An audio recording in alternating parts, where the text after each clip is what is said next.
The following is a production of Cary TV, the Town of Cary's government access channel.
I'd like to call to order the September 12th meeting of the Cary Town Council.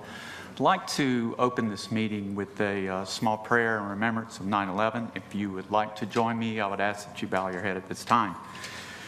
Almighty God, September 11th, 2001 will be impossible to remove from our memories. We looked with horror on the terrorist attacks that day, but we looked with honor on the acts of courage by ordinary people who sacrificed themselves to prevent further death and destruction. We shed tears in a common bond of grief for those who loved and lost. We journeyed through a dark valley, but your light has led us to a place of hope. You have turned our grief into determination. To this day, we are resolved to do what is good, what is right, and what is just. Help us to remember what it means to be Americans, a people endowed with abundant blessings. Help us to cherish the freedoms we enjoy and inspire us to stand with courage, united as one nation in the midst of any adversity. Lord, hear this prayer for our nation. Amen. Amen. And now if you would join me in saying the Pledge of Allegiance. I pledge allegiance to the flag of the United States of America and to the republic for which it stands, one nation, under God, indivisible, with liberty and justice for all.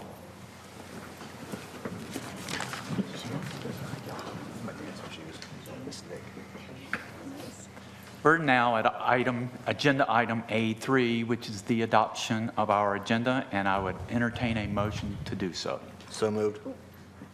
Not at the consent. Right, second. There's a motion and a second. Discussion? All in favor, please say aye. Aye. Any opposed? Motion carries unanimously.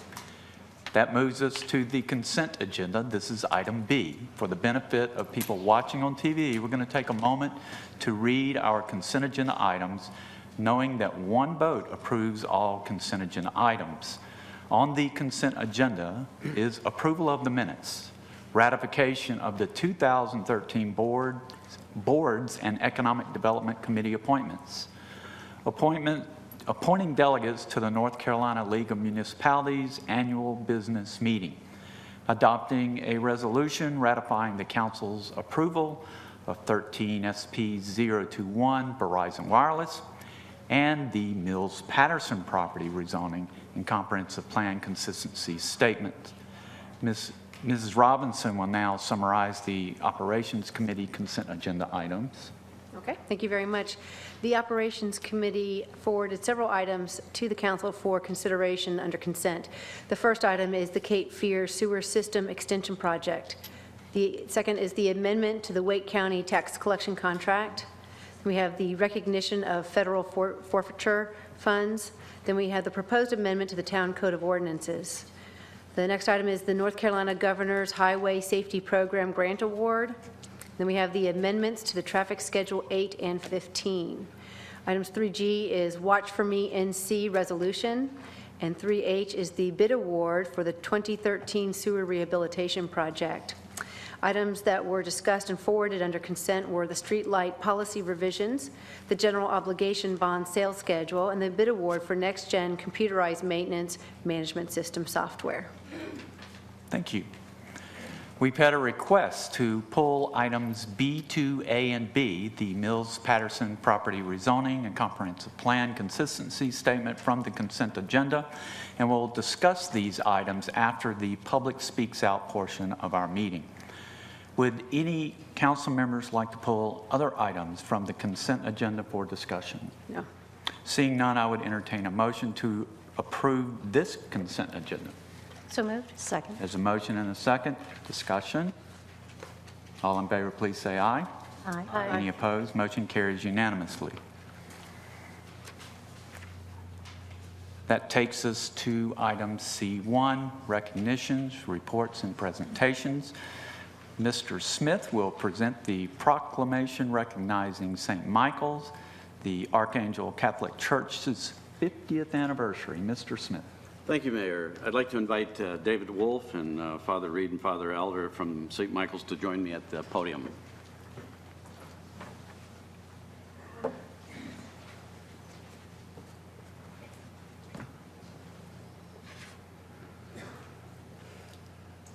How are you tonight? Very good. Let me, what I'd like to do is read you a proclamation in celebration of your event. So, recognizing the 50th anniversary of St. Michael, the Archangel Catholic Church. And first of all, I think that we all please acknowledge that they're here tonight and give them a round of applause. I really appreciate it. Thank you. And it is kind of special for me as a member of St. Michael's to be able to present this proclamation. Now, whereas in the early 1960s, Father Michael Cary, the pastor of Our Lady of Lourdes Catholic Church in Raleigh, had the foresight to see Cary's growth potential and an opportunity to establish a Catholic community in the small town of about 5,000.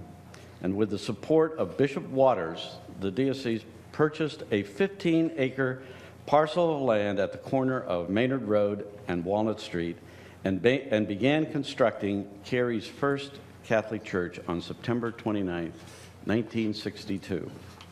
And whereas on March 16, 1963, about 100 members of the congregation dedicated the new church to God, and in 1967, St. Michael, the Archangel Catholic Church, was officially recognized as an independent parish. The church's membership rapidly increased, and by the late 1980s, church leaders began planning for a larger facility. The diocese acquired the current High House Road property, and in 1996, on the feast day of St. Michael, church leaders and parishioners dedicated the new facility to God. So whereas for 50 years, St. Michael's parishioners have served our community with dedication, love, and faithful commitment, with the foundation of their faith being their dependence upon God for wisdom, courage, and strength. The faith community is a vital part of Cary, with more than 17,000 members living their faith and sharing their time and talents. Members actively participate in 75 different ministries which enhance the quality of life in Cary. Now, therefore, I, Council Member Jack Smith, on behalf of the Cary Town Council, do hereby recognize the 50th anniversary of St. Michael, the Archangel Catholic Church. And on behalf of all Cary citizens, I extend our congratulations to Reverend Reed and the entire St. Michael's faith community on this momentous occasion. And this is proclaimed the 12th day of September 2013.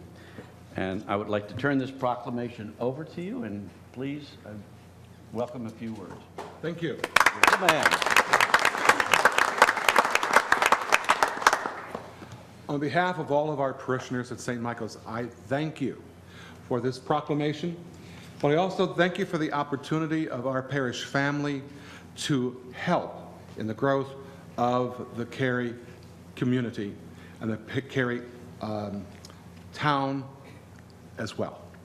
I've only been pastor there for about 2.5, almost 3 years now, and I am so honored and privileged to tell you that my residence here has been the best of my ministry of 42 years.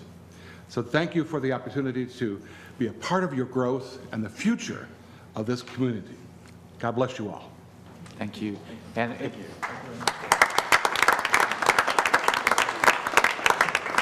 And we do, Father Reed, Father Elder, and Mr. Wolf, do appreciate you being here and for all the things you do for our community. Thank you so much. You as well. Thank you. Next on our agenda is item C2, recognition of Senior Fire Code official Don Askew. We will invite Mr. Askew as well as Mr. Maxwell to the podium for this recognition. Good evening. I'm here tonight to bring thanks and recognition to the state of North Carolina and to the town of Cary, and in particular tonight, Mr. Don Askew. Don has been working with us for about a year now, improving conditions in Bangladesh with the cooperation of both the town and the state. That work is invaluable. Bangladesh is an extremely poor nation that has suffered tremendously with fires in its only industry. It earns about 90% of its foreign earnings from this one industry, the apparel industry. Probably tonight, some of us are wearing clothes made in Bangladesh. But unfortunately, due to the young age of its nation and the poverty in which they live, fire safety has not received the knowledge, expertise that it takes, that is recognized so easily in this country. Don is making a difference, and this town is making a difference. It's being recognized by the State Department, who will be sending out a letter, and also the Prime Minister of Bangladesh. It's ongoing work, and tonight, on behalf of really the Trade Department of Bangladesh, Don is being recognized, which we followed up with further recognition to the state and to this town. Once again, thank you very much. The work is invaluable. The work is saving thousands of lives. Thank you. Don? Wow.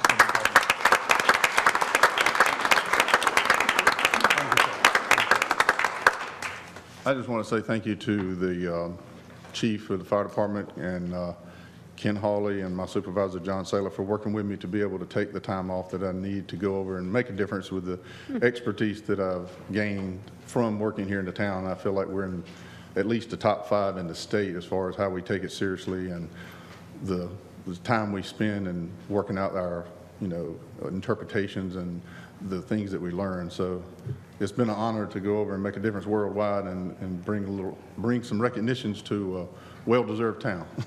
Thank you. Mr. Askew, thank you. I don't know if people caught that, but he spends his vacation time doing this. Wow. And his spare time doing this. And I had the pleasure of talking with Mr. White, just gathering little bits of information. I only got a little bit of it. But they probably have less fire inspectors in Bangladesh than we do in Cary. Wow. That's how much he is needed there. And he's making a huge difference, and no telling how many lives you're saving. And we are truly proud of you, not only as a town of Cary firefighter, but for what you're doing worldwide and especially in Bangladesh. Thank you, very much. Next on our agenda, which is item 3, Mrs. Bush will present the Cyber Security Month proclamation. Okay, I'd like to invite Telecommunications Manager Terry Yates and Police Lieutenant Stephen Funke to join me at the podium.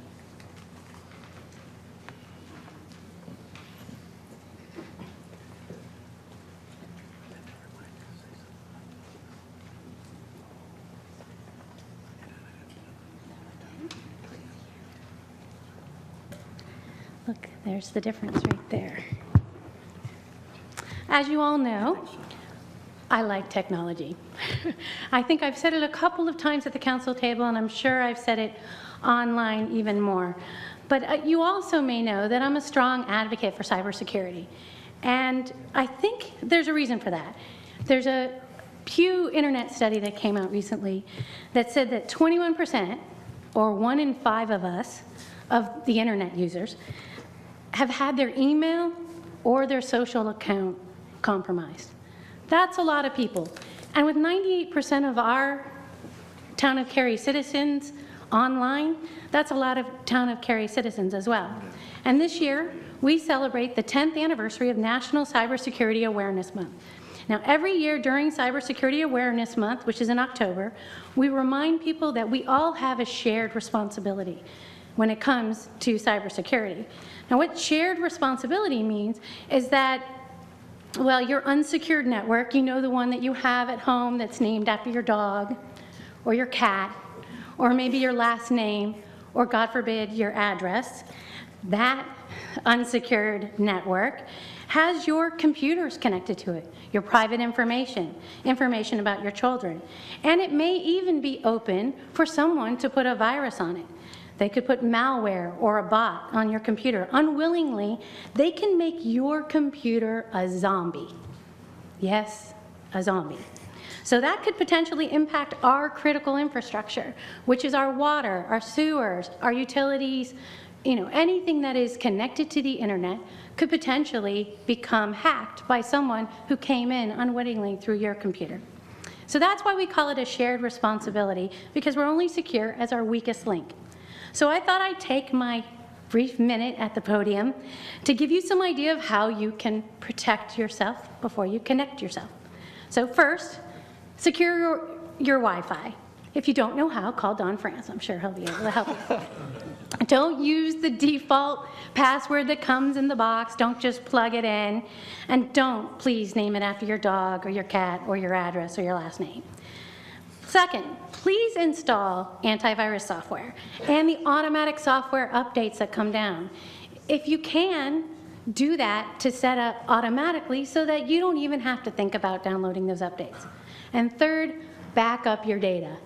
There's nothing worse than going to look for a picture of a loved one that's been gone because you forgot to back up your data. By the way, just a quick tip, if there's probably not anyone sending you an email with a lot of money and an inheritance, no one at the FBI wants you to answer a list of questions, and trust me, Citibank, PayPal, iTunes, eBay, they don't want you to reset your password through that email that they sent you. And by the way, they're not going to text you to call, for you to call them back. So because of that, and on behalf of the Cary Town Council, I'd like to read the following proclamation. Designating October 2013 as Cybersecurity Awareness Month in Cary. Whereas technology plays a vital role in our daily lives and in the future of our town, state, and nation, the internet provides a simple mechanism for our citizens, schools, libraries, and businesses to perform a variety of tasks, including keeping in touch with family and friends, managing personal finances, performing research, enhancing education, and conducting business. Additionally, businesses and service providers are increasingly reliant on information systems to support financial services, energy, telecommunications, transportation, utilities, healthcare, and emergency response systems. Whereas internet users and our information infrastructure face an increasing threat of malicious cyber attacks, loss of privacy from spyware and malware, and significant financial and personal privacy losses due to identity theft and fraud. And whereas there are numerous national initiatives that provide education about cybersecurity, the Stop, Think, Connect campaign, which is at www.stopthinkconnect.org, uses a common sense approach to help all digital citizens stay safer and more secure online. Now, first, stop. Before you use the internet, take time to understand the risk, learn how to spot potential problems, think and take a moment to be certain that the path ahead is clear, watch for warning signs, and consider how your actions online could impact your safety or your family's. And connect. Enjoy the internet with greater confidence, knowing that you've taken the right steps to safeguard yourself and your computer. And whereas the town's 2008 biannual survey satisfaction survey indicated that 96% of Cary residents at that time had access to the internet, in the 2012 survey, we learned that almost 55% of Cary residents also own smartphones. And of that number, 41% of them use it for online banking and shopping. In April 2007, the Cary Town Council took proactive steps to increase cybersecurity and citizen awareness of these threats by establishing a computer-related crime activity unit, in the police department. Today, the town's cybercrime unit is the only full-time unit in Wake County, and it employs 3 full-time and 1 part-time staff who work diligently to protect our citizens' cyber safety and well-being. They also routinely assist other local, state, and federal agencies with cybercrime-related cases. And in this past year, these detectives have been assigned over 60 cases. The police department also maintains a webpage at www.townofcary.org, and it contains guidelines and resources to help us keep our families and our children safe online.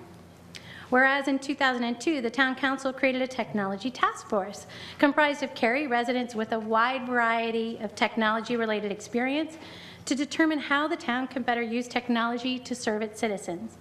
Cyberspace security is a critical component of their work. Whereas town staff and officials understand that internet security is a shared responsibility, which everyone has a critical role, and raising awareness of cyberspace security in our community will help protect the town's information infrastructure and our citizens. And now, therefore, I, Council Member Lori Bush, on behalf of the entire Cary Town Council, am pleased to partner with the United States Department of Homeland Security, the Multi-State Information Sharing and Analysis Center, the National Association of State Chief Information Officers, and the National Cybersecurity Alliance to declare October as National Cybersecurity Awareness Month in Cary. And I urge Cary residents to learn more about cybersecurity and put that knowledge into practice in their homes, schools, workplaces, and businesses.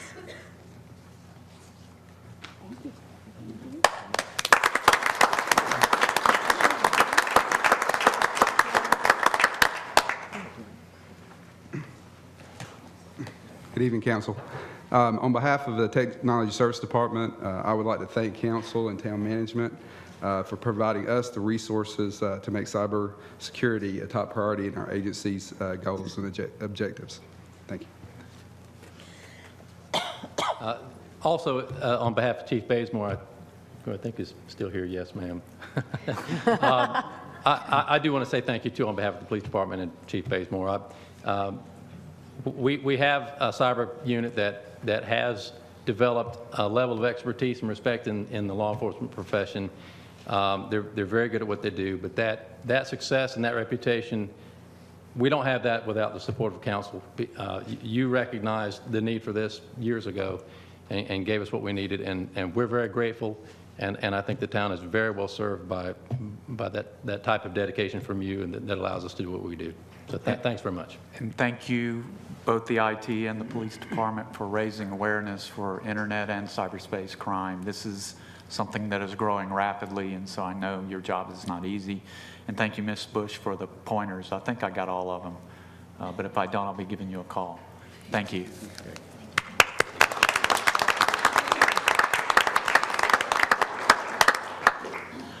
This week, we lost one of our long-time serving town leaders. Bob Godbold passed away this week, and I wanted to recognize him before we left recognitions, and say that prayers and our thoughts are with his family and his friends. He was loved by many in this community. Mr. Smith, I know you served with Mr. Godbold. You probably have a few words you would like to say. In the old days. Yeah, no, Bob was on the council back in the 80s, and I was privileged enough to serve with him for one full term. And you know, I look at him as a bit of a mentor. He was your classic old Cary. He was determined to keep Cary a special place, and I learned a lot from him in those early years. And he was a no-nonsense person that always said, you know, kind of tell it like it is. And Don, you'd be proud of him. No, he was a good man that served for 18 years, and I just hope that you all keep his family and him in your thoughts and prayers as we move forward. Thank you. Thank you, Jack. That ends reports and... No, it doesn't. Resolution. We have resolution, sorry, one more, for Ellis I'm Hankins. sorry, I totally missed that. That's okay. I'm sure the I audience is apologize. wishing We're at that item you C4. were right and I was wrong. I'm trying to learn how to count here tonight. Item C4 is expressing appreciation to the North Carolina League of Municipalities retiring Executive Director Ellis Hankins and Mrs. Robinson. Okay. Turn it over to you. All right, I apologize because I'm sure you guys are tired of these resolutions, and we don't usually have this many, but apparently there's good things happening in Cary. Let me put this in context. For those of you who aren't very familiar with how cities work, in North Carolina, we consider cities to be creatures of the state. In other words, we operate at the will of the state. We have whatever responsibilities and authorities they expressly grant to us. And therefore, it is vitally important that the cities work together cohesively and that they work with our state legislature, and that we also are able to articulate our concerns back to the state legislature and to our federal government. So we have an organization called the North Carolina League of Municipalities, for which I'm privileged to sit on. And our leader, Ellis Hankins, is retiring after many years, and he has represented North Carolina cities before the General Assembly and congressional committees in the state, and as well as federal trials and appellate courts many times. He's been amazing. So it's at this time I have a proclamation which I will not present to him because he is not here. So I'm going to sit right here and read it. But I'll go ahead and read the proclamation, and then we'll need a motion to approve. And once we do that, then the mayor will pass this on to Ellis. Okay.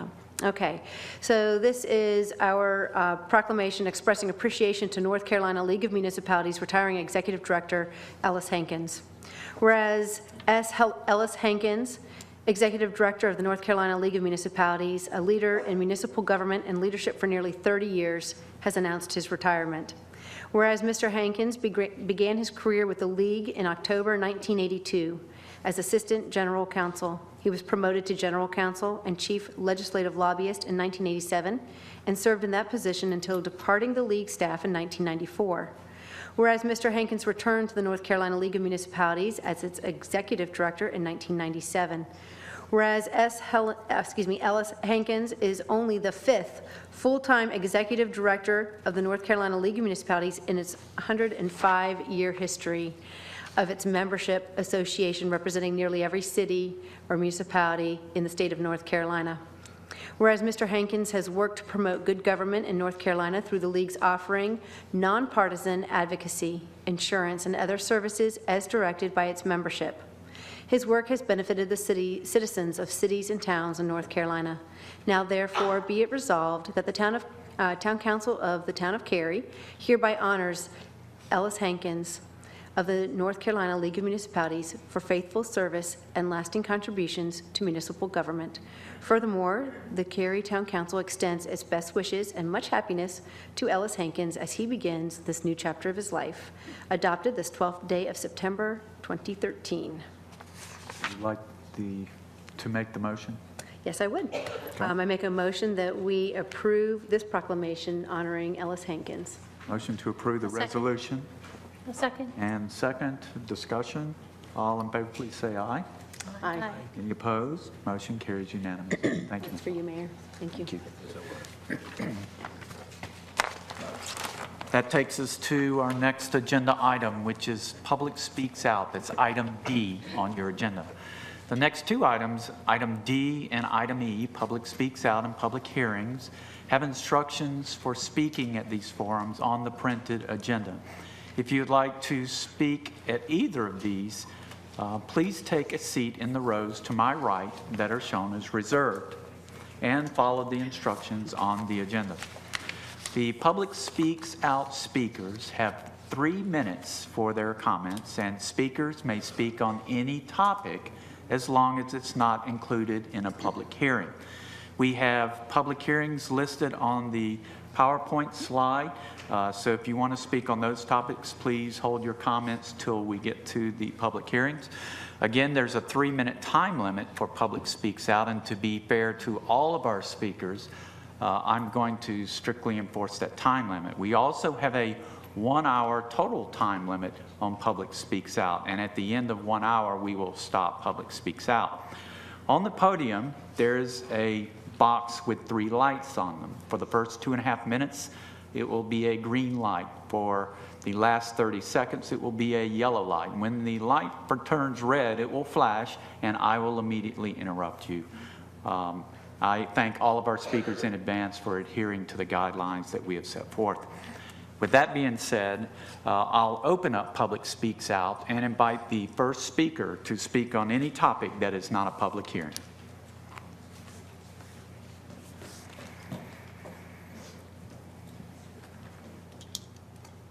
I'm Roger Ehrlich of Cary. Last meeting, I called for a public hearing to do a better job of planning and creating and naming a future public park to honor all veterans in Cary.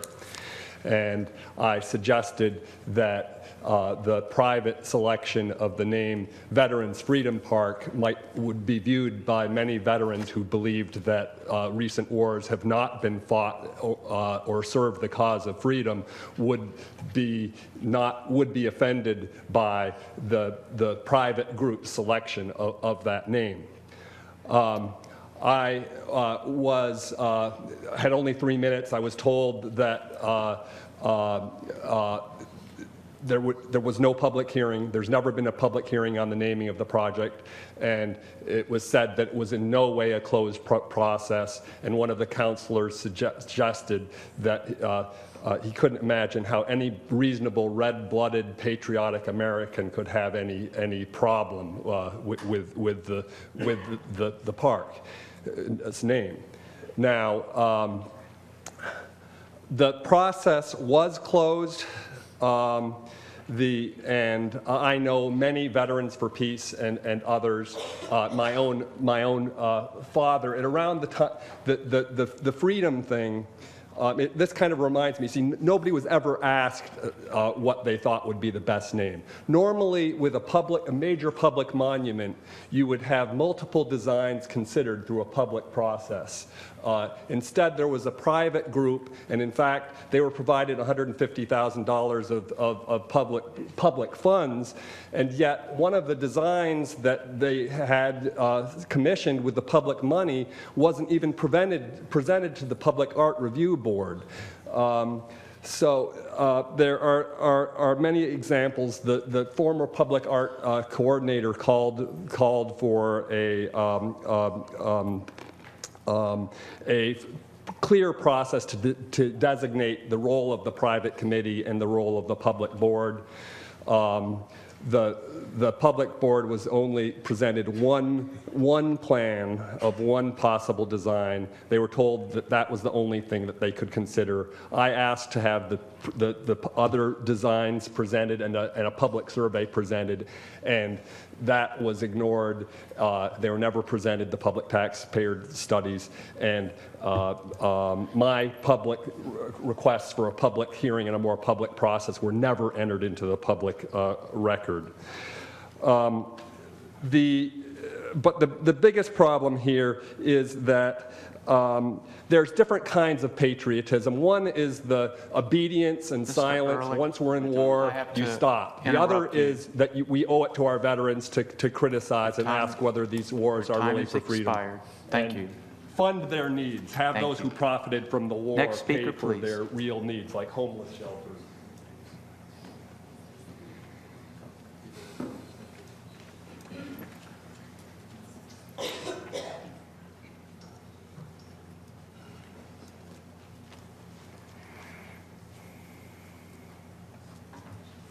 Mr. Mayor, council members, my name is Len Neiman and I ride C-Tran.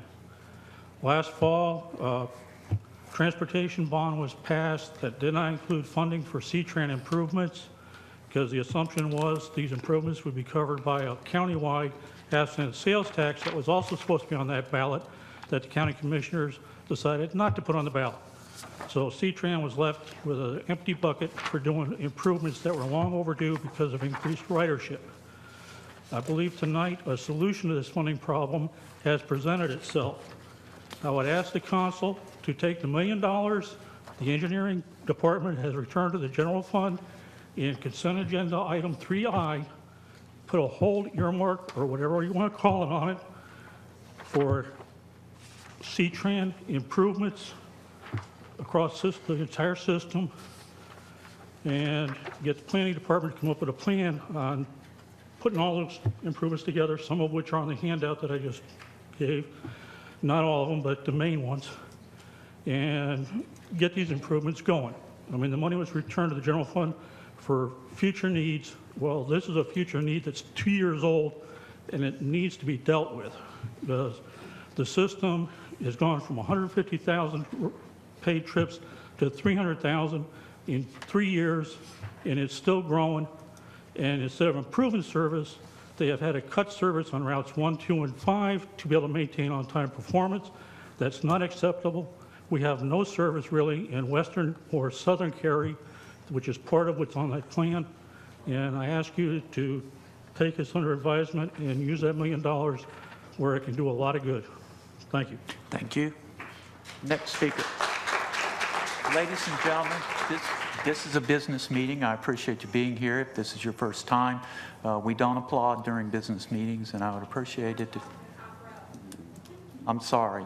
Please do not applaud. Please do not speak out. If we continue in this manner, we'll have to adjourn, and then we'll have to have this meeting in private, and I don't want to see that. We want you to be here. We want you to participate, but we have to have meeting rules and guidelines. Thank you for adhering to our guidelines. Yes, sir. I'm Ray Zarnecki. I think I know most of the council and Ben and other staff members. I'm sorry I got a bad cold, but I won't pass it on to you, I think. Anyhow, I'd like to thank you, by the way, for allowing us to speak out on this issue of the HUD loan. And my talk, I promise you, is going to be very short. What happened was I started to write down. Oh, it's a public hearing. This is a public hearing that's coming up. You'll get 5 minutes to speak on this topic. No. You're at the wrong place. It's coming up after we get through Public Speaks Out. We're going to have a public hearing. You want me to come back later? Come back in a minute. I'll call on you first. No, in a minute. I'll call on you first when we get there. I could get it in fast. We'll get you first thing when we get to that public hearing. Next speaker for Public Speaks Out, please. Anyone else for Public Speaks Out? Oh, there's somebody coming. There's some over there.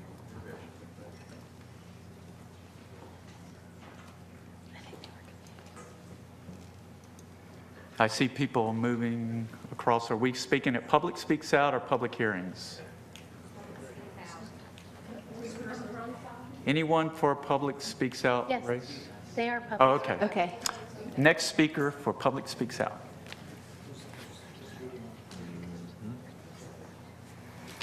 Yeah.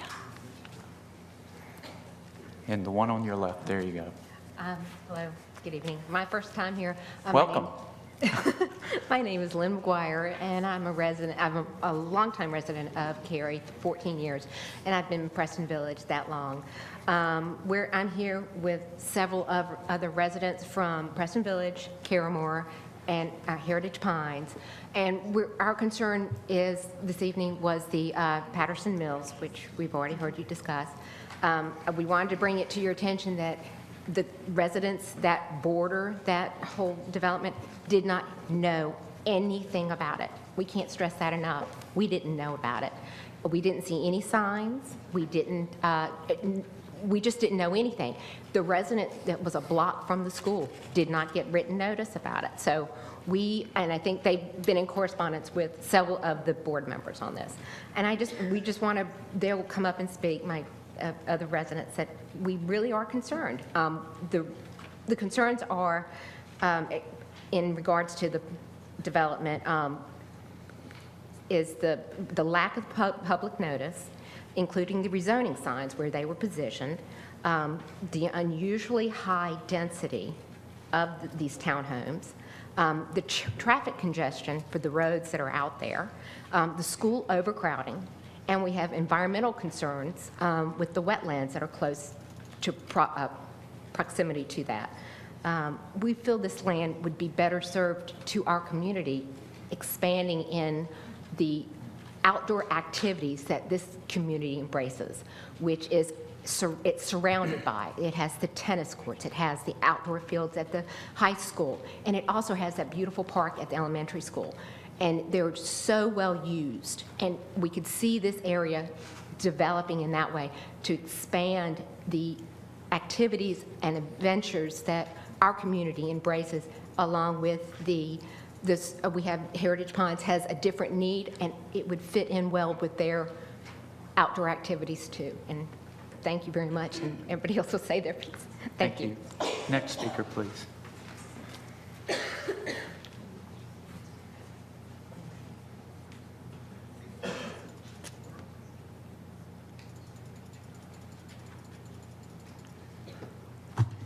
Good evening. My name is Hank Say. I'm also a resident of Preston Village, and I'm here to speak out on the Mills-Patterson rezoning request.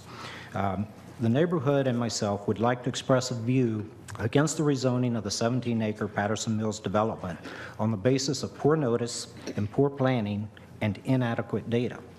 Our understanding is that the neighbors in the Heritage Pines and Preston Village neighborhood did not receive written notice of the information of the rezoning, as the elementary school, soccer fields, tennis courts, and high school consumed most of the 400-foot notice requirement. In fact, it appears that the blue rezoning signs were only placed on Carpenter Meadow Road near the high school, not on Lewis Stevens or Upchurch Meadows.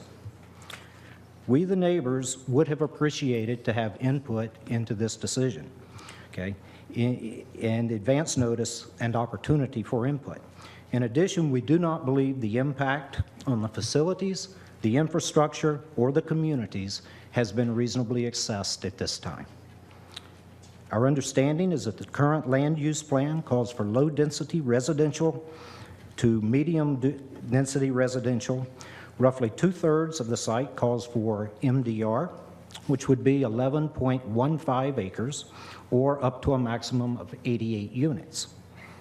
The remaining parcel calls for 5.5 acres, or up to 16 units. Based on these calculations, the maximum number of units allowed would be 104. The rezoning request is for 8 units per acre. It appears to us the rezoning is approved, this parcel could support up to 133 units. Okay. This appears to be incongruent with the current land use plans. Therefore, it looks like one of 3 things needs to happen. 1, the land use plan needs to be changed before this rezoning is considered. 2, the request should be denied because it does not comply with the current land use plan. Or 3, the council cannot vote to approve the comprehensive plan consistency statement because it is not truly consistent with our comprehensive plan. The Cary land use plan is about to be updated. How can we approve developments when we do not know how they will fit into the whole picture? We really cannot. We need to slow down and take a more reasoned approach to this rezoning request. The land in the town of Cary is fixed and in limited supply. We need to make the best use of the land and make the best decisions for the town and the citizens of the town.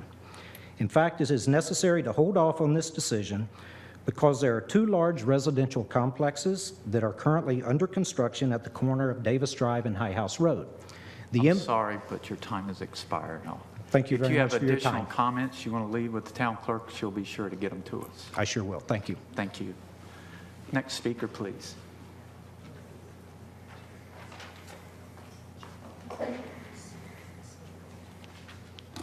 Hello, my name is Michelle Dragich. I am also a resident of Preston Village, and I'm the mother of 4 children in the public schools. We are also against the rezoning of the Patterson Mills development on the basis of insufficient facilities for the present residents. Our main concerns are with regards to traffic and nearby school overcrowding and the resulting safety hazards for all. The current streets surrounding the area are narrow, meandering, two-lane farm roads with blind curves and very limited access to main arteries such as High House and 55. This limited access causes many people, buses included, to make dangerous and illegal U-turns even on the railroad tracks to get out to 55. These roads currently support work traffic from 4 large subdivisions: Preston Village, Heritage Pines, Carpenter Village, and Carramore, in addition to a large high school, elementary school, YMCA after-school care, and heavily used soccer fields and tennis courts. Morning, lunchtime, after school, after work, multiple times a day, these roads are impassable for up to 30 minutes at a time.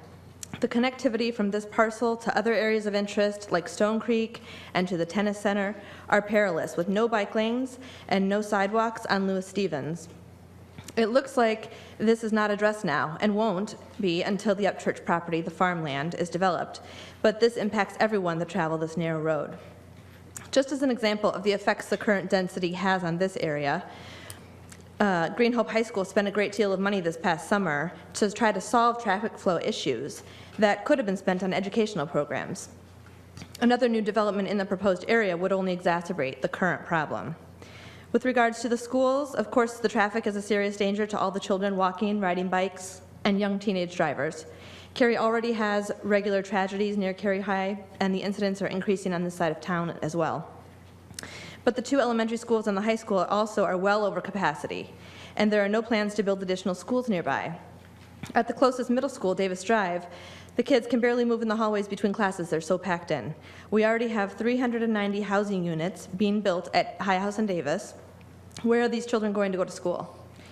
Perhaps you feel as the town of Cary that it's not your problem, it's Wake County's, but as voting residents of the town of Cary, we feel otherwise.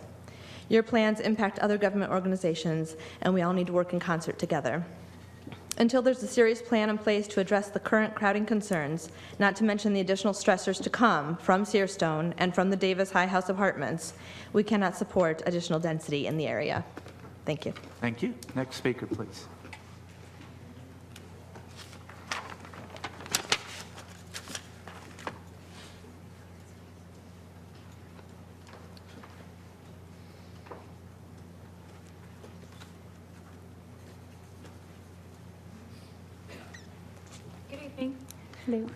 My name is Allison Sanders, and I am not a resident of Preston Village, but I'm here to speak on the environmental impact that this project could potentially have. I'd like to express the view against the rezoning of the 17-acre Patterson Mills development on the basis of the environmental concerns for the present residents of the nearby wetland ecosystem formed by an in-stream marsh behind Green Hope High School. The stream is a feeder which runs approximately the intersection of High House and Carpenter Upchurch Road into the North Hatchet Grove tributary. This is not simply a minor local concern. This is a tributary that joins Crabtree Creek, flowing through Lake Crabtree onto the Neuse River, the Pamlico Sound, and the Atlantic Ocean. To support our arguments, we have relied heavily on the data collected and analyzed by the AP Environmental Science classes at Green Hope High School since 2000.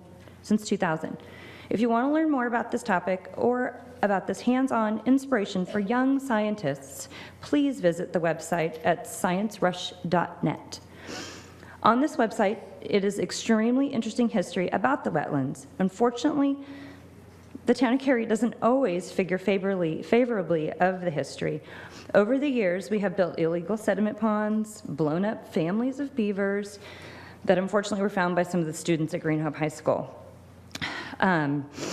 This is all in the past, though, and the environment has recovered somewhat, but we sincerely hope that the town is not about to add another sad bit of data to the history of the rezoning. The wetlands provide an important service to the surrounding community. They collect and safely store our excess rainwater, filter and detoxify all our runoff, and support plant diversity that keeps the local environment clean and provides a cooling effect. It also provides a habitat for predators such as falcons and keeps the number of rabbits and small disease-carrying rodents in check. The extensive data collected by the APES class clearly shows that the severe impact of shows the impact that the tennis complex and heritage pines have already done, and that the ecological health of the area do not indicate that additional development can be supported without risk of flooding or havoc to the area. What we want you to consider tonight, please, is the message that you want to send to all of our children about the town of Cary, that we should see this as an example of sustainable, well-planned development, or as a lesson of how not to. Thank you. Thank you. Next speaker, please.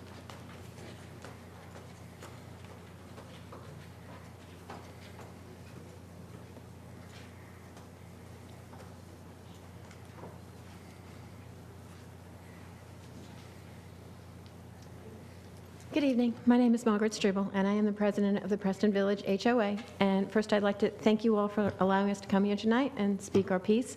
And thanks to all the residents that came here to give their opinion. I know the tennis courts have been mentioned already, but I wanted to read a letter that I received from a resident outside of Preston area that lives in another neighborhood nearby.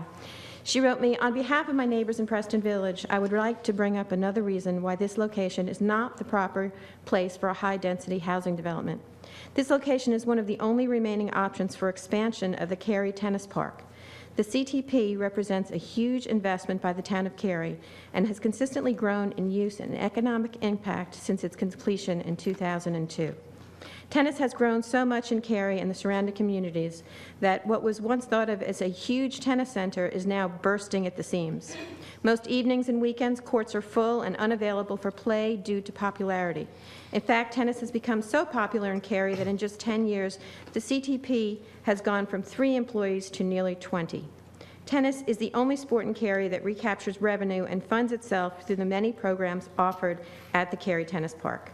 The economic impact of the Cary Tennis Park is huge. It attracts local, state, regional, and national tournaments and events including multiple North Carolina state championships and the NCAA tournament and the USTA sectional tournaments every year. To build anything other than more tennis courts on the proposed site would take away the ability for this economic engine in Cary to grow. We need more tennis courts in Cary, and this is the only remaining tract of land for expansion. Please don't take away the ability for this very large group in Cary to expand the healthy, lifelong sport to their children, adults, and seniors.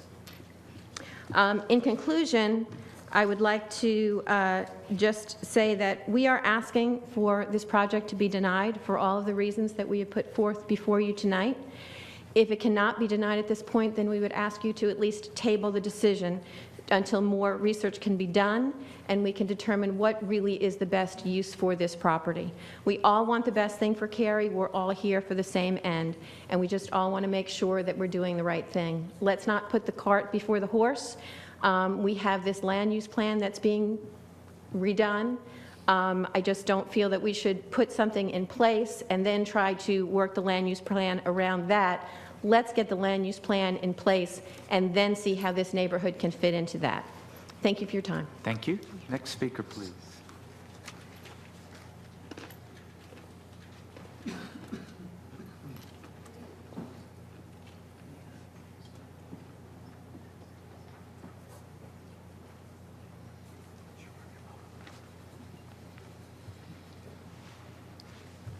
Good evening. My name is John Myers. I'm with JPM South Development, and I represent the owners of the Mills Patterson property. We've been working on this rezoning for approximately a year now, and have gone through a lot of different, iterations of looking at plans, looking at what the right use might be, meeting with staff, meeting with adjoining property owners. I don't feel that anybody has been certainly intentionally left out of the process with regard to the notice component and concerns that were raised. To our knowledge, we did everything that was required to be done per the Town of Cary ordinances and codes in terms of notification, nor have we ever refused to meet with anybody who had an interest to speak about the property. Traffic has been brought up, and certainly it's an area that has a lot of growth that's already taken place there. You've got the tennis park, you've got the school, you have a lot of residential. What's being proposed here is a very small component of that entire area. Will it increase traffic?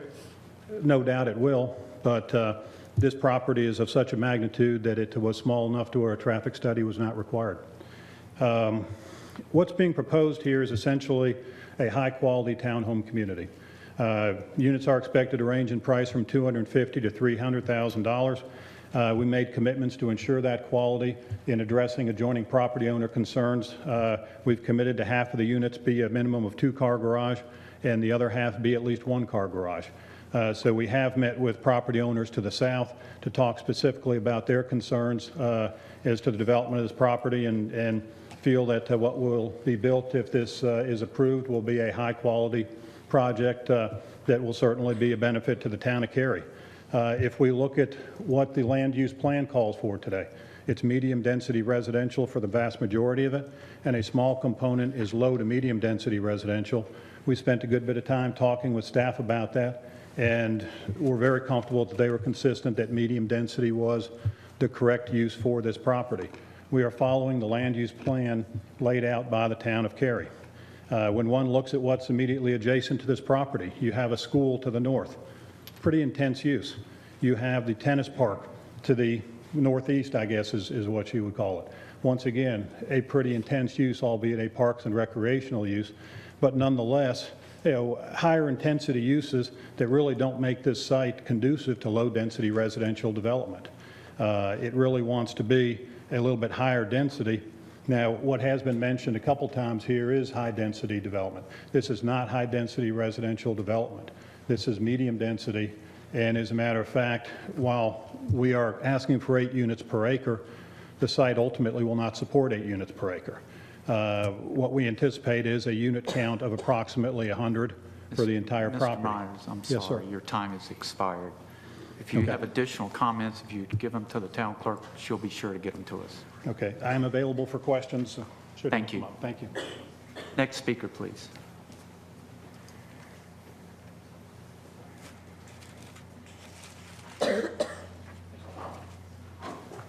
Good evening.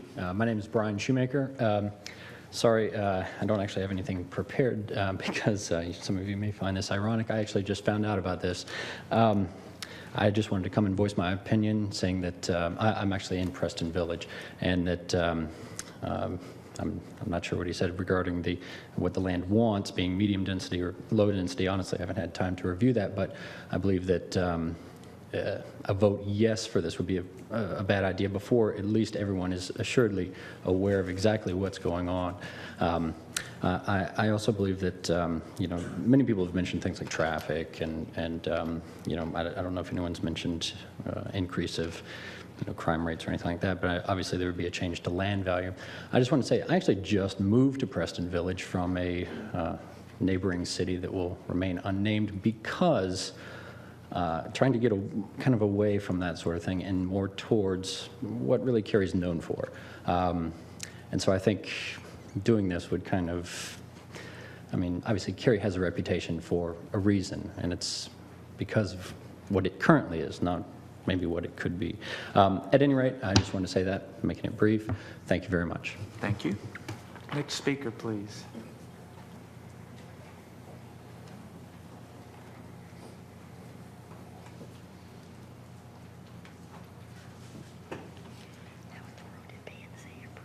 Hi, all. Haven't seen you in a while.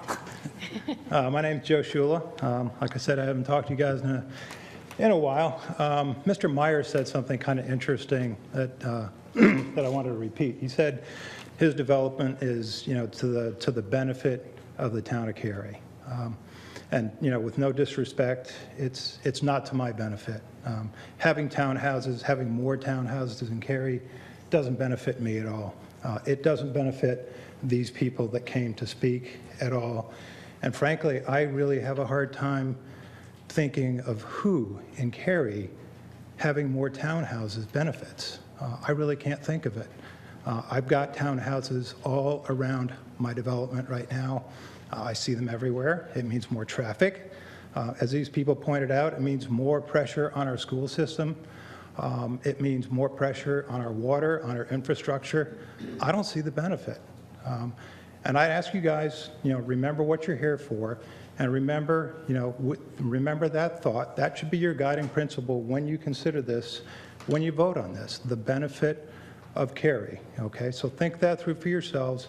Vote on what you really think benefits the town of Cary, not what a developer says benefits the town of Cary. Thanks. Thank you, Mr. Chula. Next speaker, please.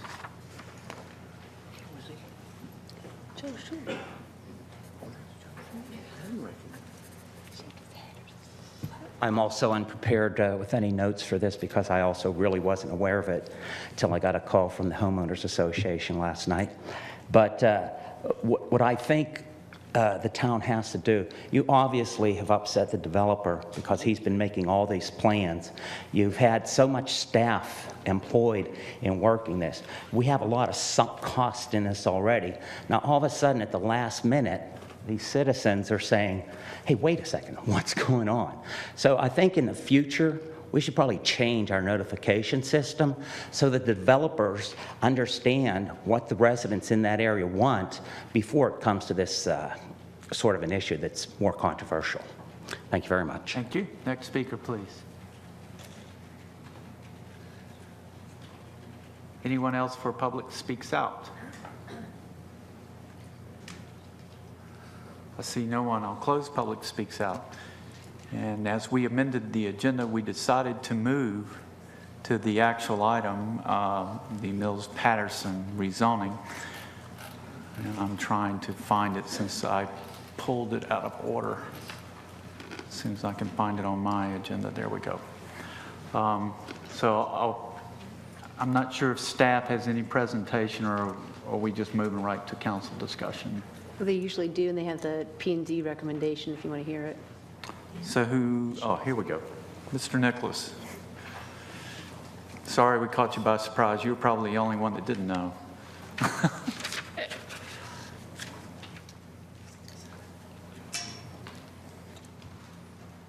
Okay.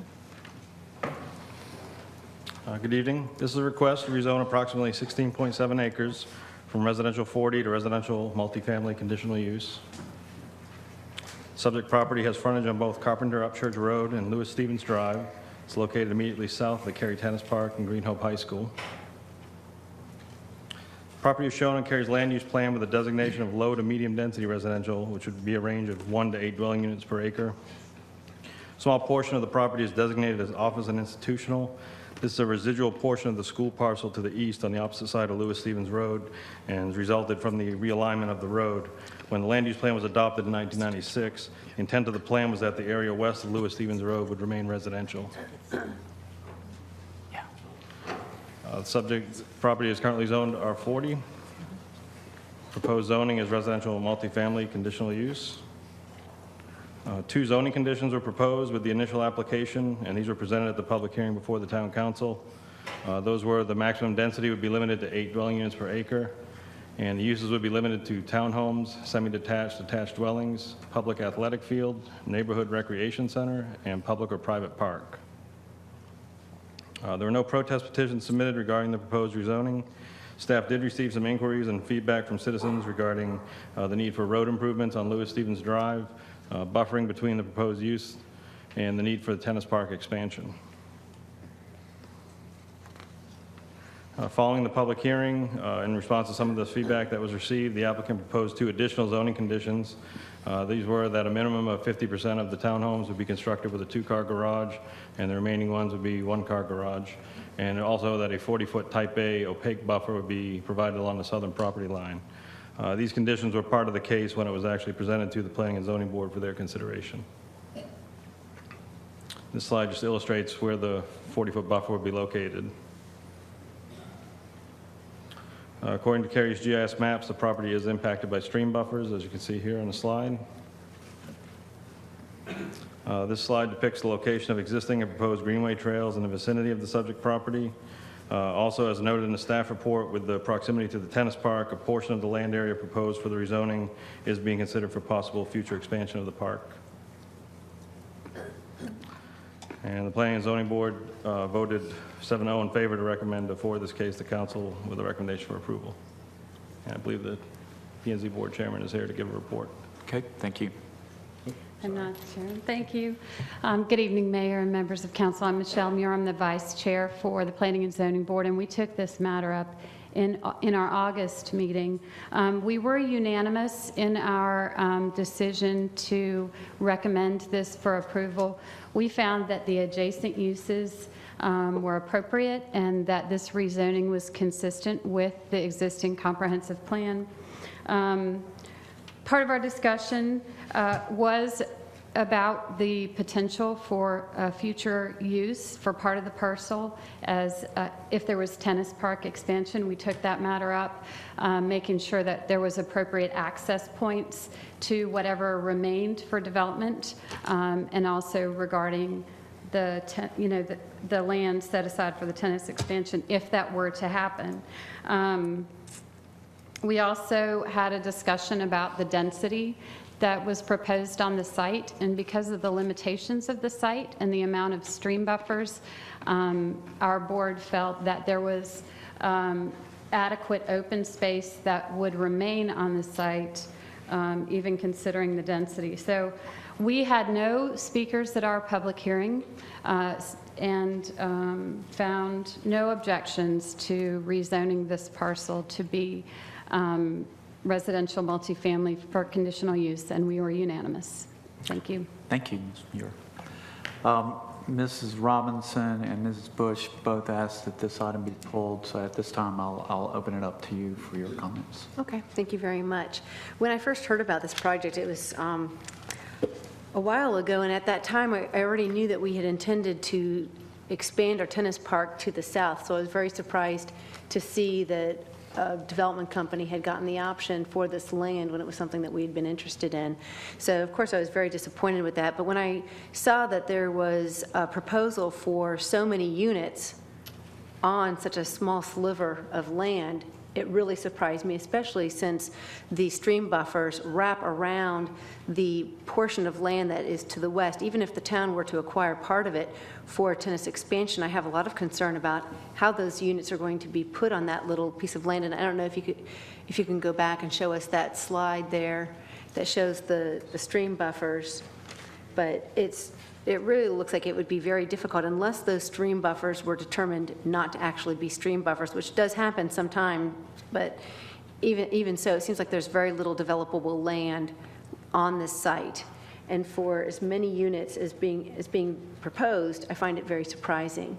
A lot of times we get conditions that cap the number of units that the applicant would put on here. And although it is true that oftentimes land cannot support as many units as they are entitled to put on the land, nonetheless, I don't think it's right for us to kind of leave it up to chance here. If we have concerns about density, it seems like it would be appropriate for the applicant to consider that as he moves forward with his project. I read the land use plan differently than how the staff reads it. Staff suggests that it could be low-density residential to medium-density residential. The way the map appears to me, it is 1/3 low-density residential and 2/3 medium-density residential. In addition, that whole triangle of land really would be best served if it was planned cohesively.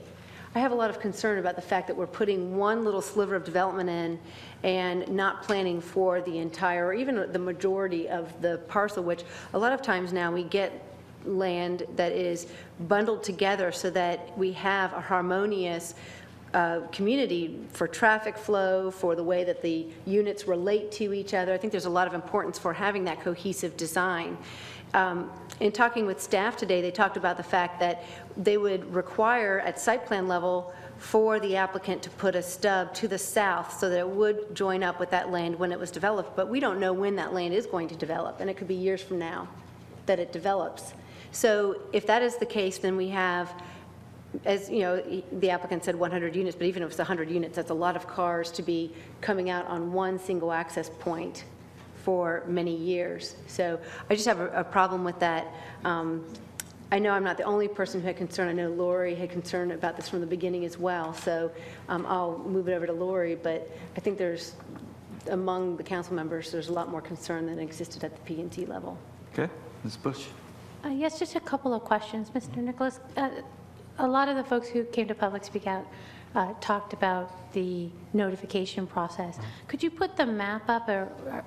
I often see you all put that lovely line around who was notified. That's it. So in that list, are there any homes? Are there any? The property to the south is a The farm. dwelling, right. The farm. So these neighborhoods that border Lewis Stevens that are here tonight and concern, Caramore, Preston Village, Heritage Pines, all of those are served by Lewis Stevens. None of them were notified. They're beyond the 400-foot boundary that we notify. And where was the sign placed to alert There was a citizens? sign placed on Lewis Stevens Drive and on Carpenter Upchurch Road. Really, so in the spirit of open transparency, I live in Preston Village, as does Ms. Robinson, and for those of you who know, I ride my bike and walk, and for the last 2 weeks, or 3 weeks, there's been no sign on Lewis Stevens. Now, not saying staff did it, that's also the place that kids come, so it could have been knocked down. Well, they were posted back when the hearing, back in June. For the public hearing. Right, after was in June. And they were taken down after the hearing. Yeah, for which is practice. since, before August.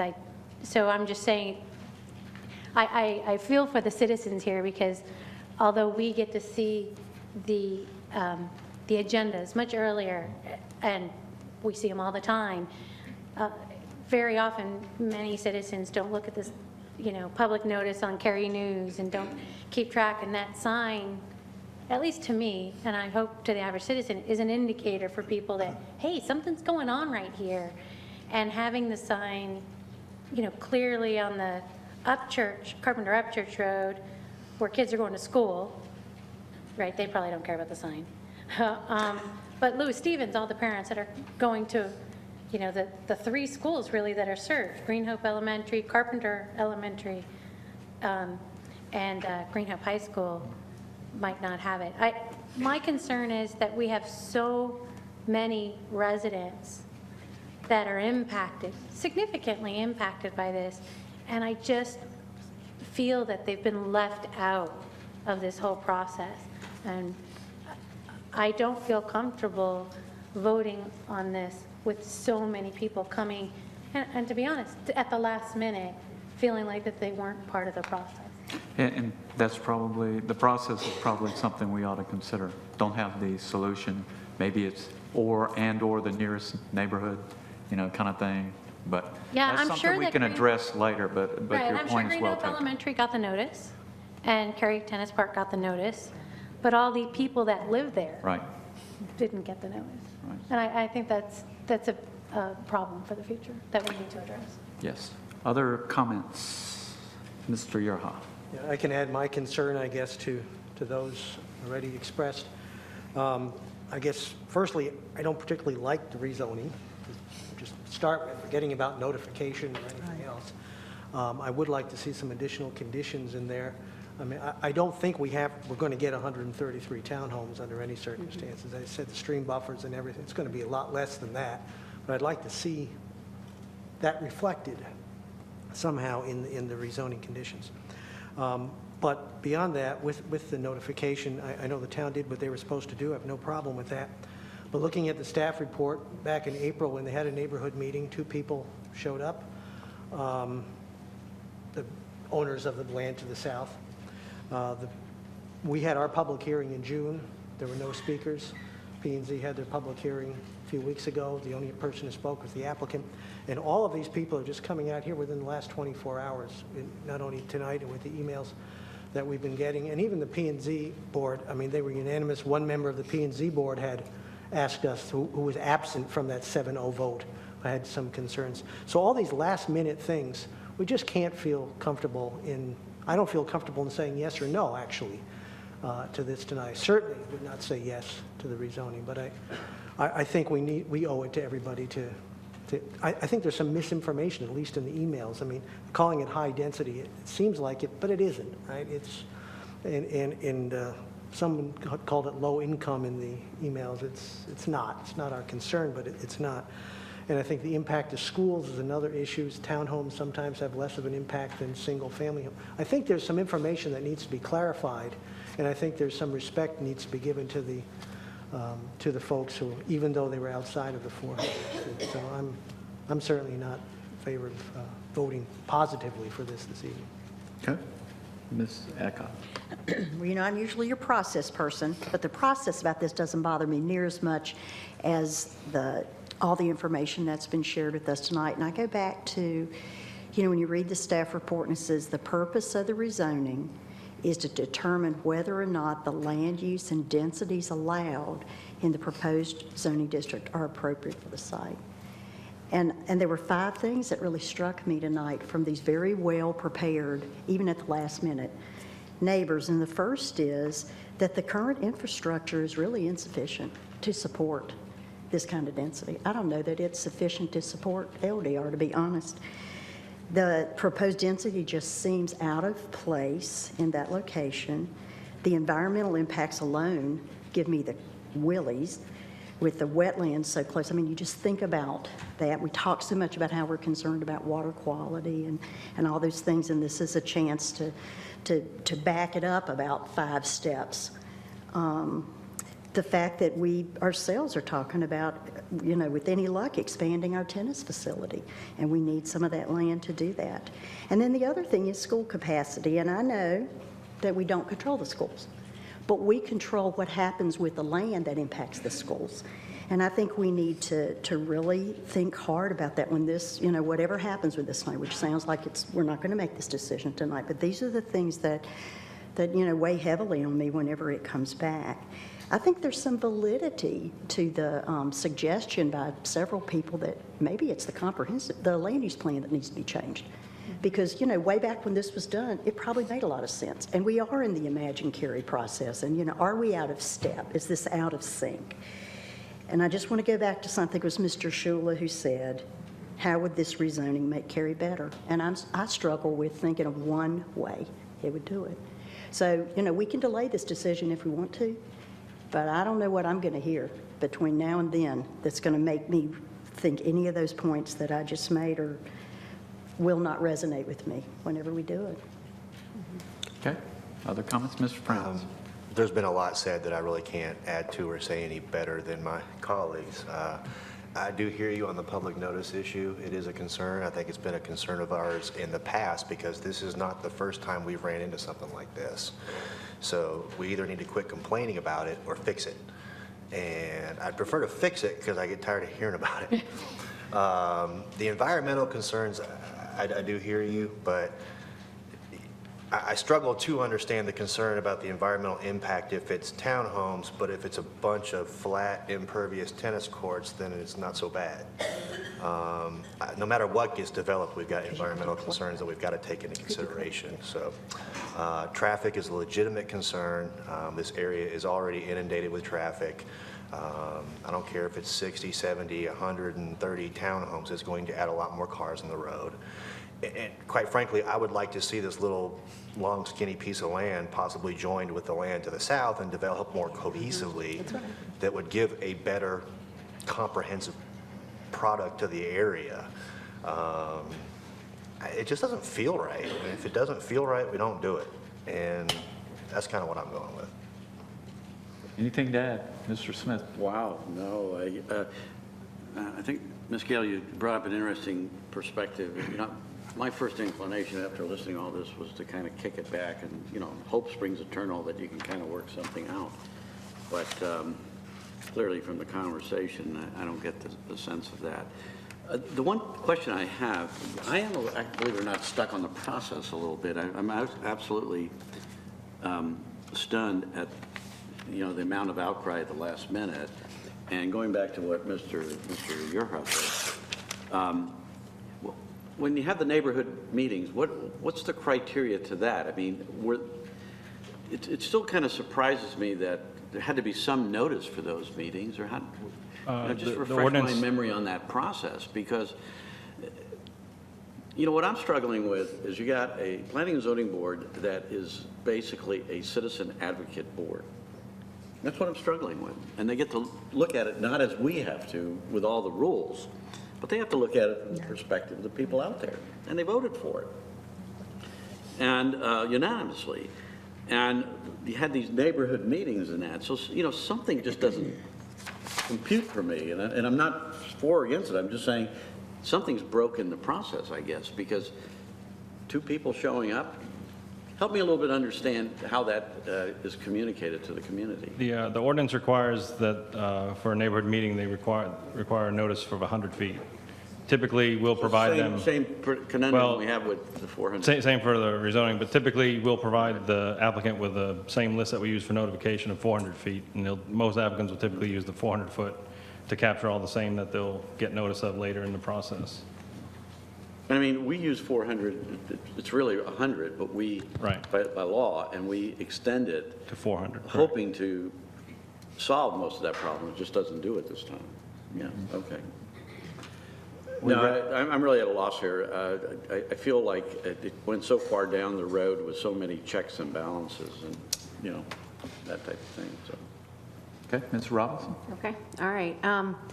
I'll make a motion, and one thing I just want to say real fast is, for those of us who've come from urban areas like Washington, D.C., you see small tracts of land where they kind of shoehorn a lot of houses in as you get to the end of the amount of green space that is left for development. And that's one thing that this council has said for a long time we want to avoid. So I think we really need to consider that as we're going back through our land use plan exercise and make sure that we don't set ourselves up for that kind of shoehorning of, intense development in small spaces that can't support it. With that, I'll make a motion that we deny 13 REZ07. I'll second. There's a motion and a second. Discussion. I do want to say to Mr. Smith, I am not unconcerned with process. It's just everything else was overwhelming. No. Because I cannot let my reputation for process be sullied. No, and I think we have to look at, Don, you said it happens, okay, I don't really remember it happening that often, but, if this is some kind of a break in the process and we got to think about, I guess that's something we just have to learn from. Place apartments. We have a motion and a second, and we finished discussion. All in favor of the motion, please say aye. Aye. Any opposed? The motion carries unanimously. And we do thank our residents, especially our first-time visitors, for coming this evening, and don't let it be your last, and hopefully you can come at more pleasant circumstances next time. And participate in Imagine Cary. There you go. We'll now move to our public hearings. We're on agenda item E1, and I think we're going to be in order the rest of the way. First public hearing is a consideration of a request to close a portion of right-of-way of Green Level Church Road. Mr. Bailey of our engineering department will present the staff's presentation. We're going to follow Mr. Bailey's presentation with a public hearing, and I'll remind our speakers that are speaking at the public hearings they now have 5 minutes to voice their concerns. Mr. Bailey. Good evening, Council. This item is two street closings together, so I'll present them both, and we have a public hearing on them both at the same time. The first one is, as shown on the map, a portion of Green Level Church Road. We realigned this road in this area and connected up where Green Level Church used to curve and head to Chatham County, and have had several road name changes out here as well. So this is the first location. The second location is Alston Avenue, which also has changed drastically over the years, and the right-of-way used to continue and sort of turn west, and now it tees up associated with the DOT changes in this area and some of the changes that have occurred with the development. Both properties were posted, and both ads were ran for consecutive weeks for notification. Staff has not received any comments leading up to this, so staff's recommendation, pending any other comments we may hear tonight, is that we would approve both closings of these streets and right-of-way, and the associated authority for the mayor to sign the street closing orders. Thank you, Mr. Bailey. This time I'll open up the public hearing for closing these streets that have been mentioned, and I would invite the first speaker forward at this time. Anyone to speak at this public hearing? I'll close the public hearing, entertain a motion, or open it up for discussion. Ms. Adcock. I'll make a motion. I move approval of the street closings presented to us tonight, specifically a portion of the right-of-way of Green Level Church Road and a portion of the right-of-way of O'Kelly Chapel Road. There's a motion. Second. And a second. Discussion. All in favor, please say aye. Aye. Opposed? Motion carries unanimously. Our next public hearing is a request to close a portion of right-of-way of O'Kelly Chapel Road. Oh, we did. Oh, we just did that. Together. Wait a minute. You can- How did I That was a get back up twofer. here? She made a twofer She motion. did. Double them up.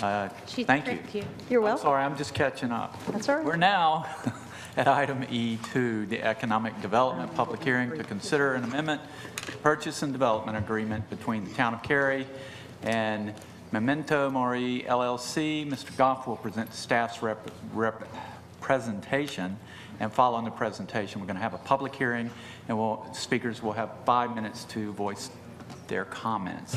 Going the wrong way, Ed. Yes, I just realized I was going the wrong way, but And the council, after the public hearing, may act on this item. Mr. Goff.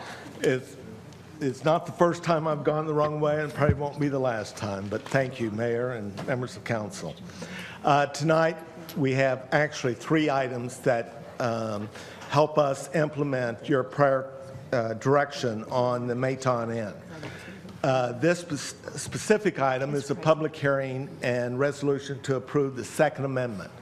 And I'm going to go through and give you a little background because some of the people watching at home may not remember when you approved the purchase and development agreement last October.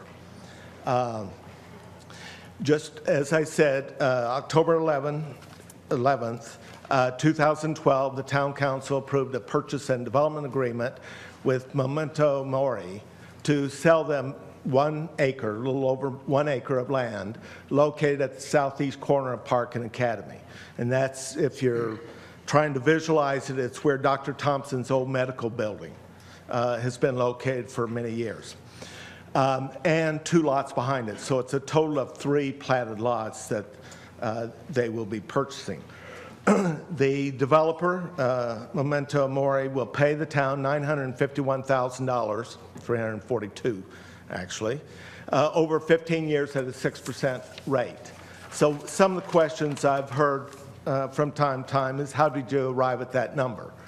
The acquisition of those 3 lots was actually more than $951,000.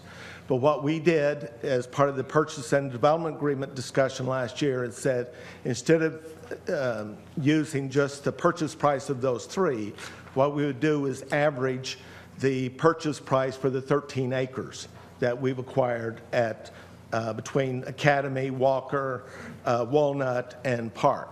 And it comes out to about $21 a square foot, or $951,000. To give you a sense of sort of context, slightly earlier than that, a few months earlier than that, the town purchased the Suggs property on Chatham and Academy, and we paid around $19. Actually, a little less than $19 a square foot. We also are required under the economic development statute of the state to do an appraisal, which was done after the council action last year to determine that it is indeed a fair market value. The third point in the purchase and development agreement approved by council is to sell to the developer 2 historic houses. The Waldo house that's on stilts on Park Street now, and the Mayton house that's just south of Ashworth Village on Academy, and require the developer to restore them to the Secretary of Interior standards, so the highest standards for historic preservation. In exchange, the town will demolish the on-site structure. The Dr. Thompson's old office building is now vacant, and there is a single-family house. I'm not sure if that house is still there, but there was a single-family house adjacent to it as well. And the council established a budget of not to exceed $80,000 for that. Also indicated that we would move, the town would move the 2 historic houses to the site. Now, the site that's they're being moved to is land that the developer is paying for, so it's their land, but we would, the town would move it, the 2 houses, to that site to a foundation on the site that the developer would prepare at a price not to exceed $50,000. Third, public streetscape improvements, again, consistent with the town policy that in the downtown area, the town would absorb the cost of doing public streetscape improvements. The council established a budget not to exceed $150,000.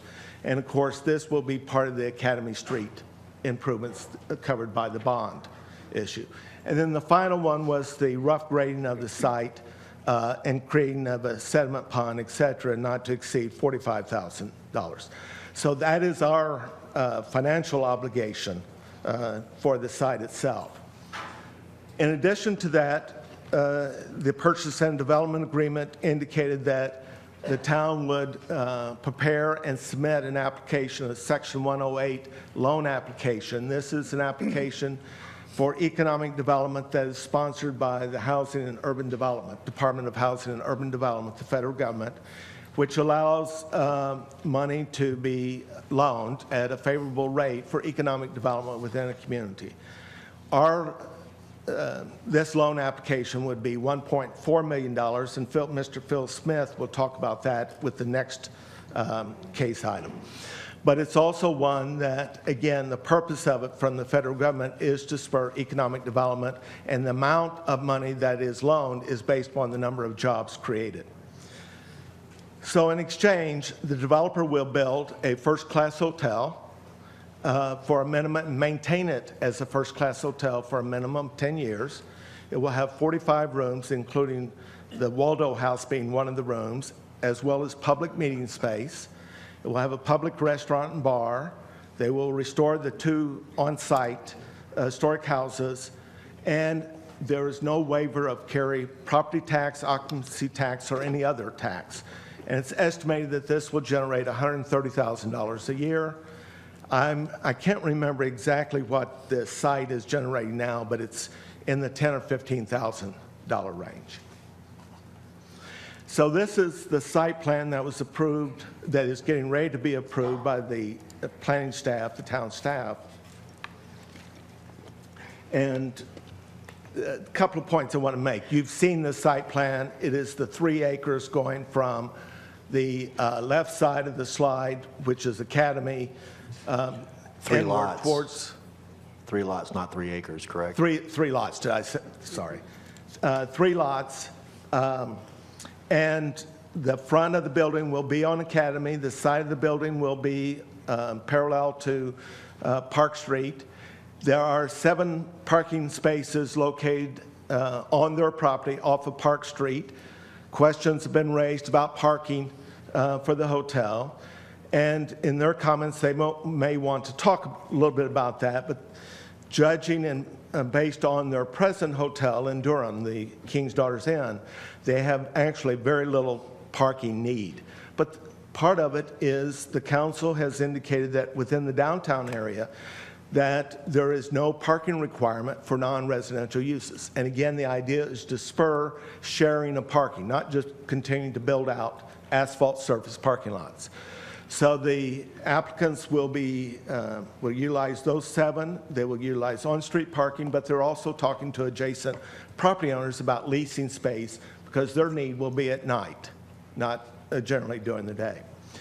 The crosshatch area is pervious surface material. So from a stormwater standpoint, it's actually fairly amazing. They're doing a cistern on site. They're doing pervious paving material, and the total stormwater runoff of the site is almost 0. They do have drainage coming off their property, but it's actually drainage coming from Academy and Park, flowing through their property that they have to continue on to the east. So the other question that I've heard is financing, money. And money is the root of, it drives a lot of things. And so I put together a slide just showing the financing of the hotel. That's a private decision, but since we're involved as far as carrying the note on the land, sale of land, and for the 108, Section 108 HUD loan, I put this slide in to show, first, during construction, they will secure $7.4 million private money for the site.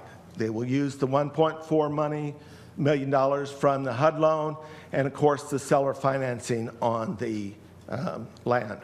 And remember, the seller financing of the land is at 6%.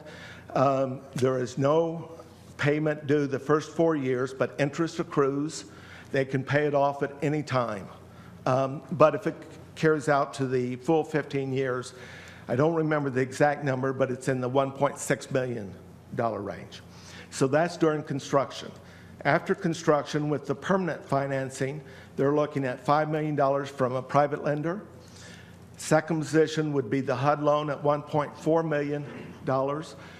An SBA, or Small Business Association, green 504 mortgage will be $4 million and will be in third position, and then, of course, the land.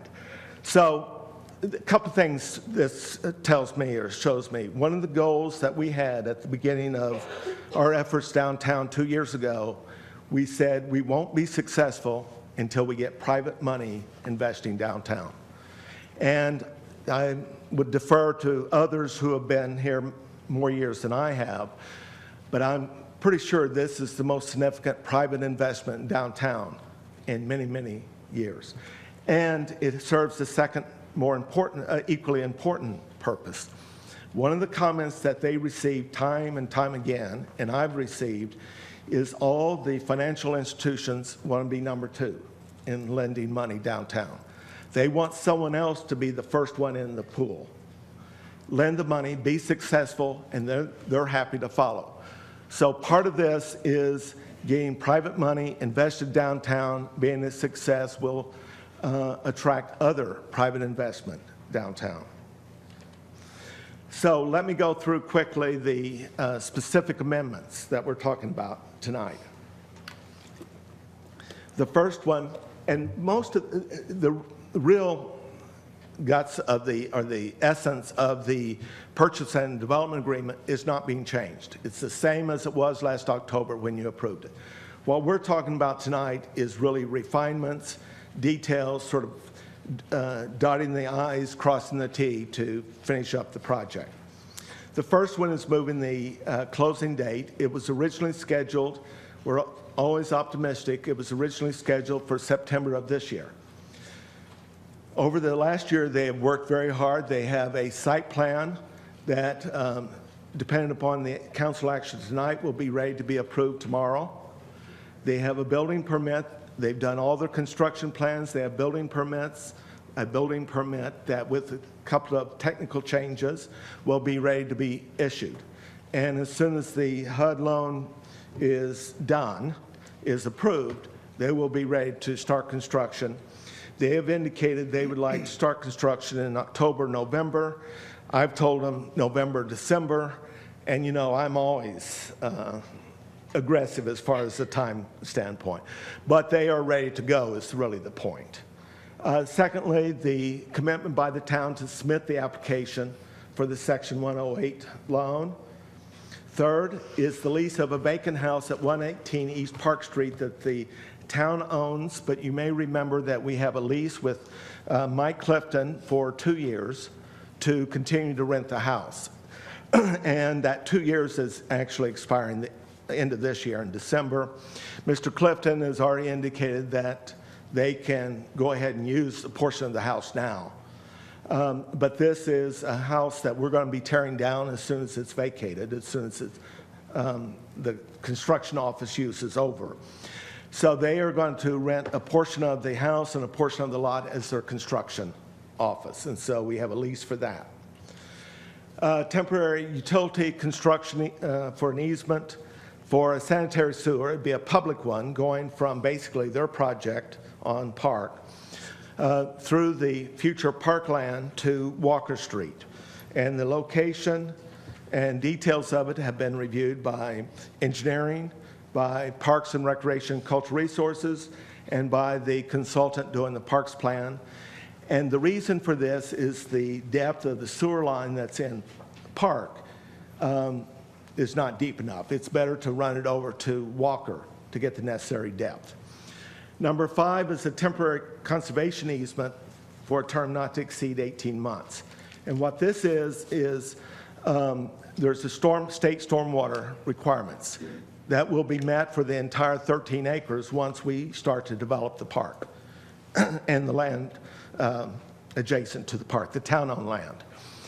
And so instead of having them try to do something on-site, which given the development is not possible, or having them buy additional land, what we've said is we want them to be part of the overall, excuse me, overall stormwater solution for the 13 acres.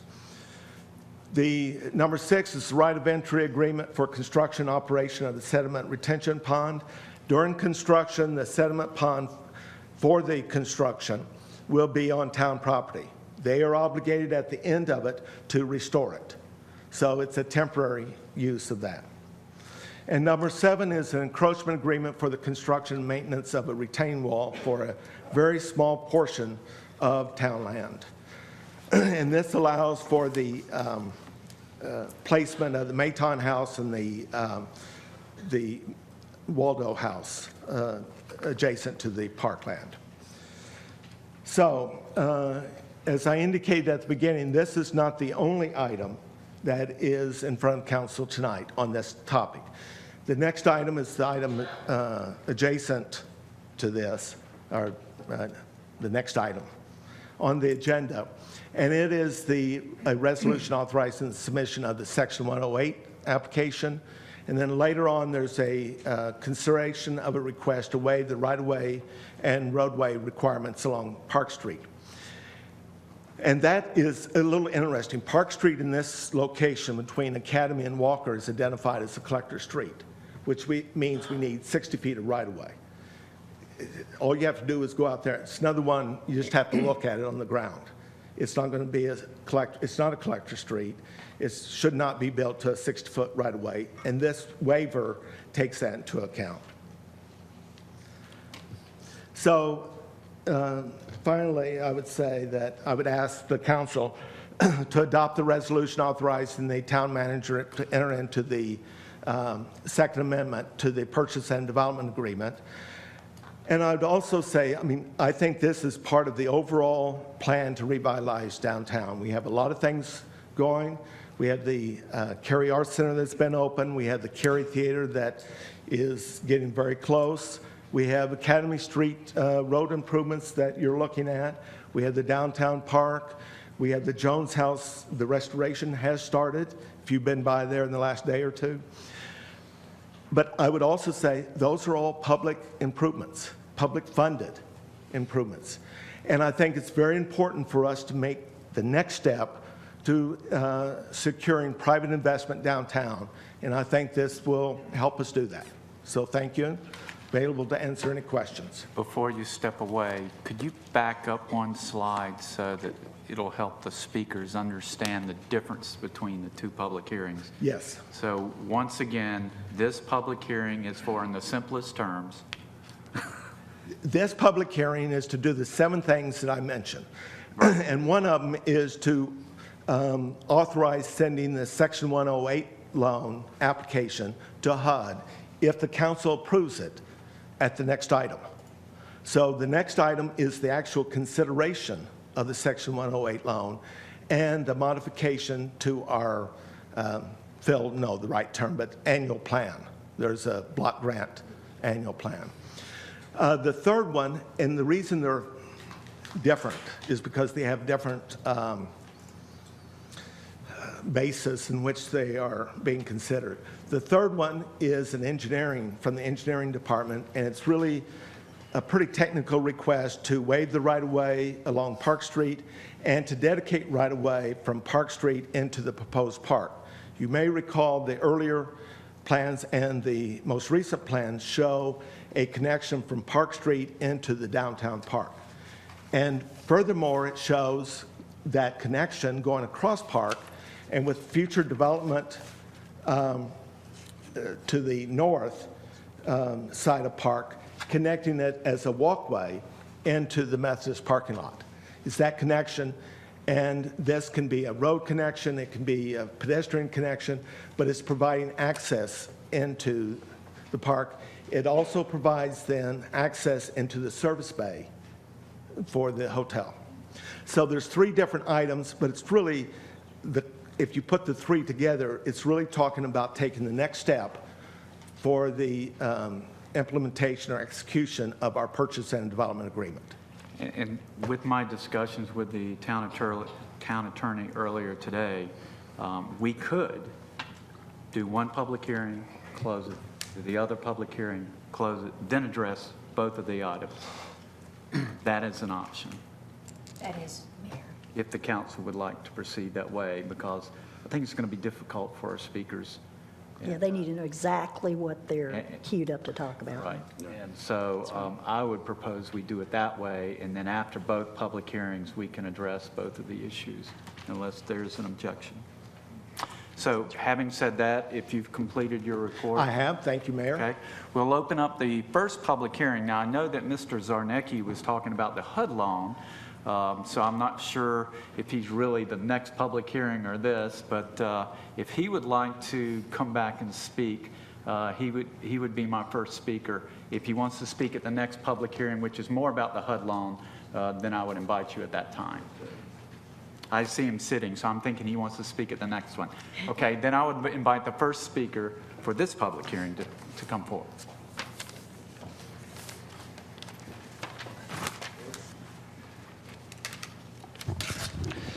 Good evening. My name is Scott D. Doug. I think what was not said on this particular hearing is important to talk about tonight. This one's never seemed to make sense to us. Why would the town sign a contract to build a 45-room hotel with no parking? And how could an acre of high-density development be approved without this requisite stormwater retention system? Very strange. What the taxpayers found out is that we're going to have to provide the Crossmans the land and pay for their stormwater system. How long before we are asked to build a parking deck for them, too? Just like the downtown theater, our money's being incrementally extracted. $1 million here and $1 million there. We also now see a few of the remaining acres of our 13-acre park won't really be a park, but it will be a central stormwater field instead. It is indeed beginning to look like the town's multi-million-dollar buy-up was groundwork for high-density mixed-use development. Why don't the Crossmans buy the land for their retention pond themselves? Why aren't they paying for the construction of that retention pond? After decades of accepting EPA and HUD money, we have so overregulated businesses with regulatory mandates that they can no longer afford to expand. Cary downtown business owner Sheila Ogle explained this in the Small Business Dilemma in the Investor Business Daily Journal series on how federal environmental and financial regulations are crushing small business in America. The Ogles wanted to simply expand their kitchen at Matthew's house for catering, just a small bit of roof, but the EPA forced them to expand their retention pond. That pond was already consuming a quarter of an acre of land. They would be faced with another $30,000 in EPA costs. The EPA forced the Ogles to spend a huge amount of money for a small expansion. And now we see the Crossmans paving up an acre for the Maiden Inn and don't have to invest a dime in land or construction for the EPA stormwater. The Crossmans get a 45-room hotel approved with 0 parking, while other developers are required to build mandatory parking lots and even pay more for the land for the stormwater runoff for those. Public funding of the Maiden Inn, providing stormwater systems for high-density development, and an intentional shortage of parking are examples of forcing our suburban design, our free enterprise, into urbanization and public-private partnerships. We squeeze out car-friendly businesses, and we turn them into mixed use with shared parking decks, and we move us out of single-family homes into high-density condos and apartments. Signs of high density and mass transit, sealed train corridors are popping up everywhere in Cary. More and more people sense something is wrong. It's time to level with us. The incremental spending requests that we heard tonight should be rejected because taxpayers have not been provided a complete and detailed downtown plan and the total long-term spending commitment for it. It's just another incremental. It sounds again like the theater. The Crossmen should be told to include parking in their inn. They should be told to buy their own land and build their own EPA retention pond. Taxpayers should not have to pay for it. Do we really think that getting deeper in bed with HUD and EPA urbanization to build our downtown will preserve the character of Cary? This never ends well. I ask you to look around America. One by one, towns, counties, suburbs, and rural areas are losing this game to the federal urbanization agenda. Thank you. Thank you. Next speaker, please.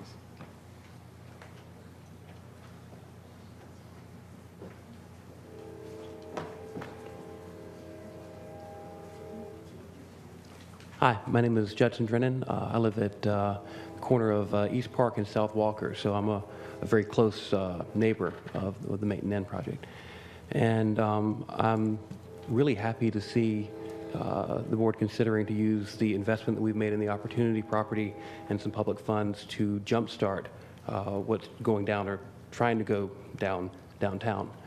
I guess, no, there isn't necessarily a well-defined plan, but I think that the choices that are being made seem to be moving in a direction that I enjoy. It's one of the reasons that I chose to move there about 1.5 years ago. Excuse me. And I like it. I had questions, however, about a boutique hotel in downtown Cary. Like, what was the draw? How was that going to work? And so I kind of went to the source. We invited the proprietors over to our house, along with a few other neighbors. They're, in fact, the closest neighbors to the Maiden Inn. And we had hors d'oeuvres, we had a couple of drinks, and we talked about their business plan, like, how is this really going to work? And I was really impressed with their answer. It was sound. It was not only sound, but it really had less to do with what happens in downtown Cary. Even if downtown Cary doesn't do so well overall, they're still going to be sound because of their location within Cary and the services that they're going to be providing. And I like knowing that it wasn't going to be a vacant building that far down. And in going over some of the numbers that they shared and that kind of thing, it made me feel more secure about that not becoming, a derelict building or something like that. That was really the main concern that I had. They addressed that well for me. And I think it's the right move. I think this is what's going to start that next wave of development in downtown. And frankly, I'm ready not to have a giant vacant lot diagonally from my house. I want to see that launch into something. So I would say, however, that the current farmers market that's there in the parking lot, I like going there. Let's move it somewhere else close downtown. But otherwise, put up the hotel and they can park in my side yard. Oh, my goodness. Next speaker, please.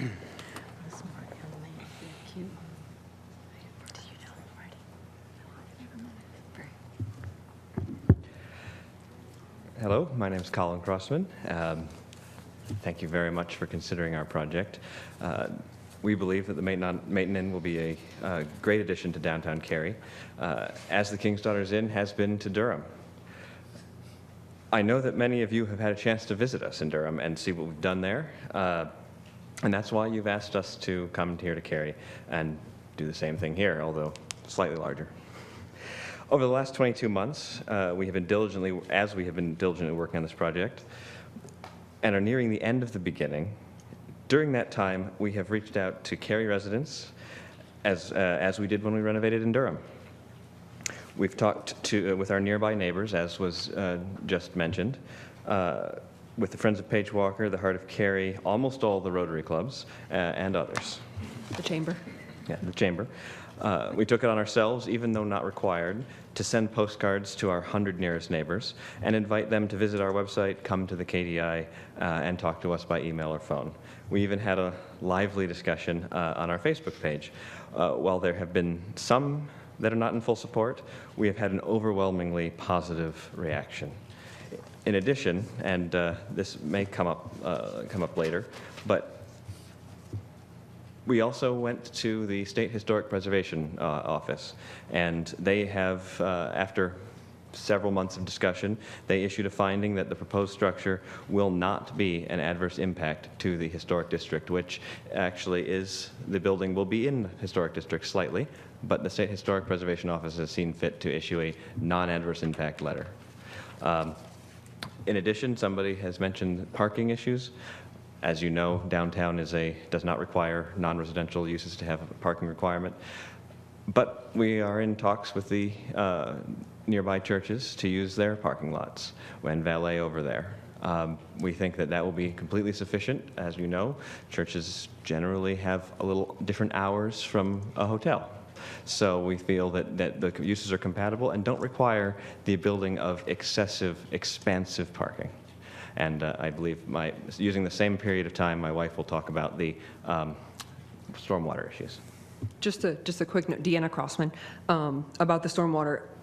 On paper, overall on our site, we are increasing impervious surface less than 10%, which is why it's actually a very minimal. It is 1 pound of nitrogen per year that we would theoretically be increasing should we build with standard construction practices.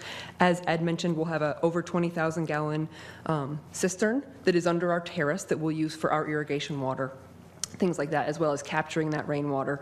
Our sidewalks and our service drive will all be pervious materials also.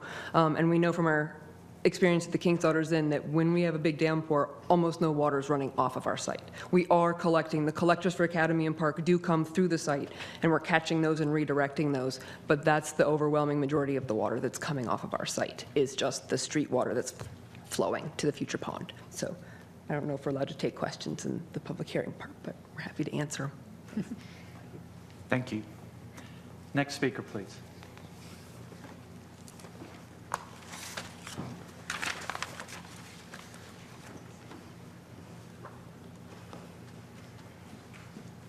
Could I get you to move to your left? Thank you. Okay. Good evening, folks. Thank you for allowing us to speak here tonight. It's great to be an American. Now, what I've got to talk about Could you give is... us your name, please? Kevin Slinkman, I'm sorry. Thank you. And I live on 304 Arlington Ridge Road. One of the things I want to talk to you about is, in general, just being an American. Americans historically have been a free market people. There's normally been a dividing line between the public and the private. And what I found out, if you look at especially recent history, when that dividing line is taken out, bad things happen. If you guys recall, I don't remember exactly what town, but there was a town up towards the Virginia border, and they put a lot of money into a country music theater. That didn't go well for them. I bet you if you take a look at Detroit and San Bernardino, they had a lot of public-private intercourse with their things. Those cities are going bankrupt right now. Well, I think the thing is you have to remember is we should have that dividing line. If we don't have that dividing line, then all sorts of bad things happen. And also, you think about it, it's a $1.4 million loan. Today's day, $1.4 million isn't much. But you think about it, where does that money come from? Oh, the federal government. No, it doesn't. It comes from you, and you. It comes from all of us. We're taxpayers. So you need, the folks that decide that have to be really good stewards. They have to look at recent history and think about what's happening. I'd like to see Cary grow. I don't want to see Cary go bankrupt. And I think we really need to think about that. If this is so important, then with all due respect, they can come up with the money themselves. They're smart business people. And that's the one thing. I'm a business person too. I just started a business. And I kindly resent my tax money going to somebody else's business because it's good for the town or whatever. My business is good for the town too. Now I want you guys to consider that. Thank you very much. Good evening. Thank you. Next speaker, please.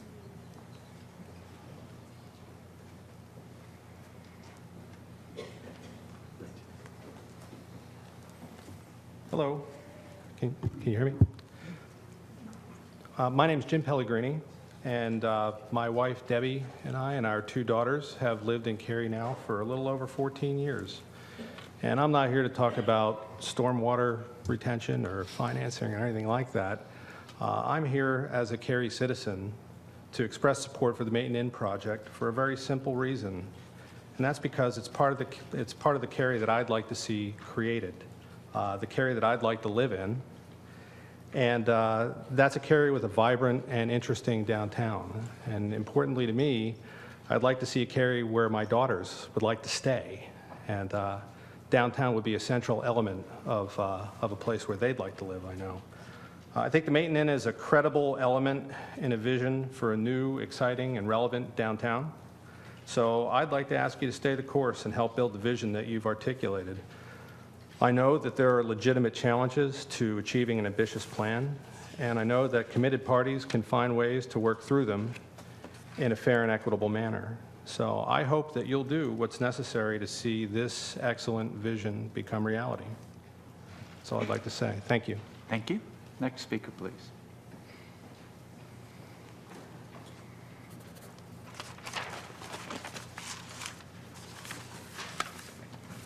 Hi, I'm Vicki DeDoug, and I've lived in Cary 30 years. And I have one thing I'm going to read from myself and another thing that I'm going to read from a friend of mine. So her little note says, while the February 2013 proposal for the downtown park does not mention the possibility of including a water feature in the park design, it did not contain stipulations that the water feature be a retention pond to deal with stormwater runoff from the Mayton Inn. The developers of the Mayton Inn must deal with the stormwater issues. A water retention pond is not a win-win situation for the residents of Cary, and I gave her those pictures to look at. So evidently during the meeting with the town managers and various town council staff, Tim Bailey, the town engineer, clearly and repeatedly noted that what appears on the site map as a stream has been determined to not be a stream. Therefore, without a constant water supply for this proposed water feature or stormwater retention pond, how is this going to be fed?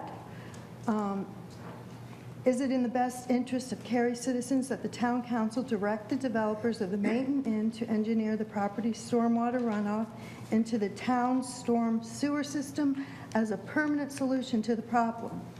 Amend point C of the Purchase and Development Agreement Amendment 2, which states the town will construct in accordance with the town's capital investment plan for stormwater management in the vicinity of the site at the town's expense and not later than the expiration of the term for this easement.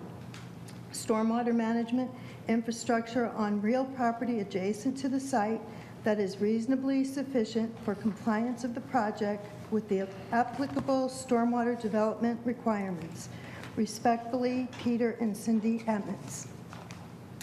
I would like to add to this and ask the council to look over some of the pictures. We still have not been told what this massive downtown stormwater field is going to cost us. We do not have even basic questions answered. Does the town anticipate lining the retention pond with cement? And what are the costs of doing that?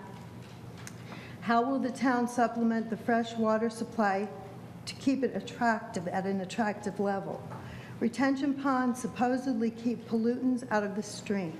Is the town planning for the water feature to be a healthy environment for fish? What are the anticipated methods and long-term costs to maintain this retention pond as an attractive highlight? What are the costs of an aeration system and mosquito abatement system?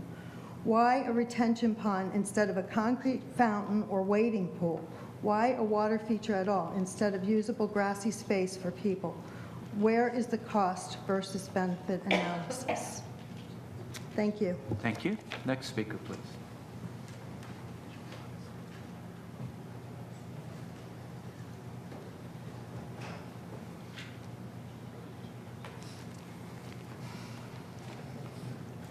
Can I get you to move to your left just a little bit? Thank you. Okay. Hi, my name is Cheryl Sanders, resident of Cary for over 16 years. According to the U.S. Department of Housing and Urban Development website, the Obama administration has a comprehensive agenda to empower individuals with disabilities in order to equalize opportunities for all Americans. In addition to reclaiming America's global leadership on this issue by becoming a signatory to and having the Senate ratify the UN Convention on the Rights of Americans with Disabilities, the Act has 4 parts designed to provide lifelong supports and resources to Americans with disabilities, which includes end discrimination against persons with disabilities, and promote equal opportunity and support independent, community-based living for Americans with disabilities. That the town center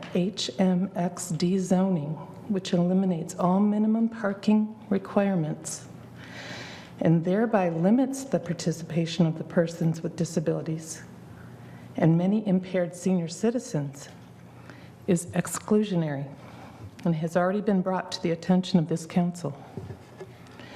It is a further affront to Americans with disabilities that the town of Cary would apply for a $1.4 million loan from the Department of Housing and Urban Development to subsidize the building of a hotel complex that has not addressed the issues of accountability, or issues of accessibility and reasonable parking accommodations for disabled and mobility impaired guests.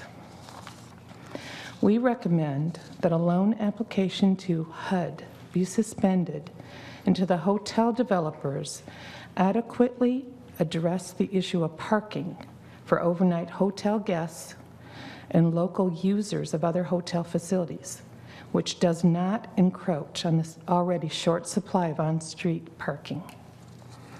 And this was respectfully submitted by Peter and Cindy Emmons, who I represented here today. Thank you. Thank you. Next speaker, please.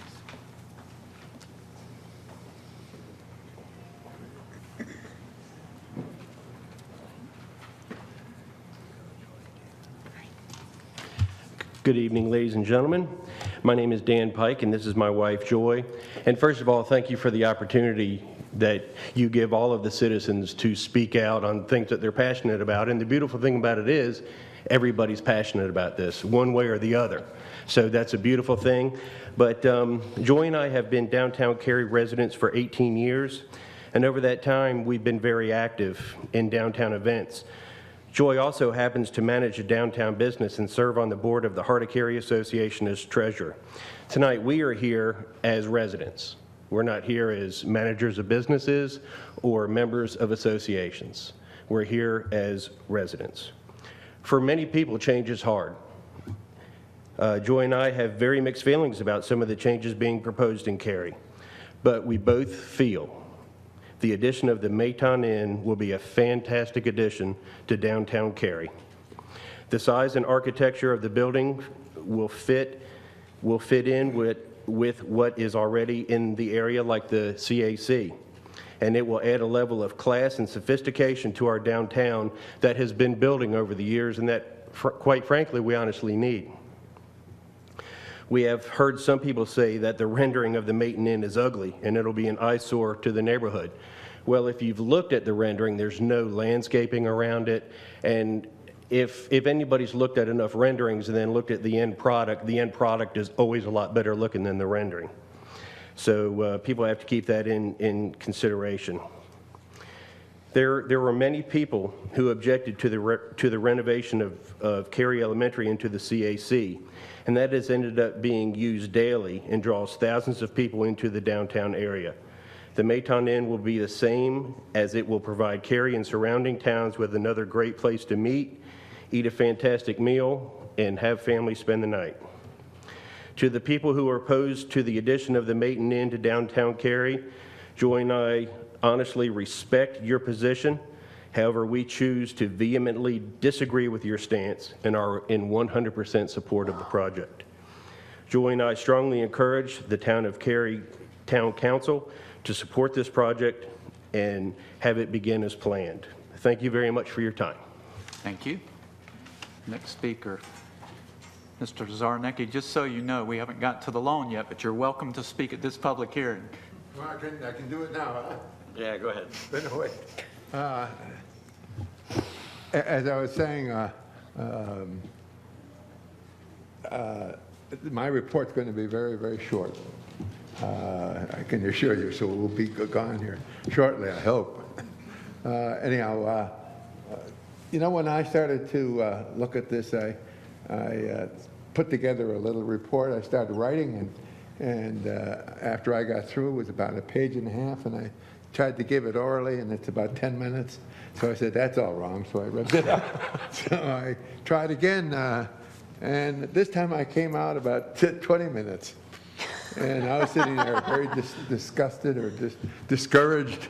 And my wife walked up to me and she said, look, why don't you do this? Why don't you just tell them your end results, what your recommendations are, and forget about all the details of support relative to what you're trying to suggest.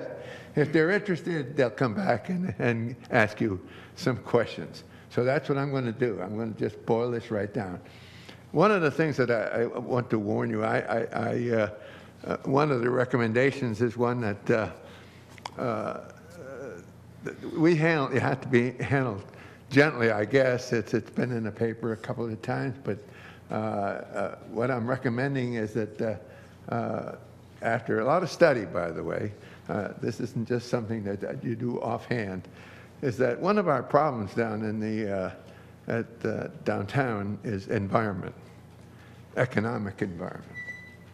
And that's something that we have to do something about before. You're not going to put a jewelry store, a Tiffany's, in downtown, if you know what I'm talking about. It just won't work. You know, you got to have the right customers. You got to have all of that. So it's tough to say that what we need is an upgrade, but that's our conclusion. Let me just recommend that the council not approve the submittal of the HUD loan, because the proceeds of the loan will be assigned to the maintenance in a new business for downtown Cary. I believe Cary does not, at this time, need or can support any town subsidized new business at the right level, of course, in the downtown area. Our analysis of downtown problems is that what we need is a substantial increase in high-income residents. There's no question in my mind that if we don't have high-income residents, this is the environment. You have to have the appropriate environment in order to make something go. And that's our concern. And of course, a lot more parking. I've heard things about, oh, well, there's enough parking here, enough parking there. I can tell you, I've just been down in a regular business day and go down to one of the restaurants, and it's pretty difficult to find a place to park even today without an inn and other things. So we've concluded that you can't just walk away from parking. We're going to have to do something about parking before we advance with the next step. We don't believe that the current income mix and number of parking spaces will allow us to add new businesses. They say there's only 45 rooms, but if you get 35 people with automobiles in there not filling up the place at the maintenance, there isn't going to be any room to park. I don't know where they're going to go, but they aren't going to be there. Our next step, we suggest, is that we stop our current new business activity. I had some talk with Ed, and he told me that there's two things that he was looking for to put in the new downtown area. He said a supermarket or an inn. Well, we got an inn. We didn't get a supermarket. I scratched my head and I said, my God, something's wrong. That doesn't make sense. At least it didn't to me, and it still doesn't. What we ought to do, the next step, is to stop the current new business activity. I know it hurts. We've got an investment, and it ought to turn around and say, don't do this. But it's better than to have a disaster. And that's possible. And begin adding high-end housing. I'm sorry to have to interrupt you, but your 5 minutes has expired. We do have another public hearing coming up, though. You might want to speak about Thank you. I'm done. Okay. Thank you. Next speaker, please.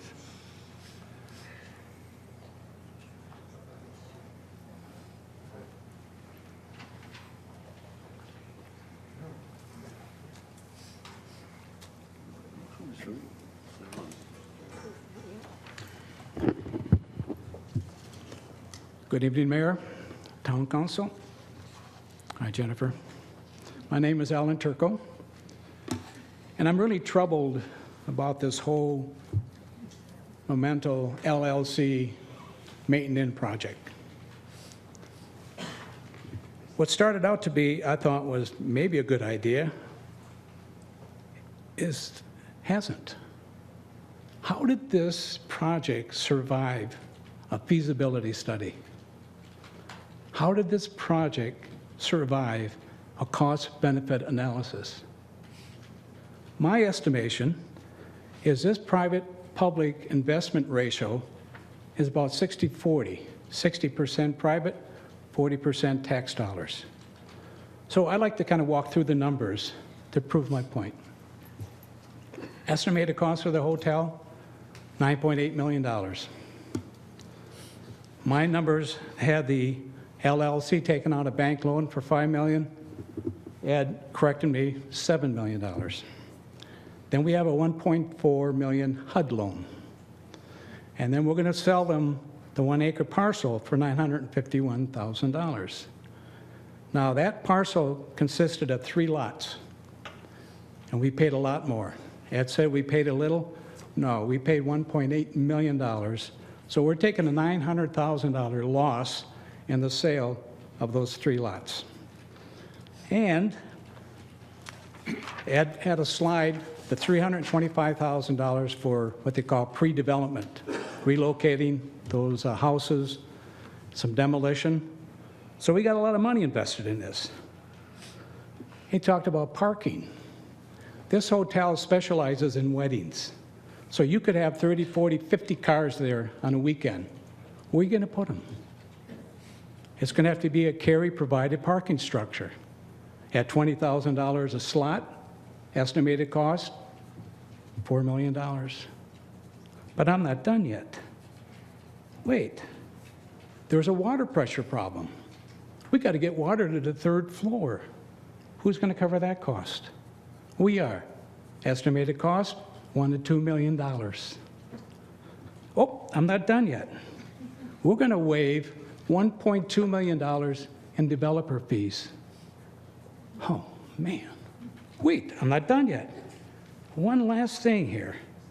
All of this financing, the loans, all of these tax dollars funneled into the LLC, they're subordinate to the bank loan. If that hotel goes under, the bank gets paid first. We're second. It's a pretty sweet deal. So let me just wrap this up. First of all, no HUD loan. Don't get involved with this HUD loan. There's things attached to that that we really don't want to get into. I would suggest that you go back and reevaluate this whole thing and come back with a better idea.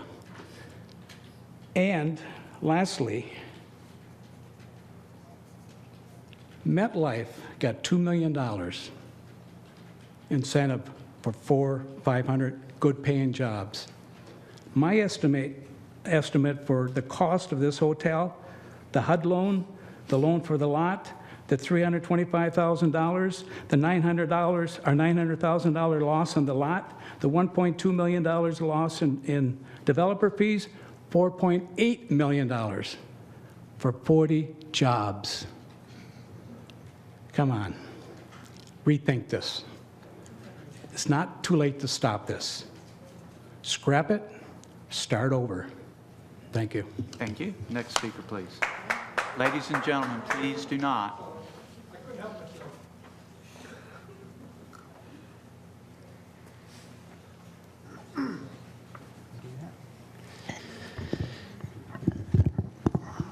Hello, my name is Jason Buckmeyer.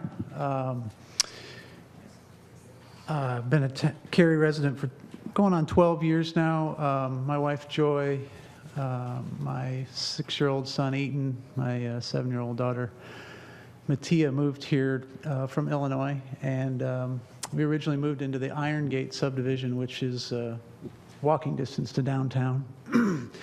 And that's when we first started to fall in love with downtown. We'd walk downtown to restaurants and whatnot. And after reviewing the town plan for what the town vision for what they wanted to do with downtown, we started looking for something even closer. And so 2.5 years ago, we bought a home out at 115 West Park Street because we saw what was going on with the Arts Center, and we saw the vision on it. We knew it wasn't a concrete, this is exactly what's going to happen plan, but we saw the vision. And we knew it was something we wanted to be a part of. So unfortunately, in those 12 years of being in and around downtown, it's been hard to watch restaurants come up, strive to get business, and then close down. And I remember one time it was, I think it was Valentine's Day or maybe the day after, and it was 6 o'clock at night and we couldn't find a restaurant to eat at in downtown Cary.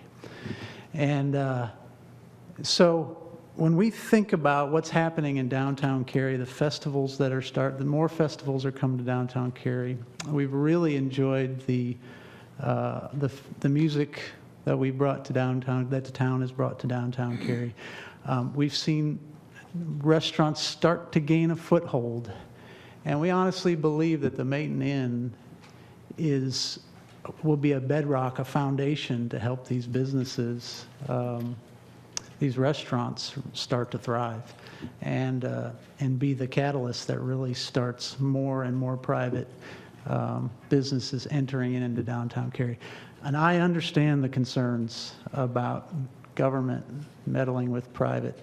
But in this case, what we've gotten thus far without government getting involved is, no offense, Don, but we've got about 15 automotive shops downtown.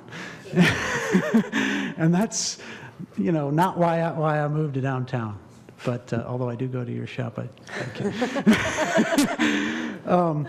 So I just wanted to tell you that my family, we are excited about the Maiden Inn coming in. We live 4 houses away from it, and you can park on our curb anytime if you're staying there or going to downtown.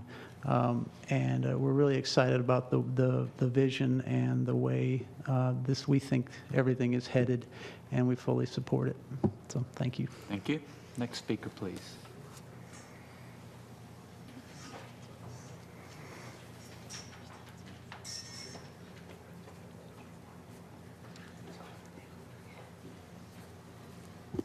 Good evening, and thank you all for the opportunity tonight to speak. I have no notes because I didn't come prepared to speak. Ms. Ogle, for the record, for those who are watching, could you please give us your name? Oh, I'm so sorry. We know who you are, but they might. I'm Sheila Ogle. I live at 215 South Academy Street in downtown Cary. I've been a resident of Cary for about 55 years, have 3 businesses downtown, and as I said, I didn't come prepared to speak tonight because I knew this was on the agenda and I wanted to hear it, but I had no idea that anybody could oppose this. And so I thought it was just going to be a breeze. But as I sat here tonight and hear people that are so passionately for this project, as my husband Carol and I are, and then I hear people that are not passionate for it, I was just amazed. And just for the record, I wanted to tell the council how excited we are about this project and how much that we appreciate all of the thought and study and committee meetings and everything that have gone before this project to approve it. We've lived in Cary downtown for the past 20 years, and we've never seen anything as exciting as this. One of our speakers tonight was talking about how we need high-income residents downtown. But if we're going to bring high-income residents downtown, we've got to have things to entice them to come downtown. And what we are going to see with the Maiden Inn is going to be yet another indication of we are going to have a vibrant downtown and something exciting where people can come and go at night, where people from the Cary Arts Center can come down and visit. So thank you so much for considering this project, and I hope that it will get approved tonight without any opposition at all. Thank you so much. Thank you. Next speaker, please.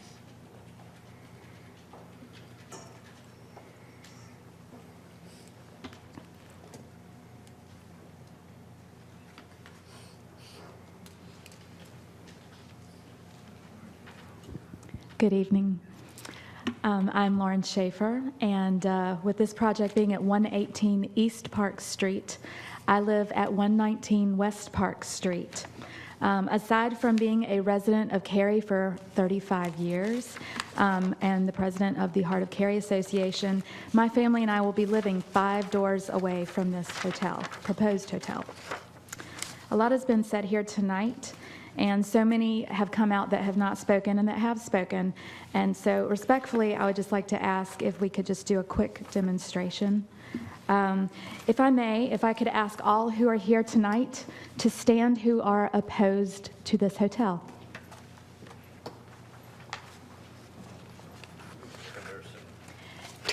If you would. You better sit down, Jay. On this side.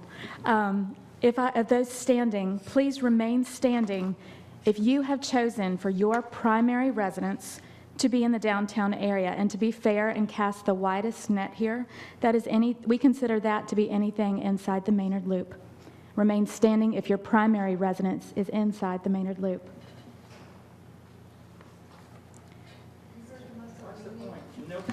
Shh, ladies and gentlemen, please, this isn't a conversation. It's her time. It is not inappropriate. There's a point. Finally, as part of your decision about this hotel and our potential new neighbors, how many of you have taken the time that are still standing to drive to downtown Durham near the Duke campus, tour the Crossman's existing hotel, and speak with their surrounding neighbors before making your decision? No, you may not. As both a future neighbor and president of Heart of Cary, representing 186 businesses, nonprofits, and residents, as part of my due diligence before I made my decision, I made an appointment and went to Durham and spoke with them. I wanted to tour the entire King's Daughters Inn. I saw every suite, including the handicap accessible suites. I met with them multiple times and talked about what the hotel would be like there, what it would be like here, and what would be different about it. What they do with their hotels is stunning. It maintained a personal element of charm, and it still had a small downtown feel, and it fit in perfectly in the downtown historic environment across from the Duke campus. People say many things about Cary. They talk about how it's a great place to live and how it's a great place to raise families. For those families here in Cary, Cary is where their children want to come back most of the time to get married. And that is something that we have not talked about here tonight on this subject. In many cases, they are going to find churches in downtown Cary or churches in Cary, which is their hometown. There are more than 12 churches, synagogues, and wedding venues within less than a 3-mile radius of the location of this future hotel, as seen in Figure 1 that I handed out to the council and to the mayor. 5 of the largest churches of those on that list, not the largest, but on the list, are a 3/4 mile or less, starting with 2 large churches that are 0.1 mile or less from where the hotel will be located. The point in this, if you will go to figures 2 and 3, which is on the next page, there's a big disconnect between where the churches are and how much wedding traffic is brought in to where the hotels actually are in our town. If you look, these are Google images, and I try to reflect them equally. They go as far out to Thomas Brooks Parks. They go to Lake Johnson Park, Hemlock Bluffs Nature Preserves. They go all the way up to way beyond North Cary Park. A lot of the hotels that we are sending this wedding traffic to, they go to Morrisville hotels, they go to RTP hotels, and they go to Raleigh hotels. There is no hotel in this area that serves the downtown area. Just looking at weddings alone for the wedding traffic, the average wedding in Wake County, according to the 2013 Wedding Report Incorporated, is between 134 and 154 guests. The average number of a block of hotel rooms for one of these weddings is 25 rooms. 76% of bride and grooms choose a hotel room in the same town on that night after the reception, and their average price tag in Wake County for that room alone per night is between $200 and $640. In just one example of our downtown wedding venues, they average 24 weddings or receptions per year. and these were as of the last calendar year. That is just one of the 13 that I've listed out there. Ms. Schaefer, I'm sorry your time okay. has expired. That's okay. Thank you. I'll pass my comments along. Next Thank you. speaker, please.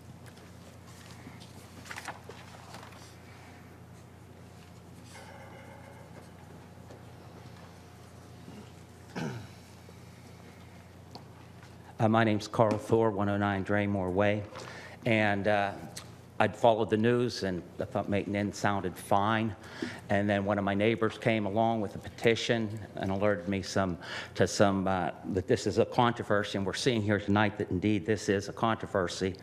In favor of this, we see a lot of people with well-intentioned outcomes to have a hotel, drive business, prevent the establishment of gang hangouts, attract pedestrian traffic.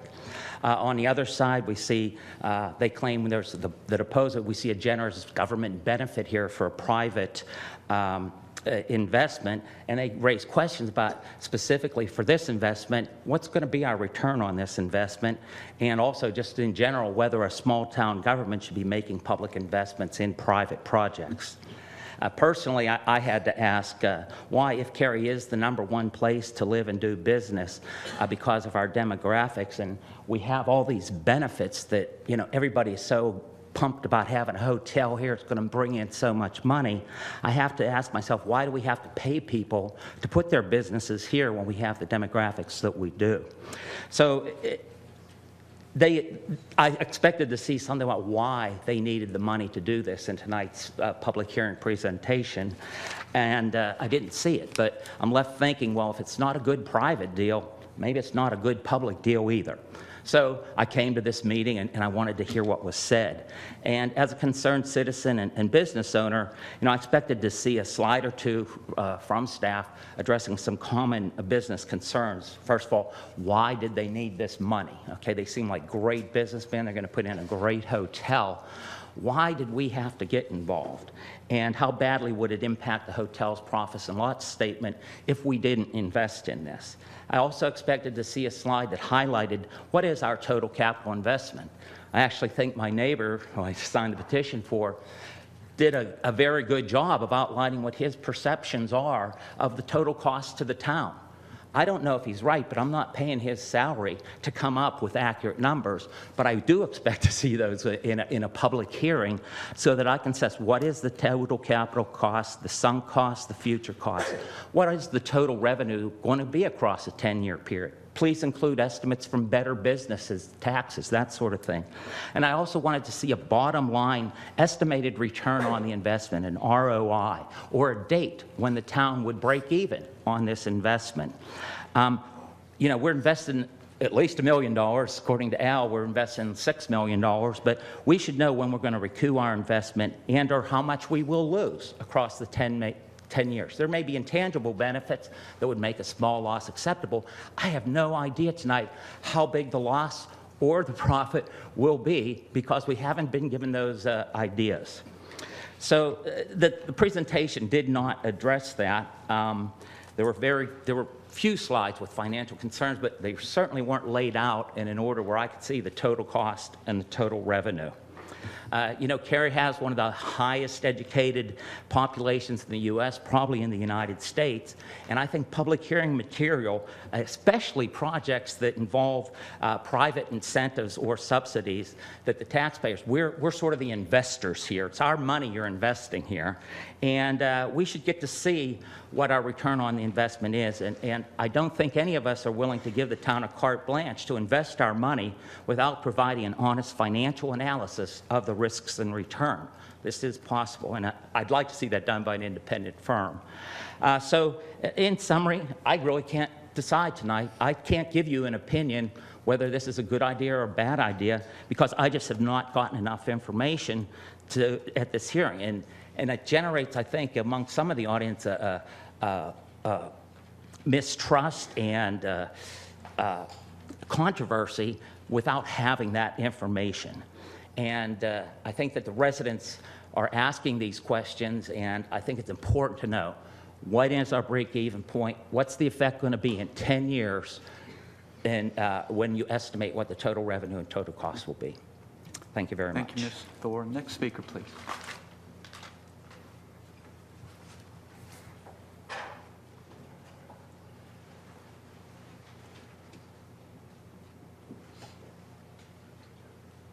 Good evening, ladies and gentlemen. My name is Gina Benoit, and I came tonight because I wanted to hear the pros and cons about this project. I've been hearing about it now for quite a few months.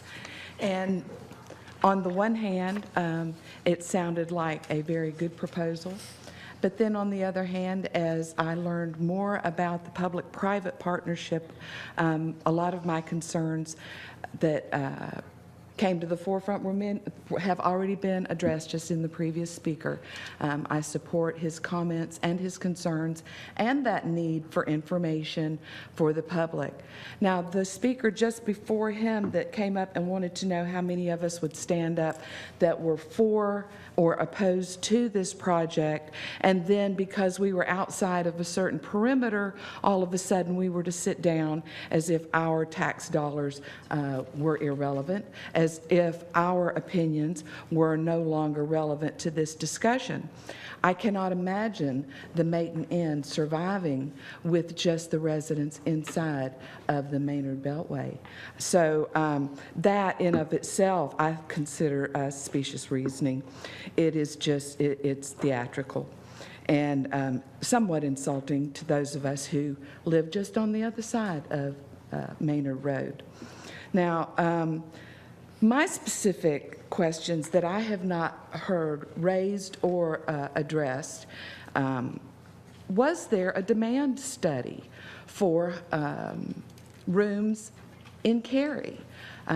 I loved the information that the speaker gave about the number of weddings per year, 24 a year, and the number of rooms that a wedding party normally rents. So we're looking at twice a month, possibly, probably more in the summertime, large wedding parties downtown with no parking. And that's kind of a concern. One of my other concerns was for the HUD requirements for this $1.4 million loan, federal loan. My understanding is that that is contingent upon hiring low-income individuals for these positions. And when I think about my years of working in the service industry as a college student, fresh out of college, being a server or a housekeeper in an inn is already a low-income position. And why we would have to be guaranteeing that there would be X number of people hired in a low-income position in order to qualify for this HUD grant, it doesn't make sense.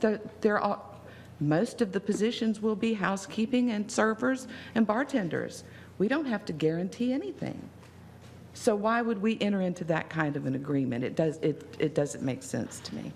Now, I don't have the particulars in front of me. This is just information I've gleaned. I don't have the actual application and the requirements, and that's where you really have to get that information from. I haven't found a source for that yet. So this is just information that has come.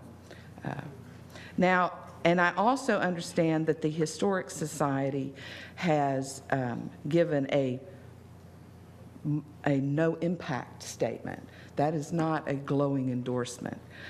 Personally, having looked at the architecture, it doesn't fit with a residential bedroom community. It is the idea of the inn, of the Maytown Inn, being a boutique inn, sounds wonderful. Those are great terms, boutique inn. But when you look at the structure of it, it looks like a huge brick mammoth with very little character. Now, I also know, having interacted via email with the proprietors or proposed proprietors, is that They have made some changes. They put shutters on it and a portico, and so they've given it a little bit of southern charm.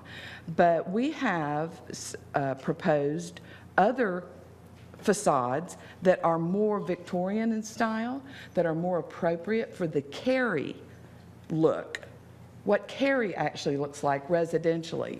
We don't need another building. Sorry to have to interrupt you, but your time has expired. All right, then thank you so much for your Thank time. you. Next speaker, please.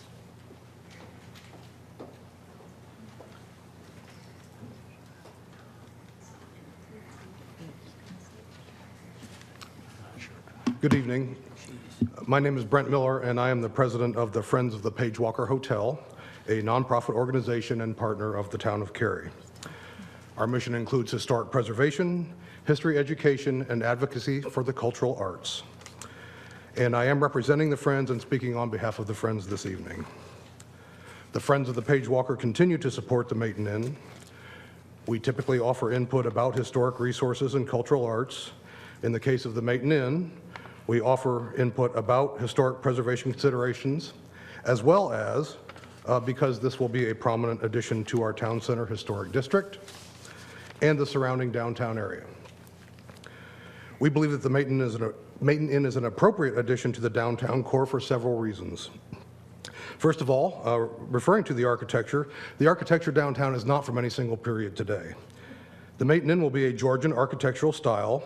Today, just along Academy Street, we find some Victorian and Queen Anne architecture, a Tudor Revival cottage, an American frame cottage, a Colonial Revival cottage, a Greek Revival and Colonial Revival together church, a Gothic Revival church, and a Craftsman-style house, just to name a few. With the existing diversity of styles, adding a Georgian building to the mix seems quite appropriate. Plans for the building, including the exterior design and layout, have changed a good bit since the original conceptual sketch was published. Unfortunately, many people are basing their opinions on an old conceptual sketch rather than the current plans that do include a new portico, shutters, and several other design features, many of which were intended to make it look more residential and soften the building's scale. The Maiden Inn will be approximately the same height as the Yarborough and Mr. and Mrs. Ogle's houses right across Park Street from the inn. And the State Historic Preservation Commission has reviewed and approved the Maiden Inn's exterior design as consistent for the downtown Cary Historic District. The inn's owners have introduced several new design features recently to address concerns and suggestions from the Friends of the Page Walker and the State Historic Preservation Commission. And the plan for the Maiden Inn includes the preservation, as Mr. Goff mentioned, of two existing downtown historic structures, the Waldo House and the Maiden House. The Maiden House in particular might otherwise face a much less certain fate. Although the Maiden House will be moved, which is typically considered a last resort for preservation, we believe it is appropriate in this case, and that much of its historic context will be preserved at the nearby location. And the inn's owners are experienced preservationists and have won several historic preservation and environmental awards for their current inn, the King's Daughters Inn in Durham. Now, there are desires for a downtown inn to look like a small house or another structure, such as the King's Daughters Inn, but those desires to look like some other architectural form are understandable, but they're really not always realistic. An economically viable inn requires more than just a few rooms that a residential-style Victorian house-looking bed and breakfast would offer. And most historic preservationists frown on what we call the faux historic kind of development that attempts to copy some existing structure and make it sort of look old. So in general, the Maiden Inn should help to bring new vitality to downtown Cary, and the Friends of the Page Walker look forward to welcoming the Maiden Inn and its owners to Cary. We recognize that it's not possible to satisfy everyone, and we believe that there are many positive aspects to the Plan Inn that often are overlooked, and that many of the objections are undeserved or perhaps based on obsolete or misunderstood information. So in summary, the Friends of the Page Walker believe the Maiden Inn will be an asset to Cary, and it is appropriate in the historic downtown district, and the State Department of Historic Preservation agrees. Thank you. Thank you. Next speaker, please.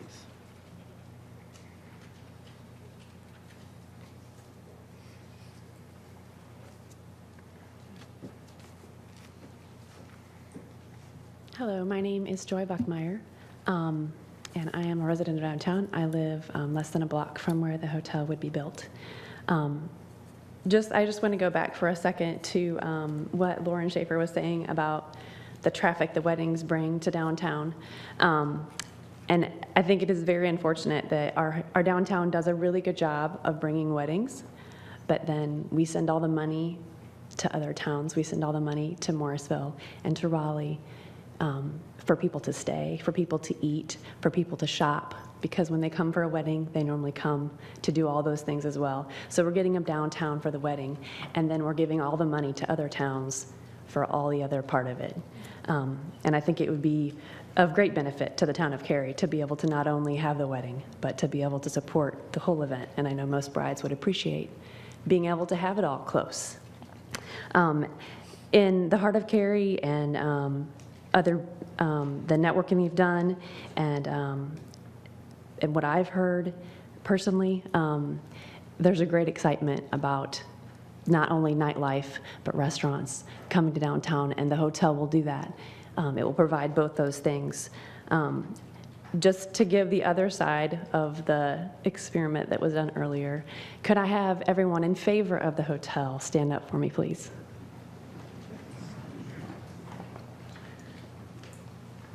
Thank you. You can sit down. I won't go to all that.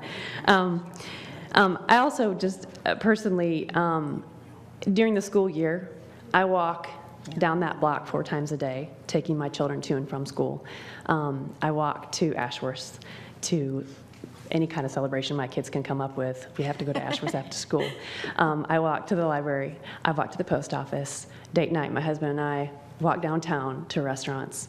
I'm looking very forward to walking to the theater. I'm downtown. I live downtown. I walk downtown daily. And I'm very excited about not just the hotel, but all the plans that are coming in downtown and what that's going to do for our town. There's a lot I love about Cary. There's a lot of things that I enjoy about it daily. And I think this is just going to add to the amazing town that Cary already is. Thank you. Thank you. Next speaker for this public hearing.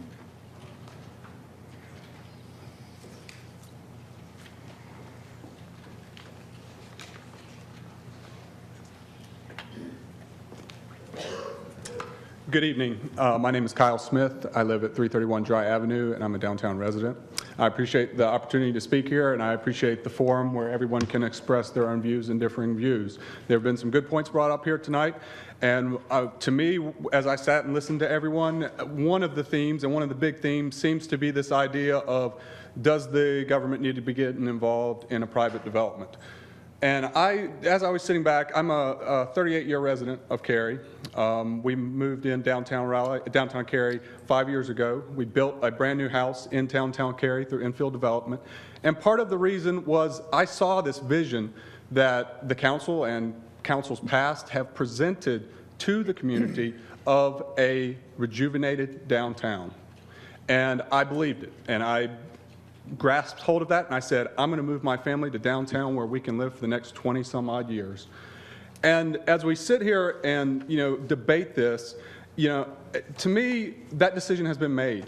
The fact that we are where we are is because the town has committed to seeing that our town is vibrant throughout, in western Cary, in middle Cary, in downtown Cary, in all parts of Cary.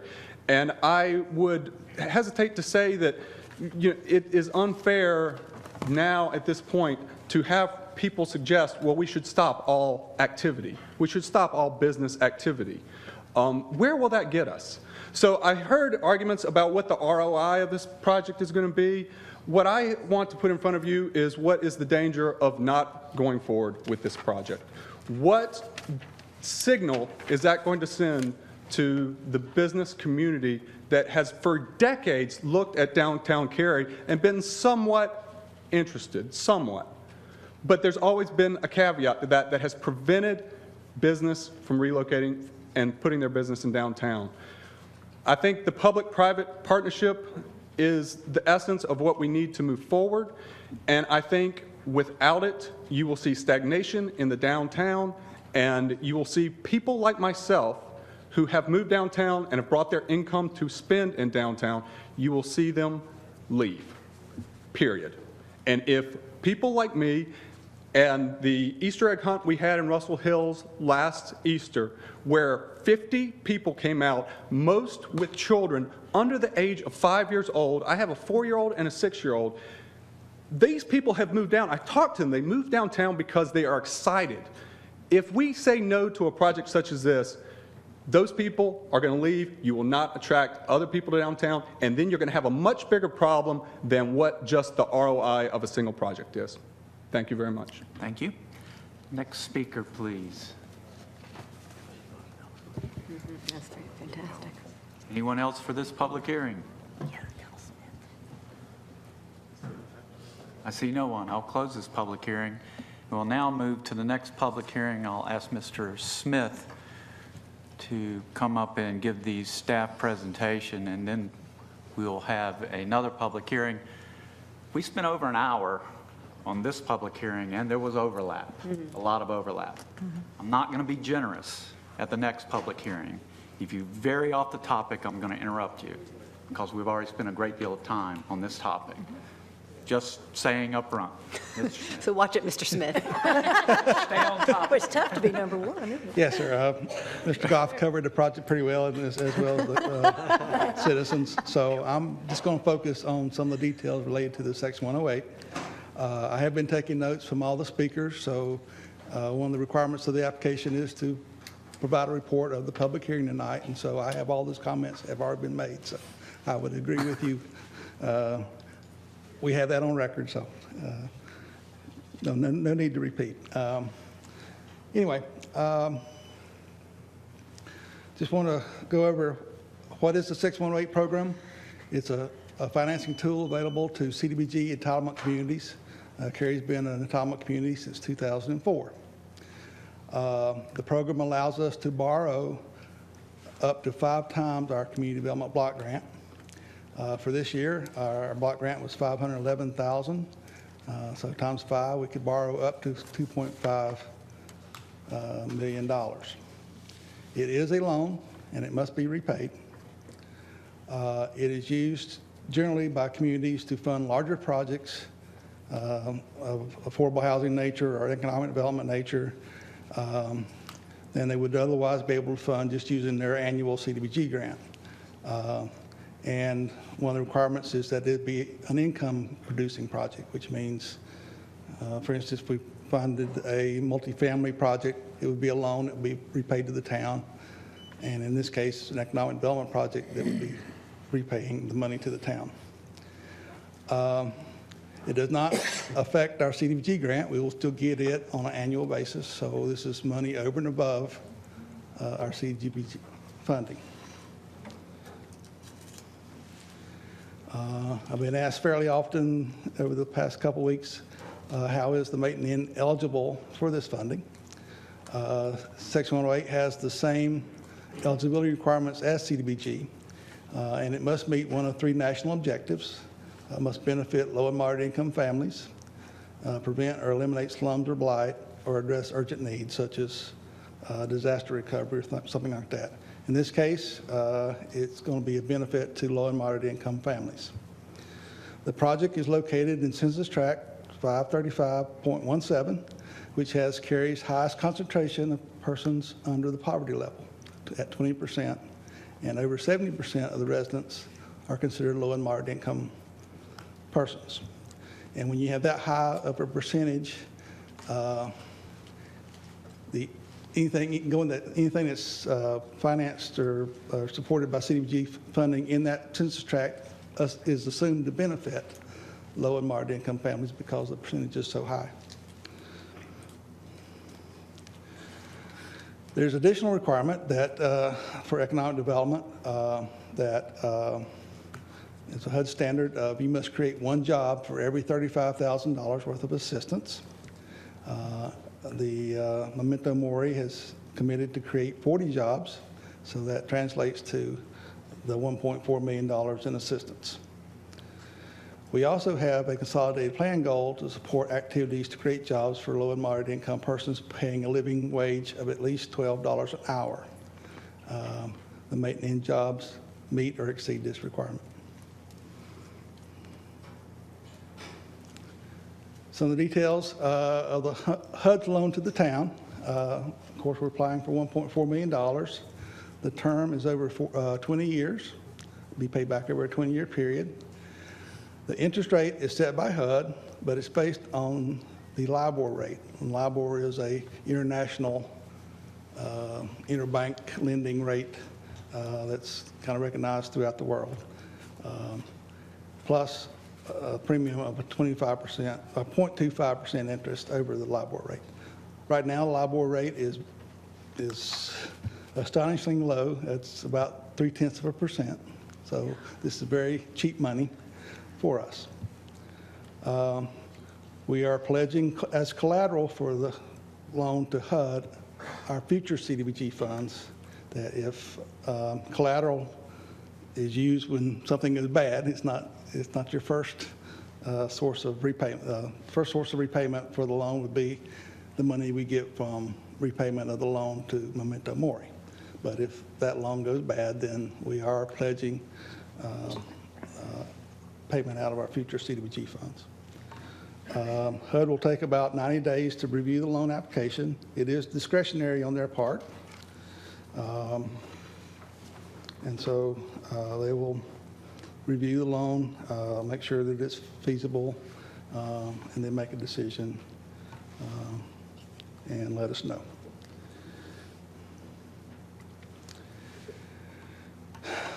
If we receive approval for the loan from HUD, then we would turn around and make a loan to Memento Mori in the same amount for the same 20-year term. We are proposing that the interest rate that we charge Memento Mori would be whatever HUD charges us plus 1% premium to cover our risk and involvement in this project. So we'll be making what's termed as program income from this loan that would go back into the CDBG program for other eligible activities.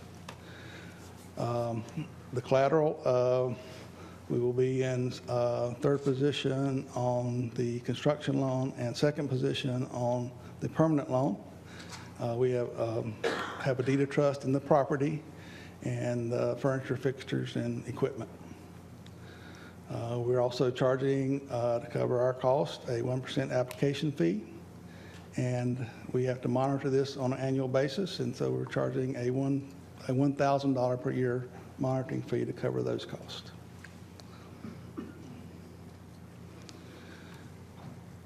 Some of the compliance items, the red tape that goes along with HUD funds, we have to complete an environmental review.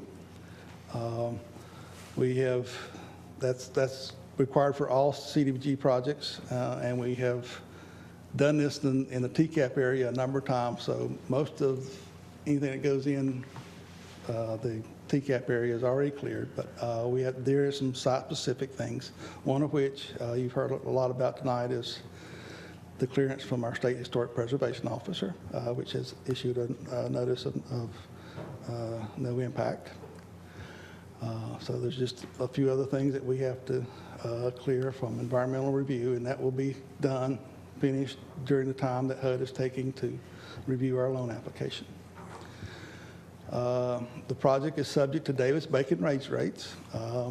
That is a federal requirement that we must pay prevailing wage rates.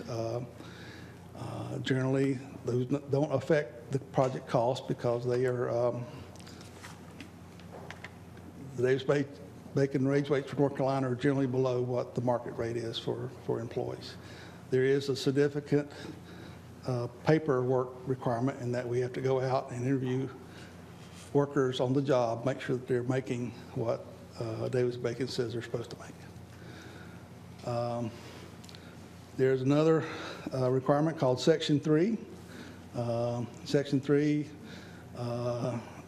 requires us to reach out to low and moderate income persons in the area for the jobs that are being created. So we have to set up a outreach program, advertising program that these jobs are available to residents in the area. There's several others that are kind of minor. We have to certify that we're a drug-free workplace. We can't lobby, can't employ, well, none of you can be lobbyists under that requirement. We have to make sure that Ms. Crossman, who will be the general contractor, is not on the debarred contractor list. That's not a problem. And we have to follow acquisition and relocation laws, most of which won't actually apply because most of that has already been done. In case of default, what happens if the worst happens and the project goes bad? We would first pursue the collateral, which is the building and the furniture and the fixtures and equipment. As someone mentioned earlier in the public hearing, the bank that's in first position would kind of get first dibs on that, and we'd be in second position, so we'd kind of get what's left over. But hopefully the loan-to-value, well, loan-to-value is sufficient that if the property was sold, we should be able to recover our loan from those proceeds. If, however, though, the collateral is insufficient, annual repayments to HUD would come out of our CDBG grant. The annual repayments are estimated about $75,000 a year. We receive about $450,000 per year, so there's sufficient money there to cover that, plus keep going with our normal CDBG activities. The other concern is CDBG is not popular with Congress at the moment, and should it go away, which it's been around since 1975, so I don't know that it will go away, but should it go away, then we would still be on the hook to repay the loan, and we'd have to come up with a general fund source to do that.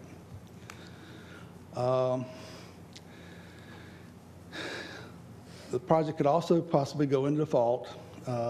They may be paying their bills, but it could go into default if they don't create the 40 jobs. So there are ways to work around that, but that is a default condition if the jobs aren't created.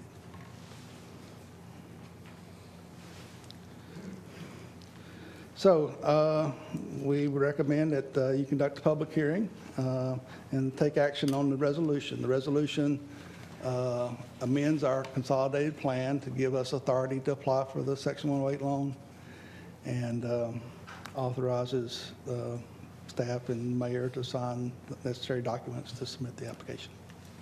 Thank you, Mr. Smith, and thank you Happy for to answer being any questions. patient.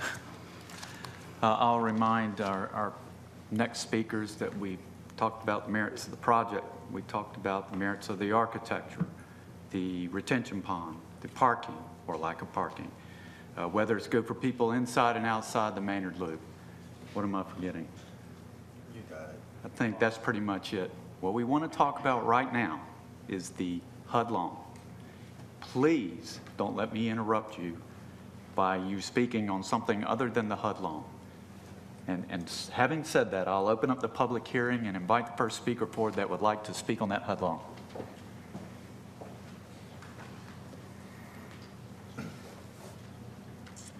I'm Scott T. Doug. First, I'd like to say I'm not opposed to the maintenance at all. I'm opposed to being forced to pay for it. We will pay to build a private boutique hotel, one that's so extravagant, most of it, including me, can't even afford to spend a night in it.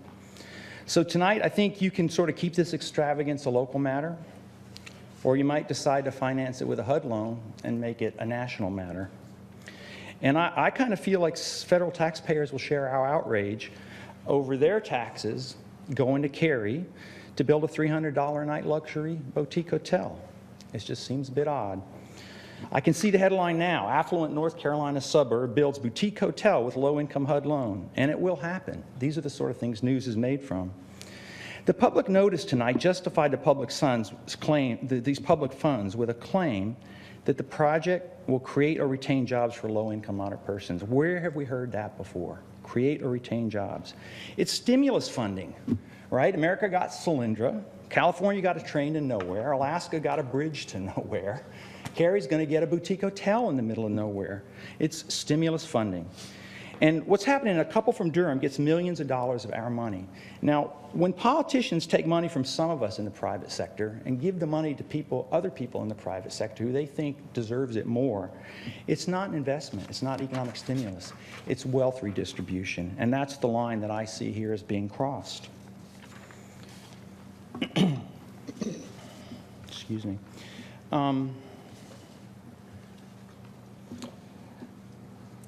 So it's a public hearing. What do we think about this HUD 108 loan? We think that folks like the Crossmans can find their own loan. We think telling HUD that Cary needs a $300 a night boutique hotel, a martini bar, chocolate and port wine turned down, in-room iPads and 40-inch LCD TVs because we really care about those low-income jobs. It really sounds elitist to me. We think we should raise the standard of living and income in Cary rather than spend $6 million for a handful of jobs for busboys and handmaidens to wait on the elite clientele of the Maiden Inn. We think the public should see the Crossman's business plan before we give them $6 million of our dollars.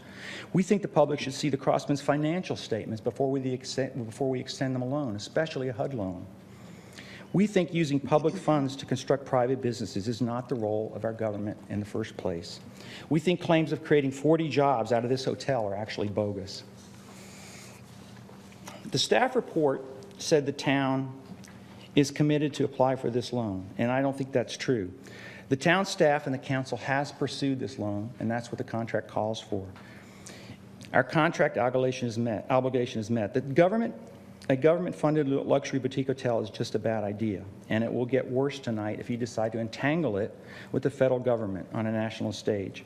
We request that you not amend the comprehensive plan. It is time now for the Crossmans to find their alternative financing, as was anticipated for and provided in the contract. Thank you. Thank you. Next speaker for this public hearing. Anyone else to talk about the HUD loan?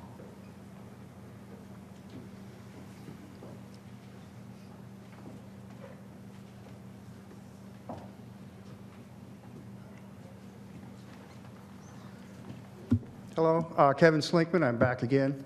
And I'd like to reiterate some things. It's just, that was just talked about the previous speaker. It's just not the money that's coming from Cary. And think about the fairness of this.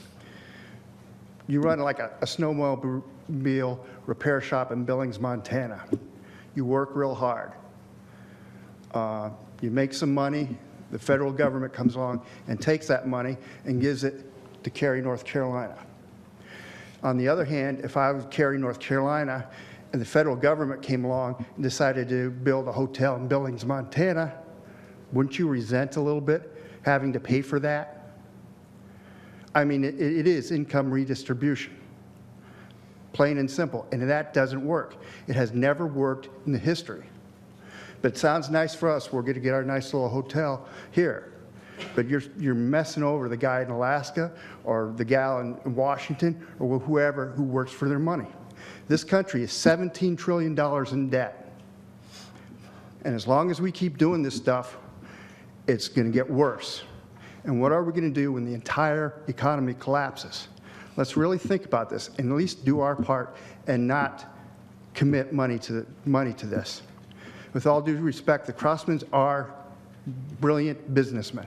They've made it work over there in Durham. They can make it work here. I believe in the private sector. If they want to build it, let them build it. But building it and they will come only works in cornfields in Iowa in the movies. I lived in Biloxi, Mississippi for 3 years. I was in the Air Force. Same kind of thing. They had something called the Veau Marché, which was downtown Biloxi. And they built it. They made it a beautiful walkway. Well, no one marched down that. There's a lot of federal funds that went into that, and it ended up to be empty. Let's not go down that road. Let's not waste our money. Let's not waste the money of people in Washington or Montana or Maine. Thank you very much. Thank you. Next speaker, please.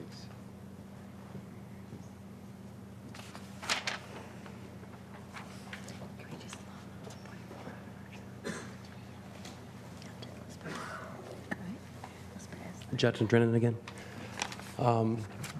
So I live next to a couple of triplexes, 2 duplexes.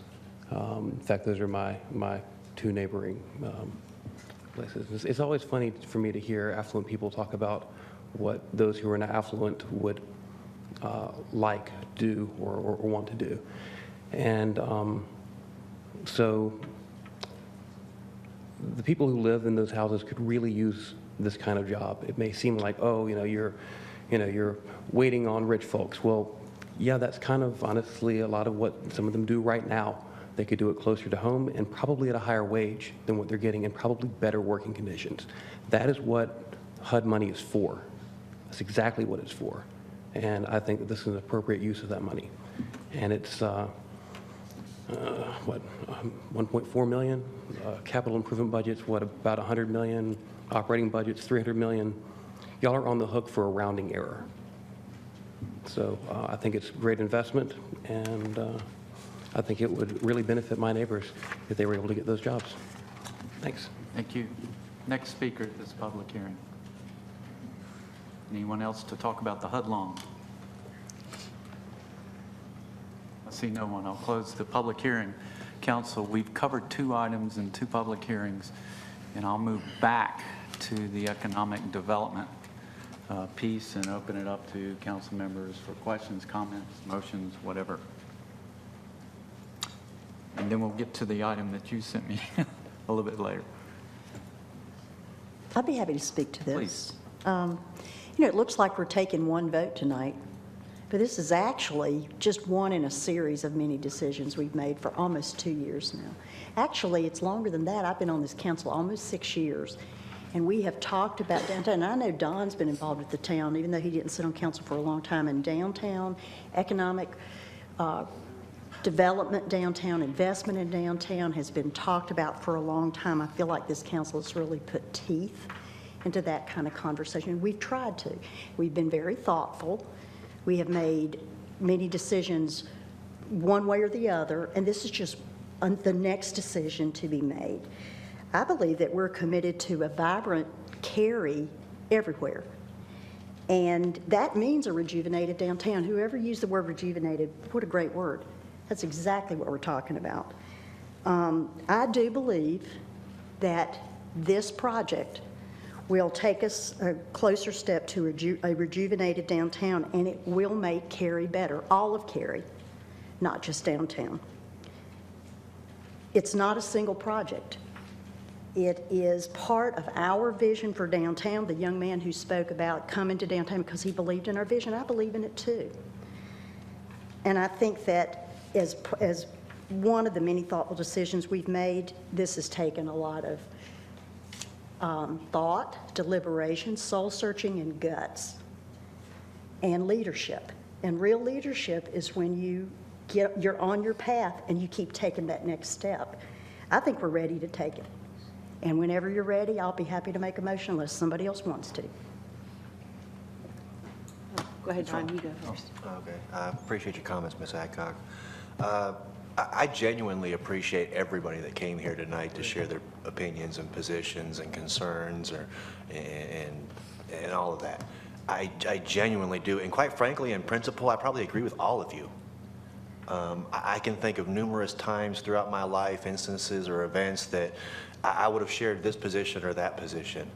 I really do. But we're looking at everything that we're doing downtown as a case-by-case basis. And sometimes philosophy isn't, as a blanket, just doesn't cover everything all the time.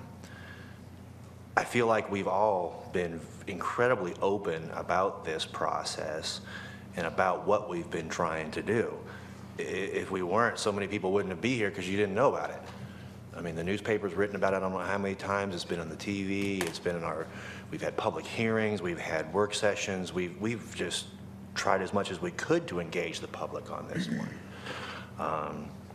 And I feel like myself and probably everybody on this council has been open and honest about our commitment to downtown. I ran for council, the first time I lost, well, I don't know, 10 years ago or something now, with a commitment to do something downtown, because I was tired of just all the talk and plan and actually not getting anywhere. And we were seeing businesses leave. New business would come in, 2 more leave out. New business come in, 3 more leave out. and there was never anything going. And quite frankly, downtown Cary was on a path to blight. It really was. It was just going to take time. I kind of look at it as you can spend money downtown one of two ways, but at the end of the day, you're going to spend money downtown. You can do nothing, sit back, let it become totally blighted, crime-ridden, decayed, rotten, and everything else, and then you can spend millions of dollars dealing with that problem. Or we can make some strategic investments on the front end and hopefully avoid the prior scenario altogether. I don't think anybody on this council has acted or is acting like we have this unlimited pot of money and we're just going to keep doing this and that. We've all had the conversations and we've all kind of committed to a few strategic projects to kickstart, jumpstart the downtown, to get the private sector to start investing money.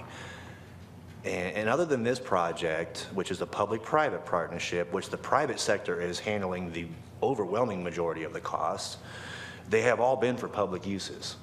The Cary Arts Center, I mean, that wasn't something we just raised the budget and spend $15 million to do an arts center. No, we took money from another project, an aquatic center, and moved it to the arts center. We were really strategic in how we got money to invest in downtown and what our priorities were.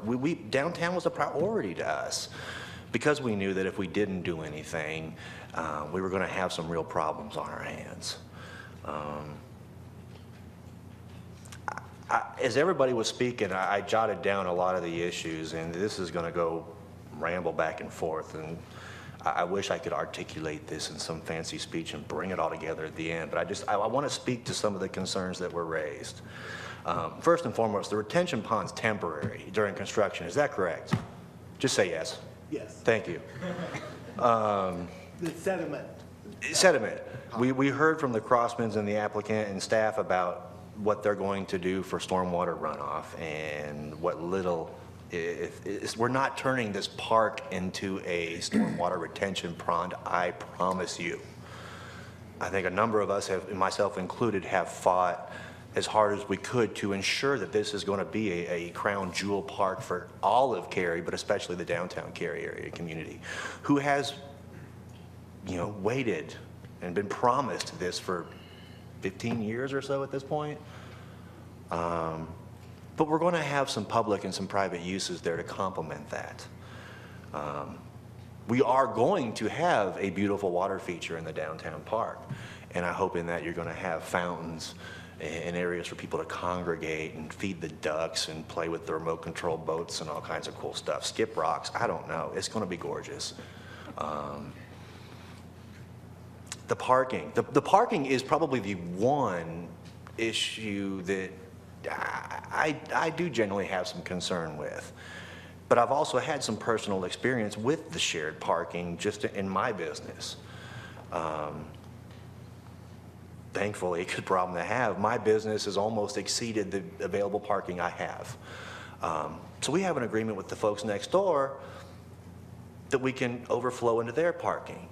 And their use is a restaurant, so most of their stuff is at night, which I'm closed, so they overflow into my parking lot. And it works. I've seen it work. And if there's an agreement with the church or adjoining landowners and then some on-street park, I know they can make this work. There's a concern about the handicap accessibility and so forth. Well, and I really, really appreciate that. But if the folks can pull up to the front door and somebody can help them out and get them into the building and somebody else goes and parks their car, I don't know what else, what are we lacking there? I don't know. It's an environmentally friendly development. Private investment downtown. It's a $1.4 million loan, the key word being loan. I understand there's risk to the town, but it's a risk that I'm willing to take because I don't want the other possibilities. I'm more scared of the town doing nothing than the town doing this. We hear you. Everybody that expressed concern tonight about the financials, I totally hear you. I run a business day in and day out. It's a risk I'm willing to take. I hear you. don't entirely agree with you. Impact fees. One person expressed a concern that we were waiving impact fees, but they're the same person that wants government out of your life. I'm struggling with that one. We made a conscious decision as a council to try to encourage private investment to waive those impact fees for a short, limited period of time. And then we've all kind of also had the conversations and commitment that we're going to do this for a couple few projects or, whatever, and then we're kind of backing out and, private sector needs to take care of itself. I'm going to tell you up front, I want to spend millions more on the downtown park. I'm going to invest, we are going to invest in that. We're going to do it. My wife and I has also had a wedding business in the past. I know all about weddings. I know more about weddings than I ever wanted to know about weddings. And I'm glad I'm not doing it now. It takes a very special person to do that because it's a very stressful day. Not just for the bride. Everybody always refers to Bridezilla, and that's not the problem. The problem is mom. The bride is easy. Mom is a concern. I don't know. At the end of the day, I'm more concerned with doing nothing than this. If the HUD loan doesn't work out and it eats into our CDBG funds for, 75 grand a year, at the end of the day, if they go belly up, we've got a beautiful building in downtown that I'm pretty darn sure that the town staff and arts department and parks and rec and something could find something to do with it. Yeah, we bought the 3 lots for more than $950 whatever thousand, but we bought that whole 13 acres for about an average of what, $21 a foot. Yes. And some of those lots or areas we're going to want to develop some things on, and some we're going to want to keep for the park. But we can't go, well, we bought this lot for this much, so you have to pay that. We bought this lot for this lot, so you have to pay this. We're looking at the whole thing comprehensively. And I think that's fair. I really do. $130,000 a year in property tax revenue versus 10 is or 15 what we're getting now. So in 10 years, we've just got $1.3 million just because they built the building. I don't know. Thank you. Ms. Robinson. Okay, thanks. It's always tough when you do hear so many good arguments from a lot of people and you feel torn. But I'll tell you, we've been working on our downtown for a very long time. And when we began the process, we eagerly went out and came up with a plan for downtown. And we didn't invest any funds. We didn't do anything to stimulate new businesses coming here. We just simply created a plan. That was probably the worst decision we could have made for our downtown in hindsight, because what we did is we told everybody how valuable their land was going to be someday when something got built on it.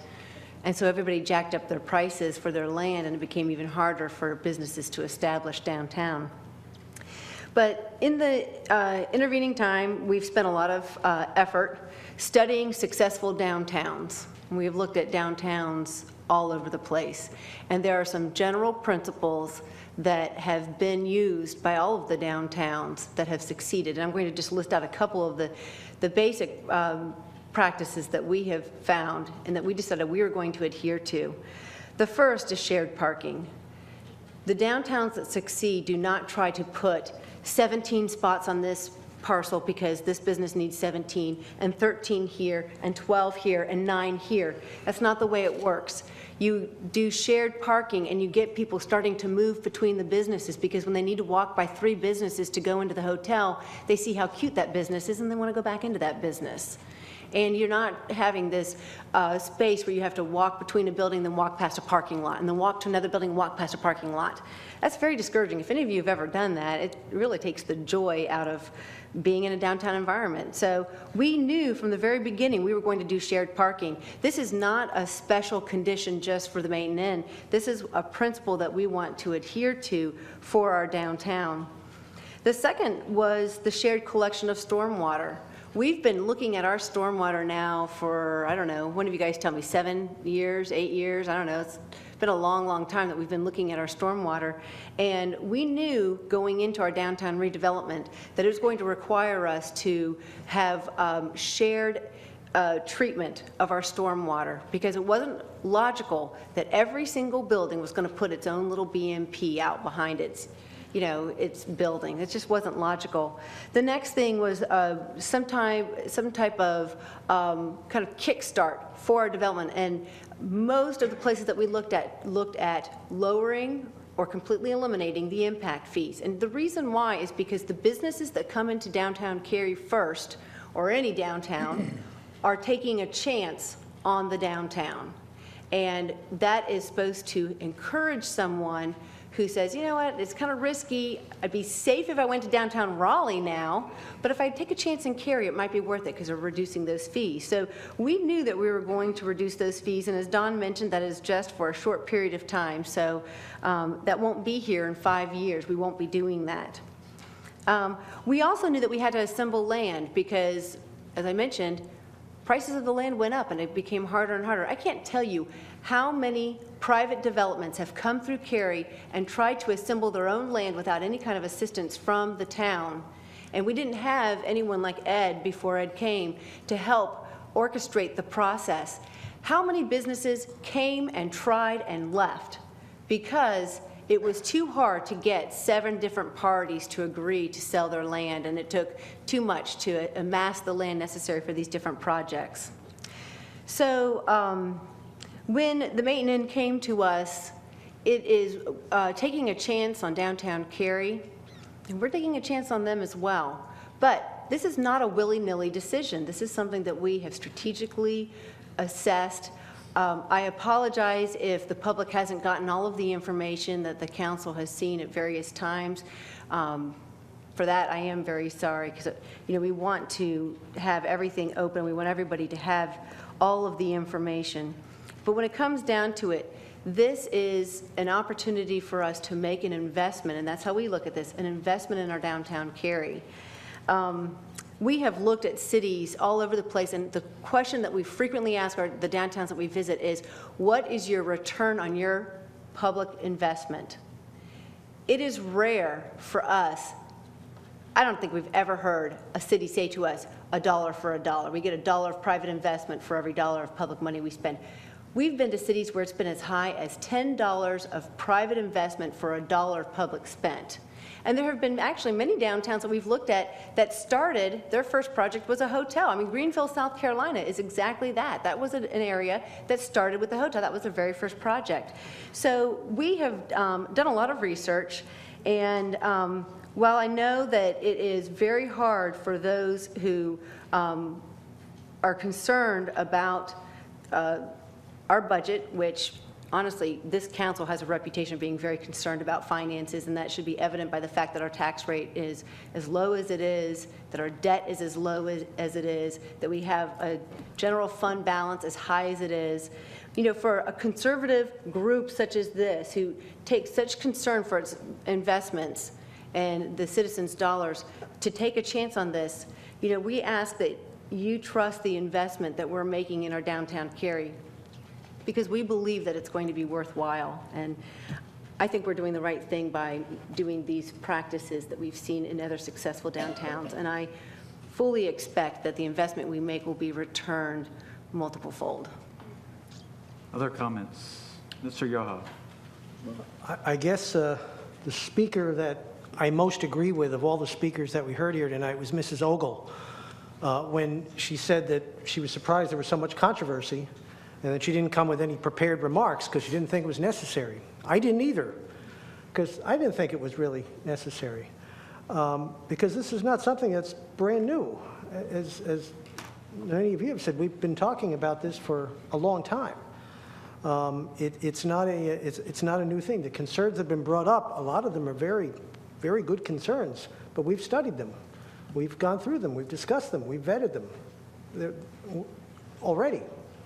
This is just, at least the first public hearing, I guess the one we're talking about right now, is just a second amendment to a contract that this council has already seen and gone through a year ago, 2 years ago, a long time ago. So I don't see what all the hubbub is about right now. This is a unique opportunity for Cary, no question. It's without precedent. And when there's something without precedent, one does get a little scared. You can understand that. And it's without precedent, and it's not without risk. Mrs. Robinson, I think, articulated that very well just before. It's a risk we're willing to take. It is not without risk, but it's a risk we're willing to take. And it's not without concerns. I have a concern about the parking. I really do, of all the concerns that I heard here tonight. But it's not something that's going to stand in the way of my support for the hotel. I think it can be worked out. I really think it's going to work. I think it's going to make downtown Cary a better place. I think it's going to make Cary a better place. And I, for one, just can't wait for the grand opening and that ribbon cutting.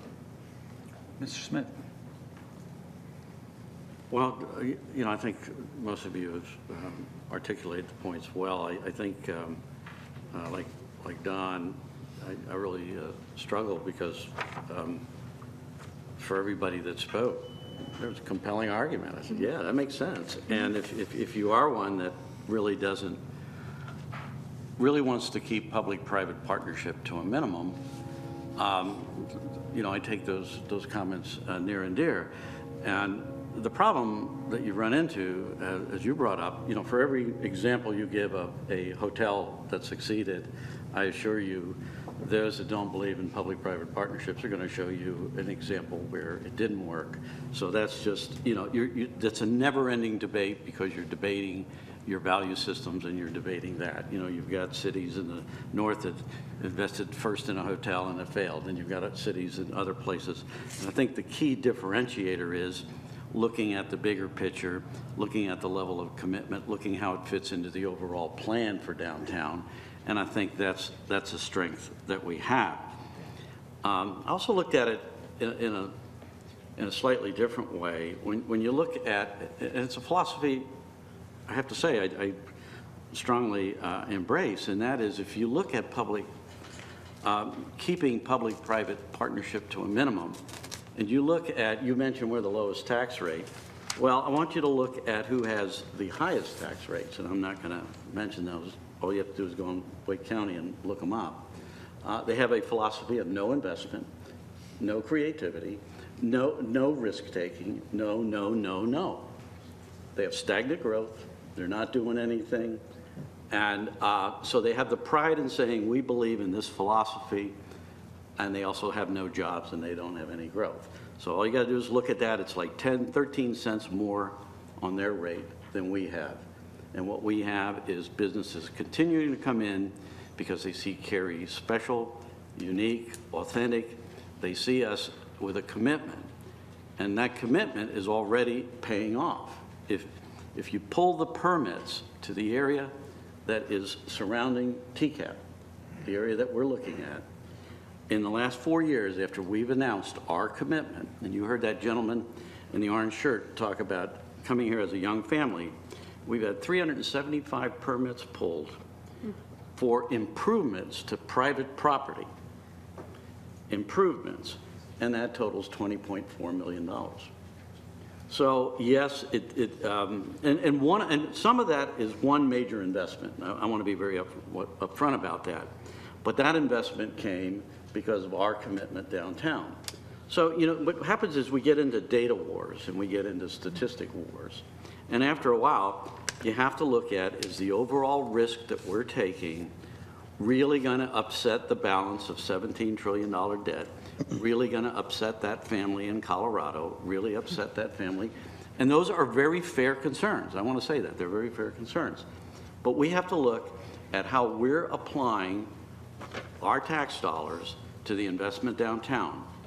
We're bringing those young people in. We're bringing those young families in.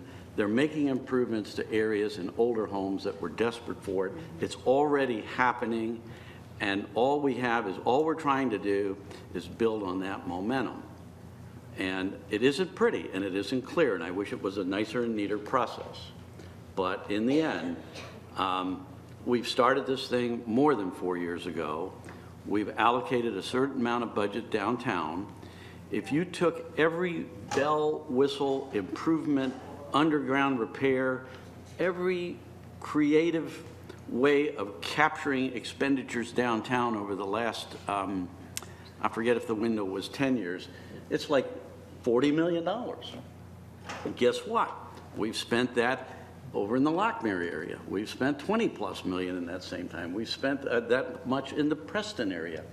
It's just committing to keeping Cary unique and special and not letting it go to waste.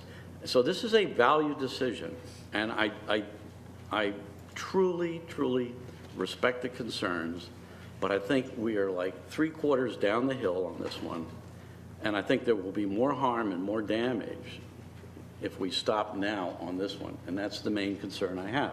You know, would I like to have seen some things done differently?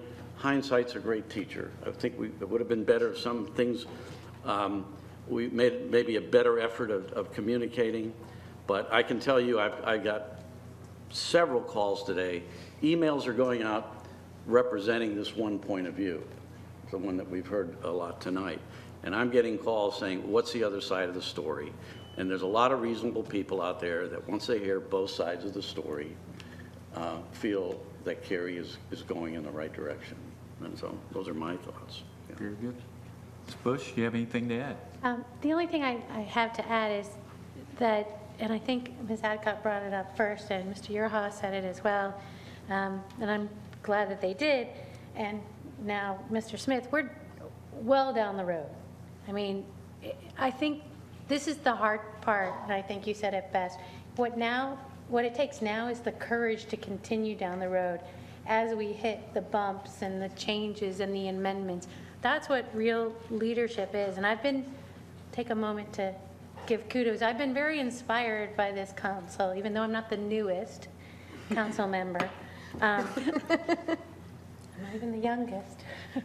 I've been inspired by the leadership on this council to make the hard decisions. Because these decisions were made long before I joined council.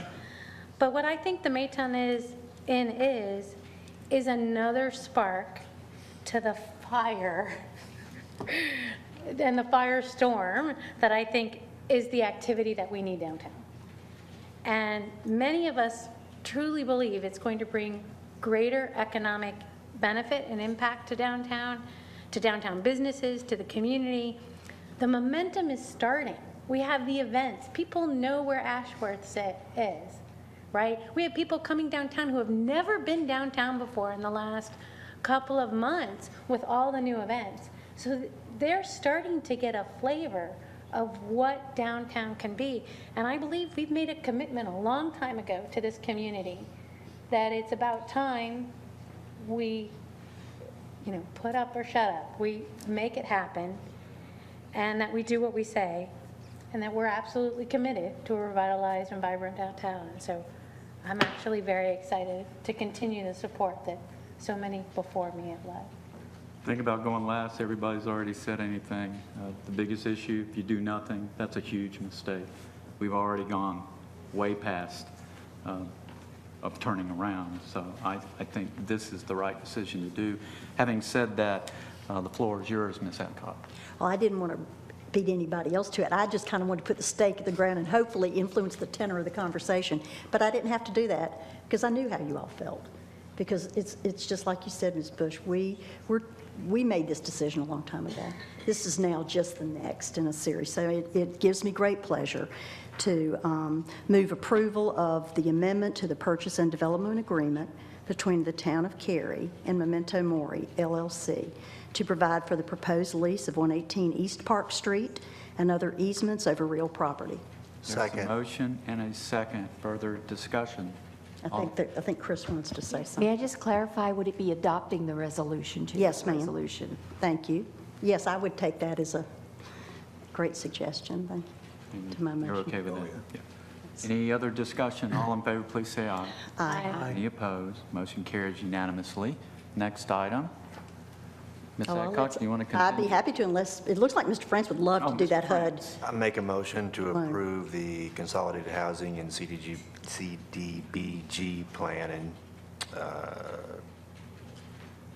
2014. 2014 Annual Action Plan. I'll second. There's a motion, second, Ms. And may I make the same comment? There's a resolution. And associated Adopt the resolution. associated And I amend second. Okay, discussion? I think if any points really made sense tonight is that anytime we get involved with HUD or anything federal, we have got to do our due diligence and stay on top of it.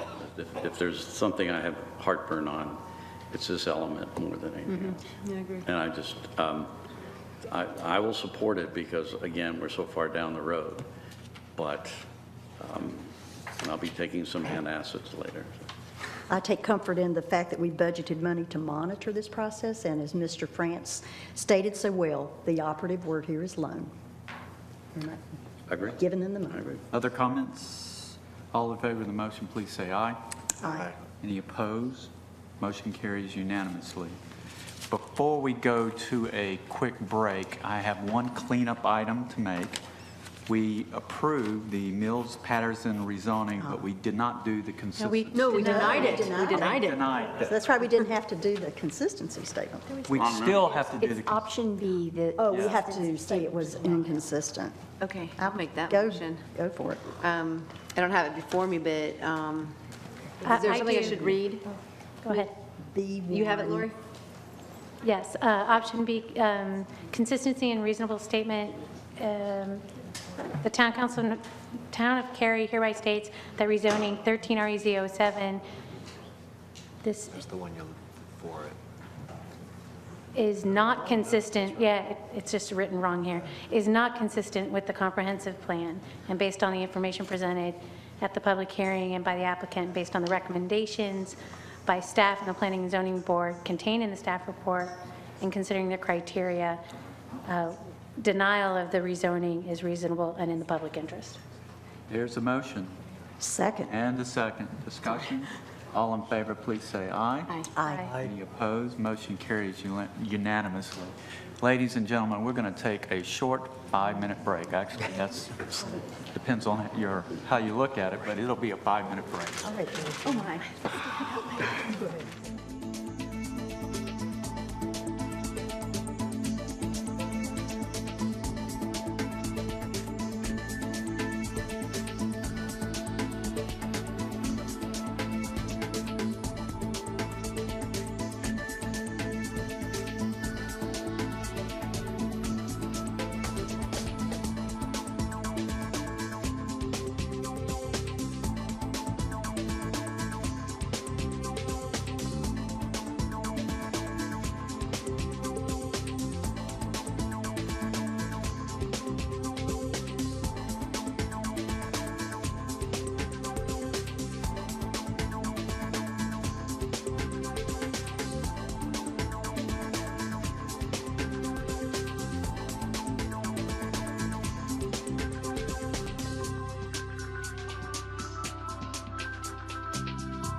We'll reconvene our council meeting, and we're at item F1, subdivision and site plan 13SP 010, the Glen Croft Townhomes.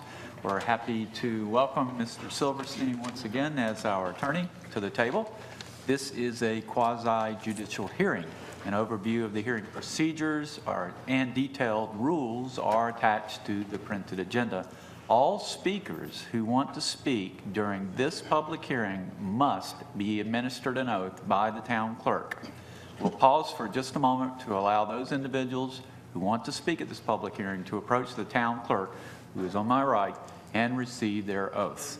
And while that's going on, I'm going to ask council members if they have had any site visits, ex parte communications, financial relationships, specialized knowledge, or close relationship to an affected person to disclose. I'll start on my left with Mr. Yerha.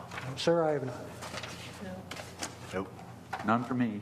None for me. No. No, Mayor. Okay. And it appears that everybody's sworn in that wants to speak. Based on the disclosures we've heard from council members, I would invite anyone to the podium who has been sworn in to speak if you have an objection to any of the council members participating in this hearing. I see no one. We'll proceed, and I'll open the quasi-judicial public hearing. Mr. Hales of our staff will introduce this hearing. Mr. Hales. Thank you and good evening, council. As you indicated, next item on tonight's agenda is a request by Forever Home for subdivision and site plan approval for approximately 150 townhomes, or for 150 townhomes on approximately 26 acres.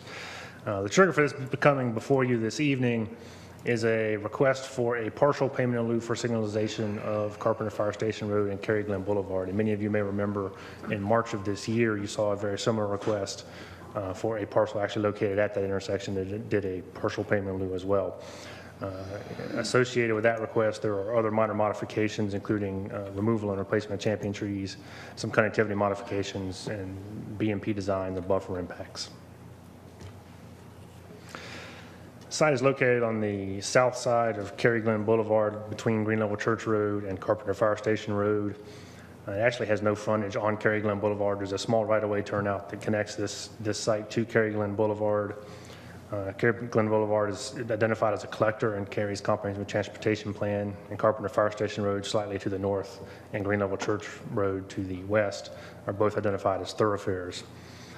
Property is located immediately north of the Mills Park site. That is a future Town of Cary Park being funded by some bond money. It is adjacent to the Grove at Cary Park multifamily site to the west. There is a vacant tract of multifamily land to the north, which is in Cary Park, and the property to the west is developed by Duke Energy as a utility substation. There's also a cell tower on that site. There are currently no transit services in the area. There is a future C-Tran route that will run a fairly big loop in West Cary that runs up and down Green Level Church Road. There are currently no funds or plans for that expansion in the current planning horizon. Cary's Parks, Recreation, and Cultural Resources Master Plan does not identify any improvements which would impact this property directly. We already mentioned briefly there's a future park in development now to the south, or in the planning stages now to the south. There's a future greenway trail that runs along the northern side of the creek located on their property, which will be in pretty close proximity to the subject property, and they will be providing pedestrian connections for future pedestrian connectivity into that greenway system.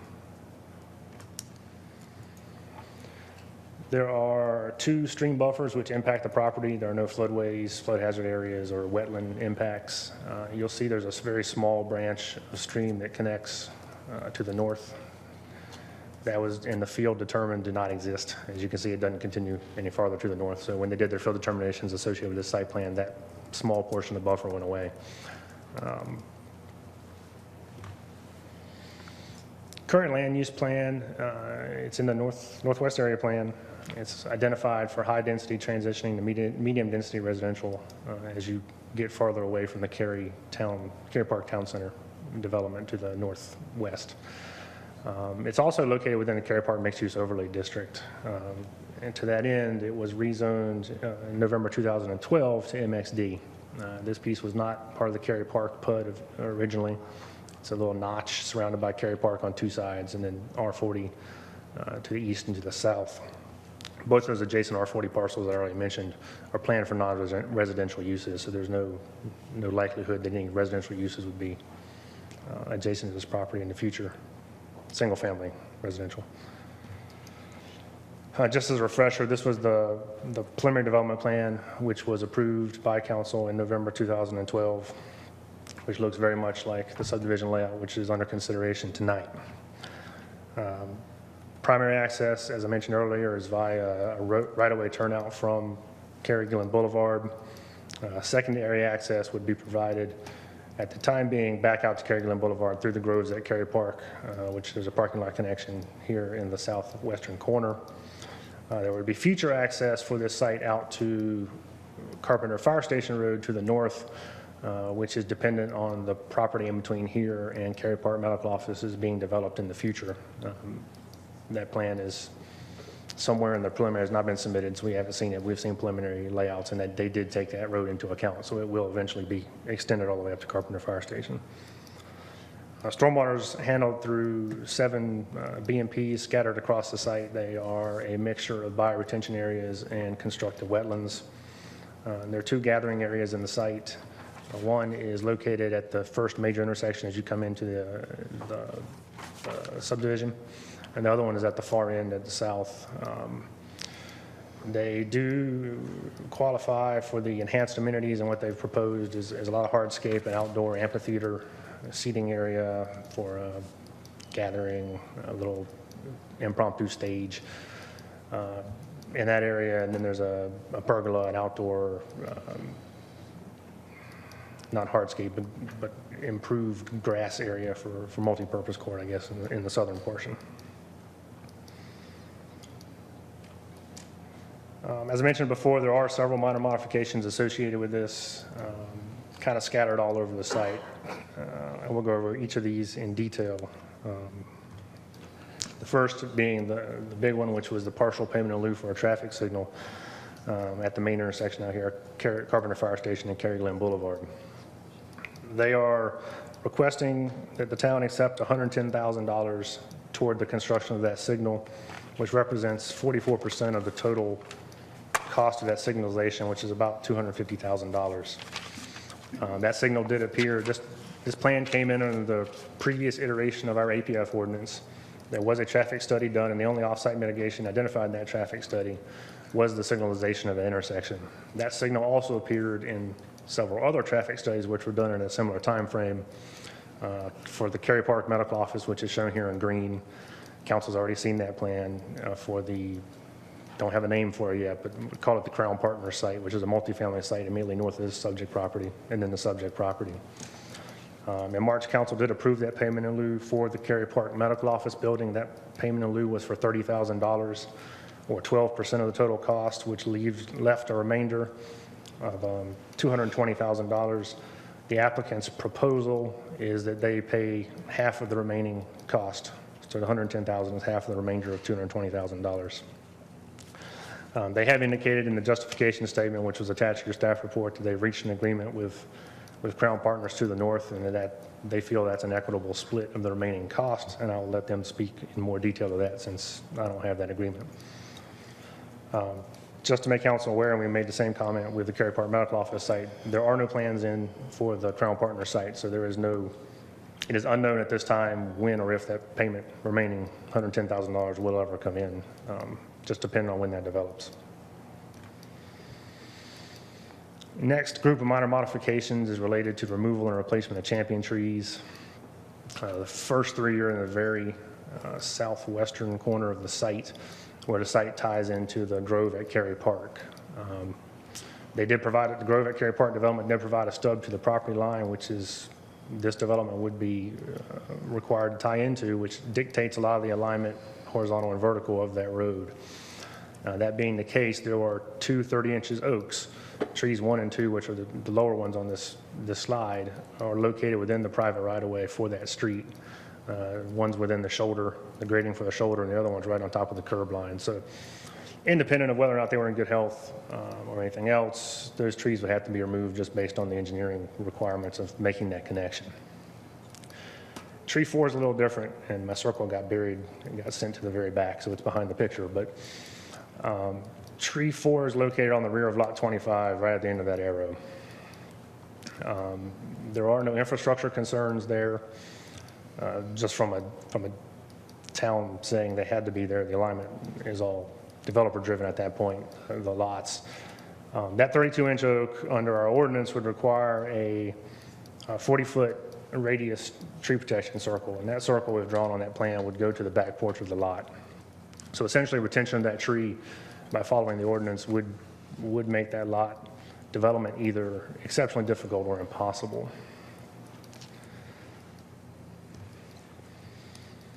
Tree 10 is located, and it's a very similar situation, is located at the rear of Lot 90, which is in the extreme southeastern corner of the site. Lot topography here, the applicant is proposing 3 foot of cut. The existing grade, there's probably, I don't have the numbers right in front of me, but there's probably 13 foot of fall across the back of that lot or more. They're trying to grade it out to reduce some of the topography on that corner of the site. You can see the retaining wall there in yellow. They're using to break some grades.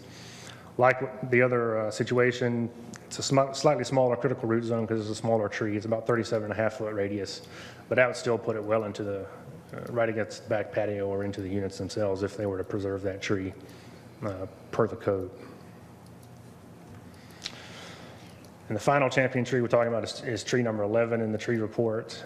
And like the first two we talked about, this one is located within the private right-of-way of the street. And given the fact the only access to public right-of-way this property has is that small turnout off Cary Glen Boulevard, again, the alignments of that road coming in are fairly stringently set based on tying into the existing turnout and making sure there's a stream buffer here, making sure to cross that stream buffer substantially perpendicular to the course of the stream to minimize impacts. Moving on to the connectivity minor modifications. The first one is a request that council accepts an access easement in lieu of construction of a physical stub to the southern property line. As mentioned earlier, the property to the south is planned as a future town park in the conceptual master plan, which is just a real concept at this point, but that's going through design now. I did not contemplate any connections to this parcel. The town, in its development of that site, would need to assess whether or not connectivity to this property is a desirable outcome or not. Whether or not the developer builds the street stub to the property line or provides an easement, either way, the town would need to make that assessment because the easement would give us the ability to go on there and complete the stub if we thought it was a good idea. One of the benefits of the easement over the physical construction, however, is it would prevent a dead-end street stub being there if in the future the town decided it was not a good idea to extend the road through the park. If they were to build the improvements all the way to the property line, you'd have a dead-end street stub, which would be there in perpetuity. By providing an easement, you get the finished cul-de-sac. If the town never decides to extend the road, then it stays a finished cul-de-sac, and you slightly better aesthetics. The applicant's justification statement for that connectivity waiver also brought up some environmental concerns, so I brought the stream buffer slide back for just a second. There are approximately 450 feet of floodways, flood hazard area, and stream buffer just to the south. We talked about the greenway that's going to go along the north side of that stream anyway. There are some flood hazard areas outside of that any kind of road would have to cross. They have also requested a modification to eliminate all connectivity to the east. I forgot to mention, but they are providing 2 pedestrian connections to the future park to the south, just no vehicular connections. To the east, they would not be providing any connections at all. The most logical point to make that connection would be the northeast corner of the site. You've already got a road that's in fairly close proximity. There are some topographical concerns there. There's about 15 foot of fall between the proposed road where it makes that curve and the property line to the east. In addition to the topographical concerns, the property located to the east, like I mentioned before, is a substation And that proposed connection or logical connection point would be basically dumping traffic right into the side of the substation. And that's obviously a concern for Duke Energy. For residents, you don't really want to provide, you want to discourage access to substations more than encourage it. In addition to the use, with the development of the 540 corridor running north-south, that's the big cleared area. It's kind of an outdated photo now. There's really, even if you were to provide a connection to the east, it really has nowhere to go other than back up to Carpenter Fire Station Road. The property to the south, the park's really developing on the western part of that. Mills Park, middle and elementary schools are on the western part adjacent to the thoroughfare, and there were no provisions for connections going south from any of these parcels when those plans were developed. So there's very limited benefit just in general to connectivity to the east. Next few groups, I combined groups 4 and 5, the minor modifications, because they all deal with BMP design. The BMP 2 is located just inside the site at the entrance coming in off Cary Glen Boulevard, crosses the stream buffer we mentioned earlier, and just to the south side of that stream buffer and the road is BMP number 2. It's proposed bioretention area, which means it'll be a planted surface area with trees and shrubs per the community appearance manual. In order to get the BMP in between the buffer and the rear of the proposed lots and still provide a little bit of rear yard, they have proposed to use a earth tone modular CMU, concrete masonry unit retaining wall. That retaining wall in this instance would be at its maximum point, which is where the break is there, about 3.5 feet tall.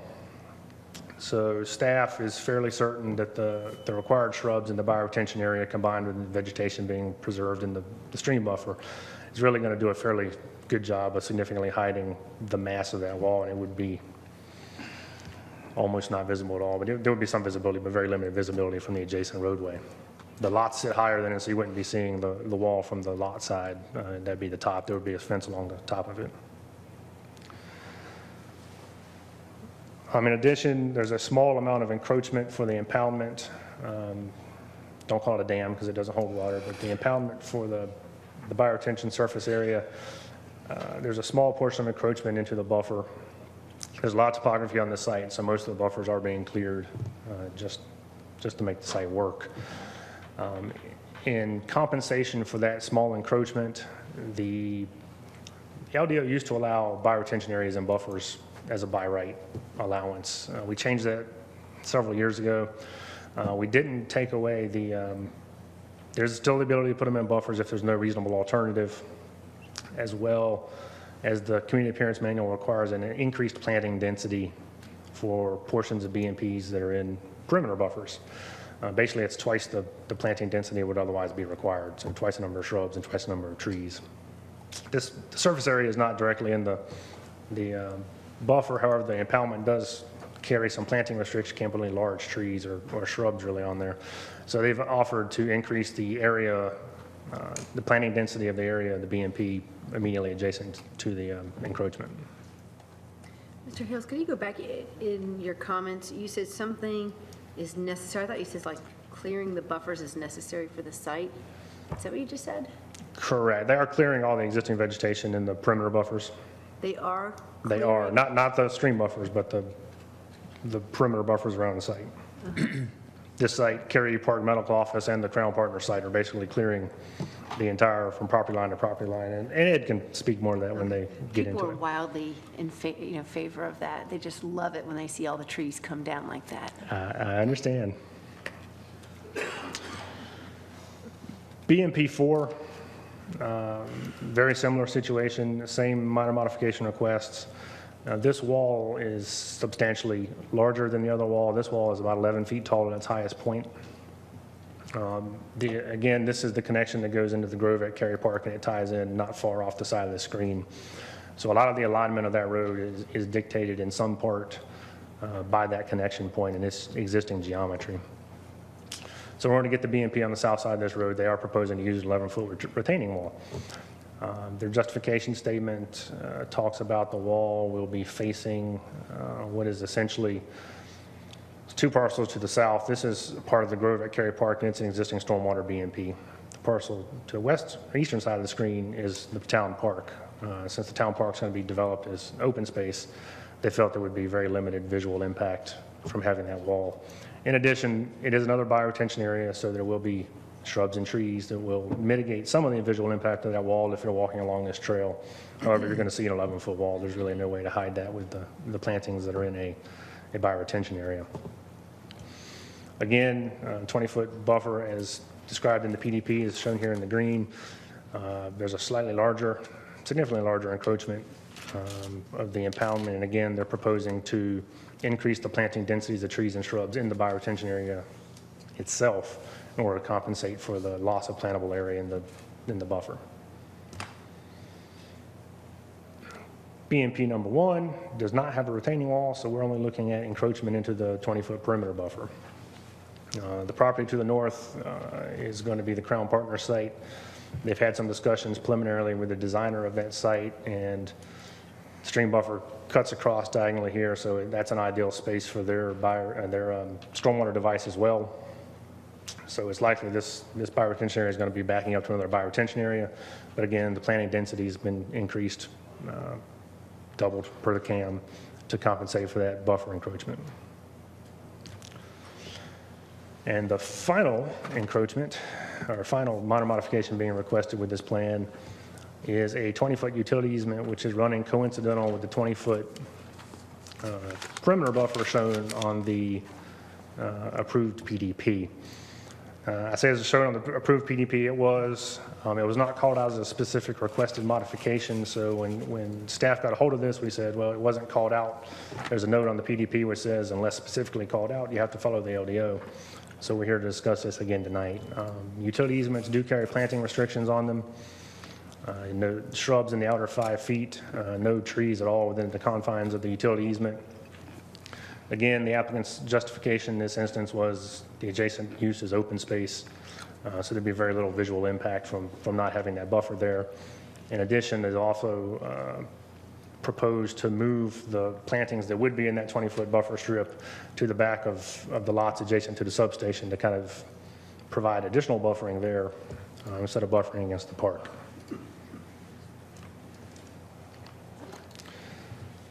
That concludes staff's presentation. Following the public comment portion of this hearing, staff will be available for questions, and also at the conclusion of council's deliberation prior to closing the public hearing, staff would like to come up and talk about how the worksheets are structured. There's been a couple changes with the worksheet structures and the proposed motions. So thank you, and I'll turn it over to the applicant. Thank you. This time I'll call the applicant's attorney to present the arguments and evidence in support of the application by addressing the applicable approval criteria. Thank you, Mr. Mayor, members of the council. Thank you, Kevin Jason Barron with Morningstar Law Group here on behalf of the applicant. We're excited to be here today rather than tomorrow morning. And as I was watching you all's council meeting earlier, I was growing concerned we might have to renotice the hearing. So here we are. As Kevin alluded to, this is a site plan for approval of a 26-acre parcel for townhome development. If it looks familiar, as Kevin mentioned, it's a site that went through the preliminary development plan approval process last fall and was approved back in November. The vision that was approved at that time was for 150 townhomes, and those 150 townhomes are reflected on the site plan that is before you tonight. Here with me tonight to testify in support of this application are Mr. Ed Tang of WSP Sales, who's the engineer on the project, along with Mr. Mark Ward, who's with Forever Home, who's the developer of this site and can speak specifically with respect to the fee in lieu that ultimately triggered our need to come to you all for approval of the site plan. I believe once our testimony is concluded that you all will see that the evidence that we've provided shows that we satisfy the requirements of the ordinance for approval of the site plan along with the modifications that have been requested. And at this time, I'm going to call my first witness, Mr. Mark Ward. Thank you.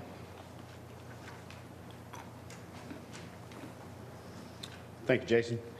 Good evening, Mr. Mayor, members of the council. My name is Mark Ward, and I am a principal with Forever Home. We are the applicant here tonight.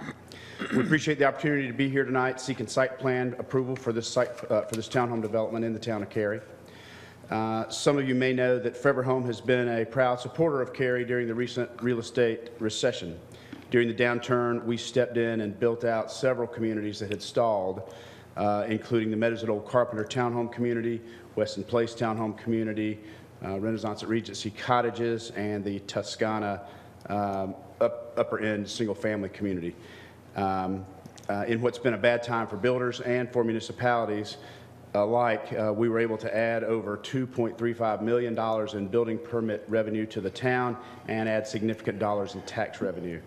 I mention this only to say that we appreciate the opportunity to do business in the town of Cary, and we feel like we've been a good and made a good positive contribution to the town. As you may recall, last fall, we sought and received the rezoning approval for this plan within the Cary Park mixed-use development. At that time, we had identified that while numerous uses within that mixed-use district had been developed, there existed a need to develop a high-quality, for-sale townhome product that would serve the future residents of the area. This sentiment was echoed by council at that time. Following approval of the plan, we worked closely with our engineers and the town staff and submitted an application for site plan approval for the townhome development that you have before you tonight. As our engineer Ed Tang will highlight in more detail, the plan before you is for 150 townhomes and has been submitted consistent with our previously approved plan. I'll let Ed get into the specific details of our submittal, but there's one item that I would like to discuss. As staff has presented, we have requested Town Council approval of a fee in lieu for the traffic signal plan to be installed at Cary Glen Boulevard and Carpenter Fire Station Road. The staff has indicated that the total cost of construction of this signal is approximately $250,000. Last year, the staff indicated that a capital project that could be done for this signal, if the funding came from the development projects that are planned for the area. In March, you all approved a similar request for fee in lieu for the Cary Park Medical Office. They agreed to contribute $30,000 toward the construction of this signal. The remaining $220,000 of the cost will be split evenly between our development and the Crown Properties project, which is a planned multifamily development that is immediately adjacent to our project. I have several copies of this of an agreement that is signed between us and Crown that I will ask the clerk to share with you all. Our offer to pay $110,000 for this signal is made in an effort to mitigate the transportation impacts that are reasonably anticipated to be generated by our proposed development. We're excited about the opportunity to develop this site, and we're hopeful for your approval. At this time, I'd like to ask Ed Tang of WSP Sales to present the specifics of our proposal. Thank you.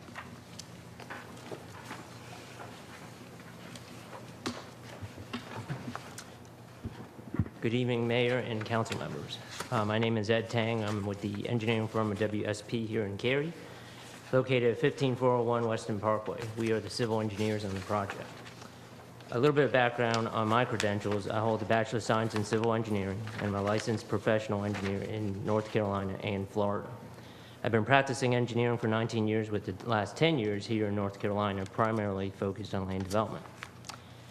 As previously mentioned, as you may recall, we came before you last November and the site was unanimously approved for a rezoning with a MXD category with a preliminary development plan within the Cary Park Mixed-Use Center. The MXD area that was identified in the town's comprehensive land use plan calls for a variety and mix of residential and commercial uses in this area. One of the missing components that we highlighted in this MXD was a high-quality for-sale townhome product that was different from the ones that are located to the north under the Camden townhome project that's north of Carpenter Fire Station Road, and the multitude of the rental units that are located within the same proximity as our project. Forever Home has come forward with a product that has done very well in this market and is expected that it will do quite well at this location with its proximity to the shopping, the schools, and easy access to RTP. The site, as Kevin mentioned, is approximately 26 acres and is located behind the Grove at Cary Park apartment site, west of the Duke Energy Progress substation and north of the town's Mills Park property and south of Carpenter Fire Station Road. The site has some unique and rather challenging topography, as Kevin mentioned. The site is essentially split into two parts by ways of two streams that run diagonally into the property, and their riparian buffers traverse the site, making it somewhat difficult to plan and also grade the site for any type of development. Topographic relief is anywhere in the 10 to 20% range across the site, And vertically, in numbers, that translates to roughly between 30 to 40 feet of vertical fall from the ridge of the site down to these streams. This makes designing the site challenging, as I mentioned, to construct roadways, utilities, and other infrastructure to meet the town's design criteria. We're trying to make the site accessible and developable under the existing zoning.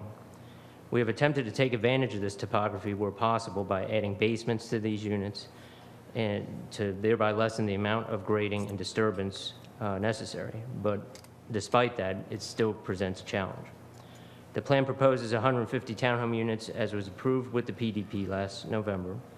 The roadway network within the project connects to 2 locations that were preset for this parcel, one through a dedicated right-of-way stub, as Kevin mentioned, at the northwest corner of the site, out to Cary Glen Boulevard, which provides little to no frontage, and the other connects to an existing parking lot stub with the Grove at Cary Park in the southwest corner of the site.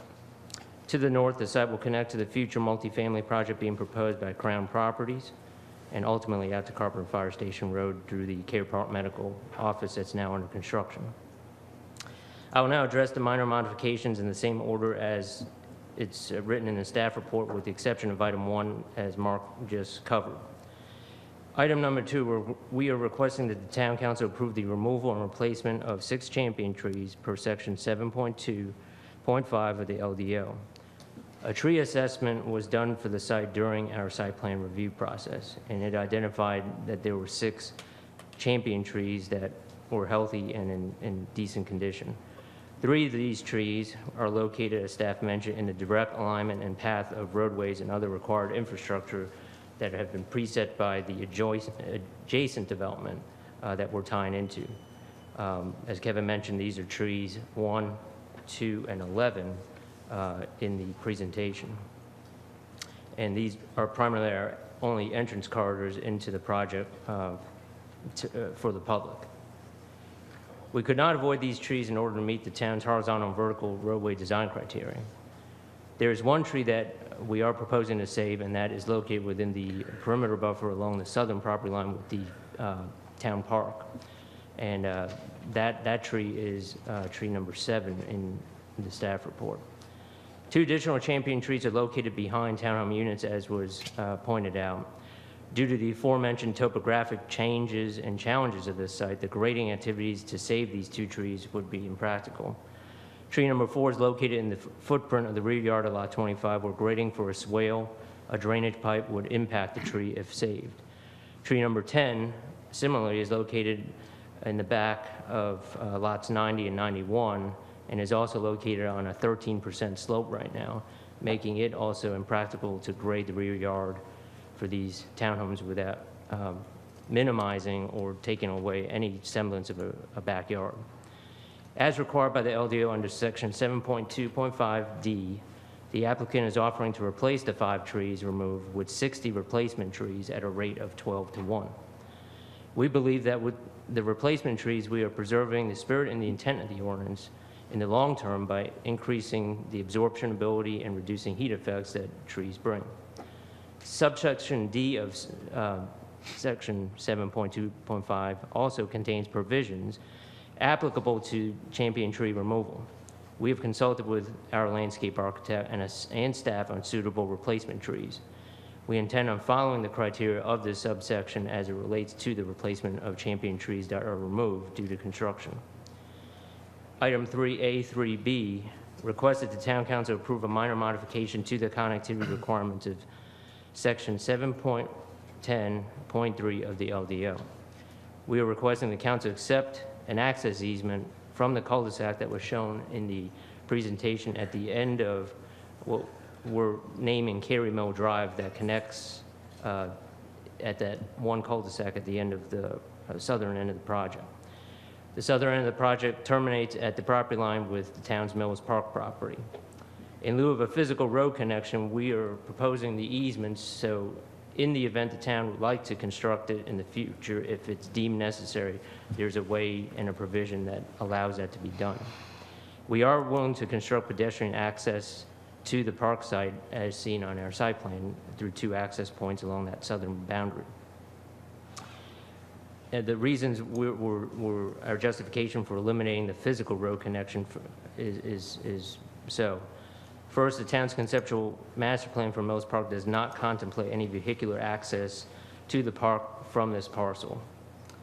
That area along the northern side of the park is shown on the master plan as open space and natural area with a trail running along the north side of Panther Creek, as Kevin mentioned.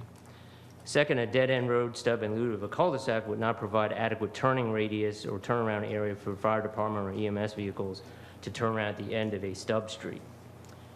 Third, if a road stub is built to the property line, it may be unlikely the town will construct a road to cross Panther Creek with its wide floodplain of approximately 450 feet at this location, approximately 300 feet south into the town park property from our common property line.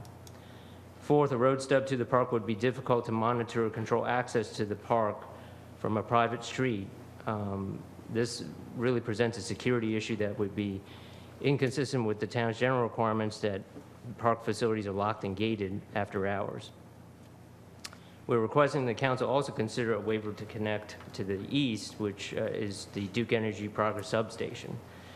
As putting a roadway there, stubbing to the property serves no general enhanced purpose. The electrical substation is not a place for the general public to have access to and needs to be secured for safety reasons. Thus, eliminating this connectivity makes sense.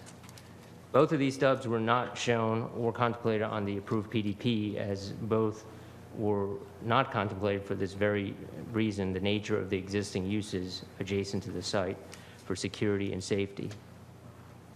Item 4A and 4B request the Town Council approve the use of hardscape edges in the design of stormwater BMPs per section 7.2.8A of the LDO.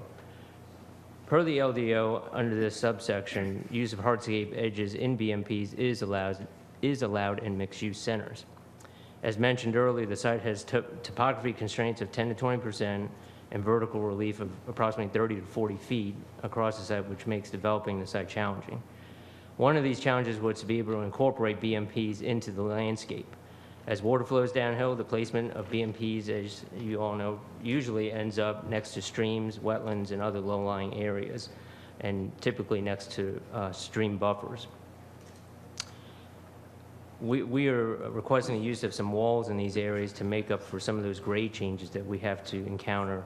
And in order to do so, two of the BMPs will be required to have earth tone masonry, keystone type articulating masonry block walls. Both of these BMPs, number 2 and 4, are planted by retention areas and will have limited visibility from adjacent properties or any buildings. BMP 2 is located next to the western stream buffer, and the proposed wall is 3.5 feet high at the highest point. Visually, this wall will have limited exposure as the applicant is proposing to plant the inside of the bioretention cell with required landscaping and drape vines or other evergreen material also from the top of the wall. BMP 4 is located just south of the road that ties into the existing stub at the Grove at Cary Park. This BMP is located adjacent to the eastern stream buffer. The slope of the existing grade in this location is between 17 to 20%. Therefore, we need a wall to transition our grades from the roadway that Kevin described that we tied into down to the grades closer to the elevation of the riparian buffer. This wall is higher than the one in BMP2, but we've also allowed for vegetation below it to provide some screening, and vines, evergreen vines from the top to provide screening to break up the mass of the wall.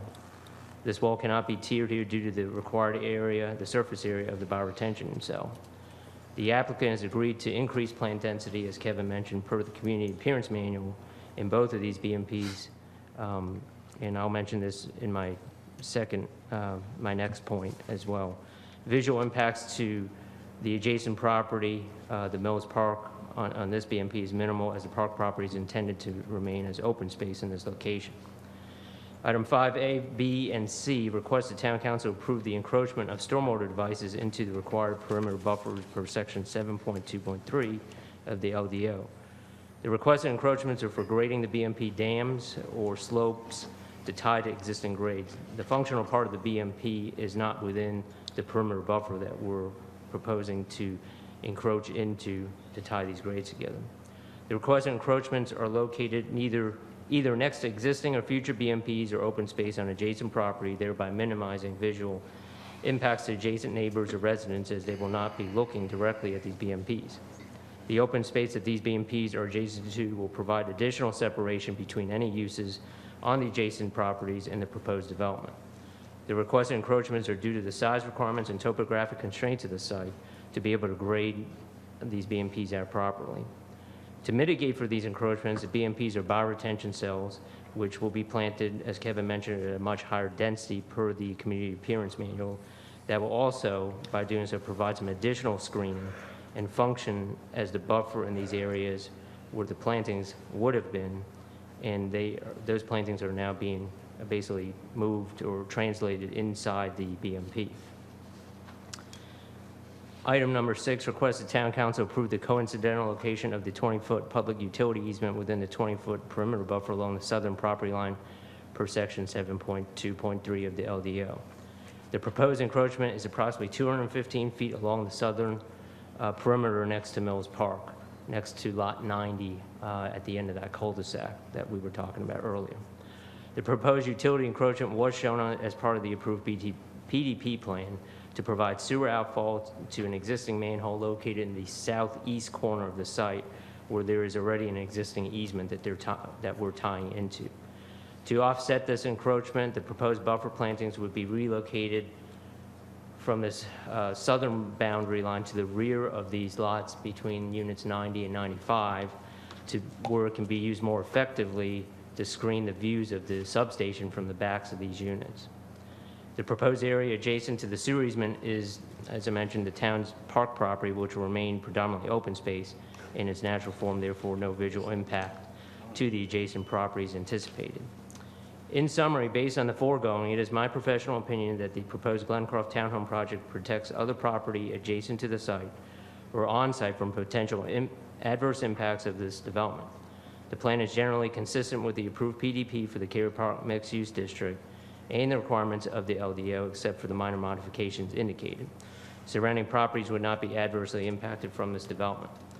The proposed plan provides harmony and unity with the development of nearby properties.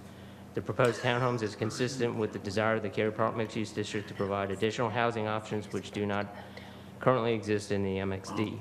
The proposed plan provides safe conditions for pedestrians and motorists and prevents a dangerous arrangement of pedestrian vehicular ways. The proposed development will comply with all design requirements for roadways and sidewalks found in the LDO.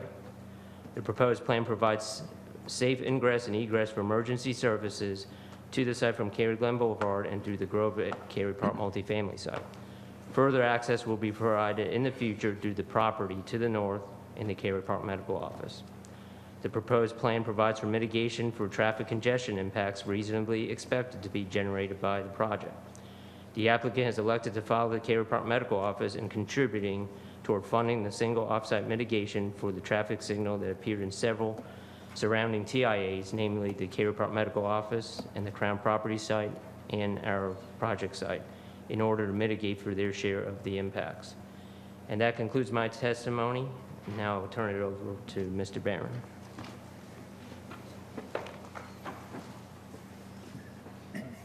Thanks, Ed. First of all, I appreciate you all's patience. I know these quasi-judicial proceedings aren't the most fun in the world, but because we have to supply evidence, we have to follow the requirements of the ordinance, so we greatly appreciate you all's attention and understanding that we have a burden to carry. At this time, I'd like to enter into evidence a copy of the staff's report, as well as the other materials we've submitted in support of the case, including the exhibit, the cost sharing agreement, which I'll refer to as Exhibit G, and ask that the council take judicial notice of the contents of the land development ordinance and other town adopted plans.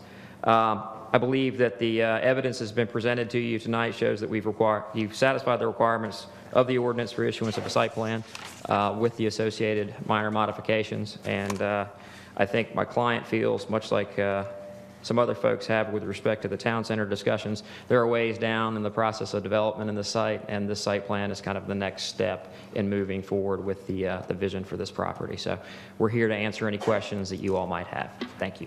Okay. Next on my list of a sequence of things to do is to invite other speakers in support of the application to the podium at this time. And I don't think there was anyone else sworn in, so I'm going to proceed. And I would invite cross-examination of the witnesses who testified in support of this request. Good evening, Council. I have two quick questions for Mr. Ward, if he would mind coming back up, please. From your testimony earlier, you mentioned that you arrived at the figure of $110,000 for the payment in lieu. Was that based on your independent judgment and not from suggestions from staff or other town officials? It was based on our independent judgment and based on our negotiations with the neighboring property owner. Okay. And do you believe that the amount of the payment in lieu contribution is rationally related and roughly proportional to the impacts created by your development? Yes, ma'am. Okay. Thank you. Okay. We'll now open the hearing for those who are opposed to this request and invite them to the podium. And again, I don't think anyone else was sworn in. And I'll call on staff to provide any additional testimony that they have. I think we're good.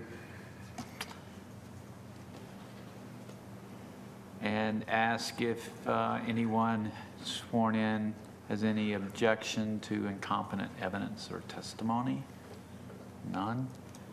And does either party believe new evidence has been presented tonight that warrants a continuance of the hearing? None over there, and none over there.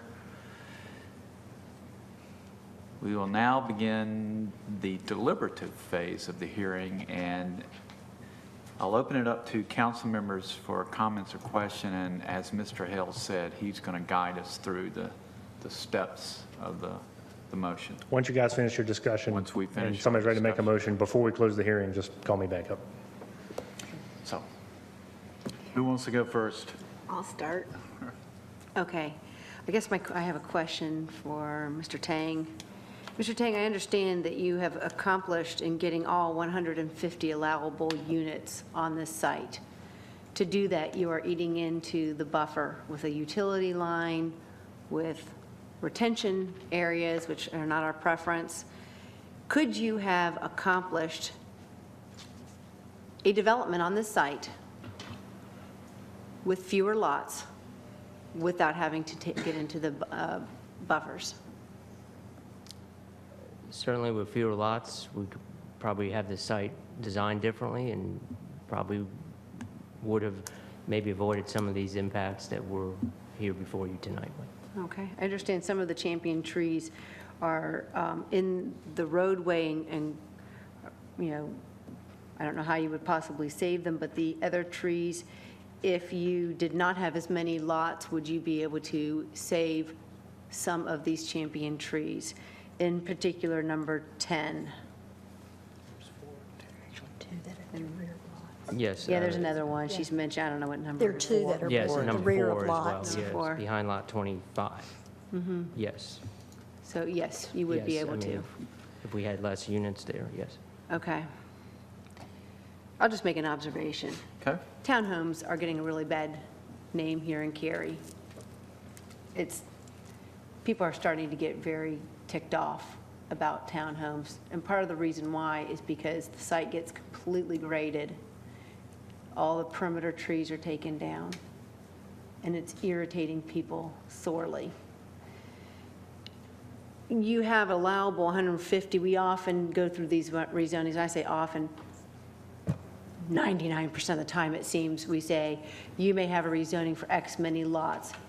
But people say, well, there's site constraints, and therefore we probably won't get all 150. We'll probably end up with something more like 135 or 140 or whatever their number is. I don't know. It doesn't matter. This looks like one of those sites where you guys should have respected the buffer and tried to get those, use fewer lots and try to protect the site some. Make it look appealing so that we don't have so many citizens outraged about townhome communities. And that's, I'm hearing it everywhere I go. And of course, talking to a lot of citizens right now, but everywhere I go, people are angry right now about trees coming down excessively and too many units, the density. And I say to people all the time, we know density done well is great. It works, it can work. But density not done well just makes people angry. And I just don't think that this eating into the perimeter buffer in this manner is the right thing for us to do. In good conscience, I can't put my name to it. The other thing is these stormwater, BMPs, the BMPs that wrap around the lots up there in the top left corner. I mean, I work with people all the time, and we go to a house and they say, I like it, but I don't like that BMP right there. It's going to breed mosquitoes. What do you have when you have the BMP wrapping around two sides of your lot? It's just unappealing. I mean, if you put fewer lots in there, you would be able to put together a really nice parcel. I mean, I know this has some topographical challenges, but it's by and large a very nice piece of land, isn't it? I mean, it's very pretty. So I have some reservations about this. I'd like to piggyback on Ms. Robinson if I could. Wow, you said what I was thinking when I read the staff report before this meeting, is that, we try so hard to, we talk about harmony with the land, and I feel, and Mr. Tang, I really appreciated your honesty as you answered that question. You had to. I know he's under oath. I know he's under oath, but he just looks, he's got an honest face to him, okay? It's after 11, he's very honest. We talk about being in harmony with land, and this is trying to make the land conform to your plan, and I think it should be the other way around.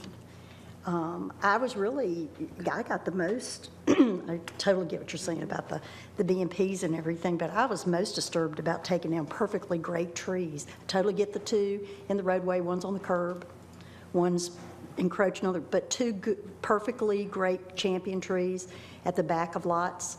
I just think that maybe this needs to be rethought from that point of view. I mean, it could be I know that you've done a lot of hard work, but I would just say I think it's asking for modifications that aren't absolutely necessary for a good development.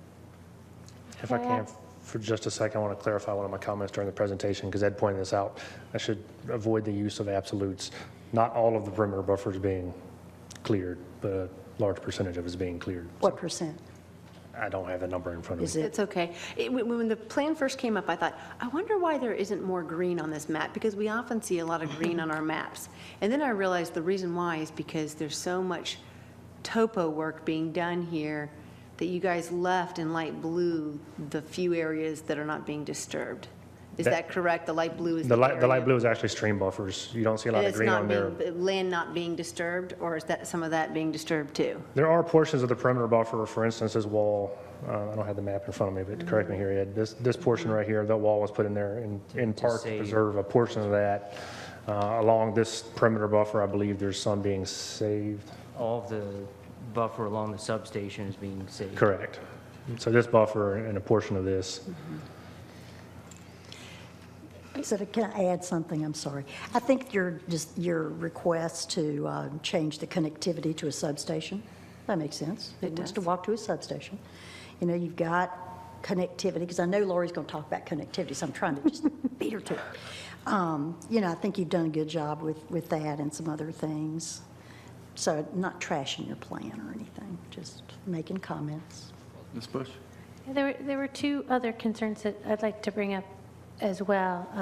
Putting a sewer line in an easement and saying that it's okay because it bumps up to a park and nobody's really going to be there kind of ruins, from our perspective, the whole idea of a park. We'd want the whole idea of the buffer is to protect not only the residents on that side from seeing out, but also from the park being enjoyable. I don't want to be in the park and see the side of a building.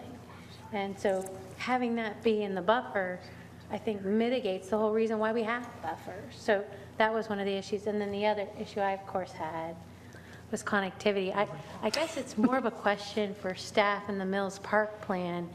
I might not have an issue with the connectivity that goes with the park. I think you have a perfectly sound reason. Why would you want a private road? Although we've had that discussion recently with other parks that are next to subdivisions. But is there a plan, Mr. McGraney, about connectivity to the Mills Park Because I know that's in our bond referendum, and it's soon. There wasn't in terms of an access road from this point into the park. Remember, Panther Creek Greenway is one of the bond projects. It is a greenway. It would connect into Mills Park. Okay. But the plan never contemplated. If the staff report, I think, does a good job of pointing that out, of an access from the north. And I think in part because I think Kevin mentioned there's a 400-foot, 450-foot crossing. It's a 400-foot floodway, it's in wetlands, and so it just wasn't considered. That's all. So then, is it staff's, maybe this is Mr. Hales, is it staff's recommendation that the two pieces of connectivity on the site plan are enough for the 150-plus homes? The right-of-way one at the top and the lower left-hand one? Staff does not make recommendations in quasi-judicial Oh, hearings. sorry. However, the LDO requires subdivisions with over 100 units to require access to at least 2 points of access Right. to 2 public streets. In the future, or in the past, stubs that will be extended in the future have counted towards that. So in this case, you would count the stub to the north of Carpenter Fire Station Road and the access on the Cary Glen Boulevard. Can you bring up that map again, just to make sure that stub to the north, that property's already on the development plan, correct? We don't have a site plan yet for the, The developer is working on developing a site plan for that property, but that has not been submitted to the town yet. We've had pre-application meetings, but nothing more. so that would be a stub. And then there's the right-of-way at the top corner, That is the actual connection to public right-of-way. and the bottom one goes to a parking lot? It goes through the parking lot of the Grove at Cary Park and back out to Cary Glen. The only access into the Grove at Cary Park is through Cary Glen Boulevard. So that's actually providing 2 points of access onto the same public street. And there was a mention of, someone mentioned and called this a private street. Thank you for letting me keep going. By the way, these are private streets but built to town standards, is that correct? These are private streets. I can't speak to the standards they're built to. They better be built to town standards. That's where I'm going. Yes, these are private streets built to town standards. Thank you. I just know that we take on a lot of streets, and I just wanted to reiterate that, so thank you. Yeah, I have some issues with that connectivity, but not as much now with the ones, if staff doesn't see that it's very feasible to cross over Panther Creek, I can see how that's not as big of an issue. Ms. Yerha? I'm actually okay with the connectivity modification, and I'm certainly okay with the payment in lieu of the traffic signals, consistent with what we've done before. I don't like the 11-foot retaining wall, and I don't like the encroachments into buffers, but I really don't like the removal of those 2 champion trees, numbers 4 and 10. I understand the other ones. I don't like it, but I understand it. So, I mean, that's my major problem is the trees. And I somehow think, even with the buffer encroachments and the trees, I can't imagine too many lots being lost and yet being able to avoid most of those modifications. I don't think you have to go down to 100 lots, out of the 150 to avoid those problems. It seems to me that there can perhaps just be a few that we need to go down. But I think the problem is that we're trying to squeeze in all 150 is the issue. How many BMPs actually encroach into the buffer? Was it 2? They are proposing impoundments of 3 BMPs, BMP 1 and 2, which are the ones that flank the entrance road, and then BMP 4 down at the south. So total of 3 encroach into the buffer? Correct. Okay, thank you. Those are the only ones, I guess, that give me a little heartburn. The traffic signal makes sense. I think that's very fair. I think you being responsible for your impact, I think, is incredibly fair.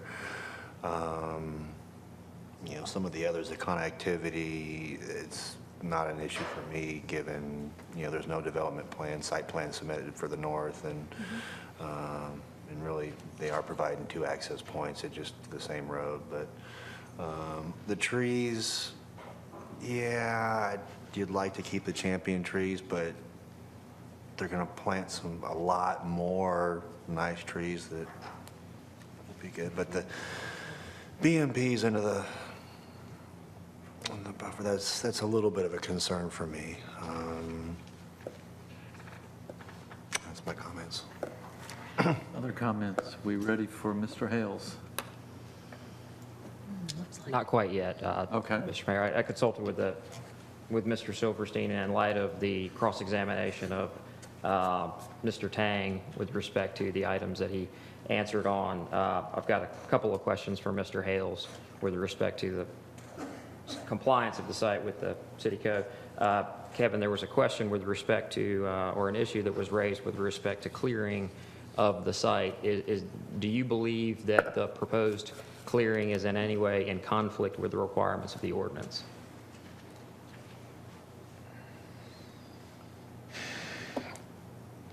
I believe the ordinance says that existing vegetation shall be retained to the extent practical. So do you believe that there's anything that in this proposal that conflicts with the requirements of the ordinance with respect to tree removal and clearing of the site specifically? In regards to clearing of the buffer, I think that's a question for a certified engineer, not for me. Okay. Is there a certified engineer here representing the town that I can cross? Probably not. So there's no evidence in the record suggesting that we're violating the ordinance? There's Hold one. on, Jerry would like to speak, I guess. On trees? Tree, state that question, please.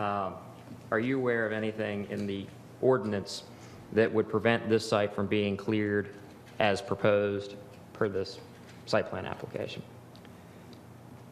I'm not aware of anything other than clearing in the buffer. I think you can clear some portions of the buffer, but I'm not an expert in the stormwater B&P section, but I don't know of anything that would. Okay, thank you. Kevin, you're familiar with the provisions of the ordinance with respect to champion tree removal? Yes. And you're familiar that they're located at section 7.2.5 of the ordinance? Yes. And that subsection C indicates that trees can't be removed unless you satisfy the requirements of subsection D? Don't have it in front of me, but those references sound correct. And that's fine, I understand. And do you recall that in subsection D, there's essentially 3 subsections contained in there, kind of identifying how you would go about replanting, consultation with the staff by a registered landscape professional to identify how replanting would occur, and that there would be a commitment by the developer either to a 3-year or a 1-year maintenance program depending upon the type of development being put in? Does that generally sound? Correct. There is a maintenance requirement for the replacement trees if the removal is approved. Understand. So, and was the staff consulted during this site plan review process with respect to champion tree removal? We were aware they were removing trees. We never made a final decision on whether or not they could be because the town council makes that decision now that it's quasi-judicial.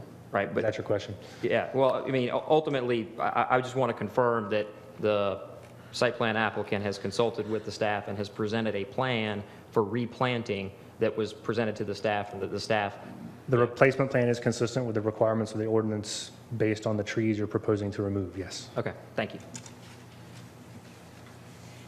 That's all. Okay.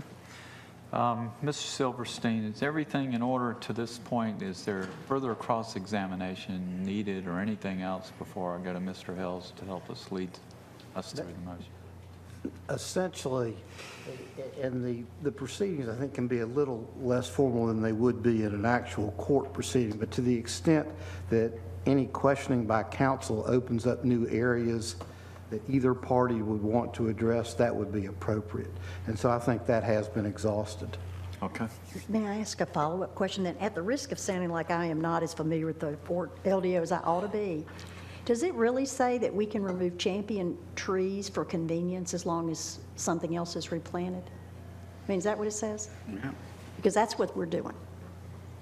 And if that's what it says, I can live with what it says, but I'm not happy that it says that. We happen to have an LDO in front of us, so I will read you 725C.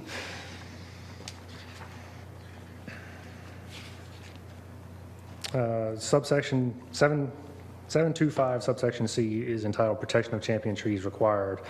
And it says no champion tree may be removed during development unless the planning director and/or town council approves replacement of such tree pursuant to paragraph D below.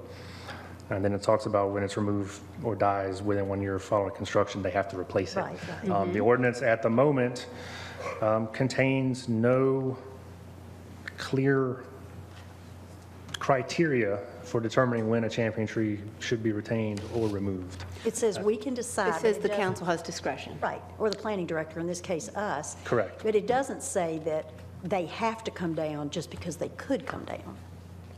It does 'Cause not, they it could does do not it. require you to approve their removal. That's the clarification I wanted. Thank you. Other questions? Okay. I think we're ready, Mr. Hales. Good.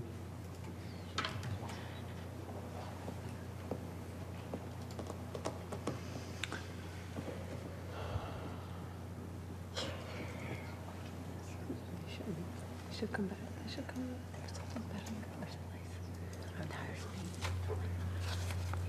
They're discussing.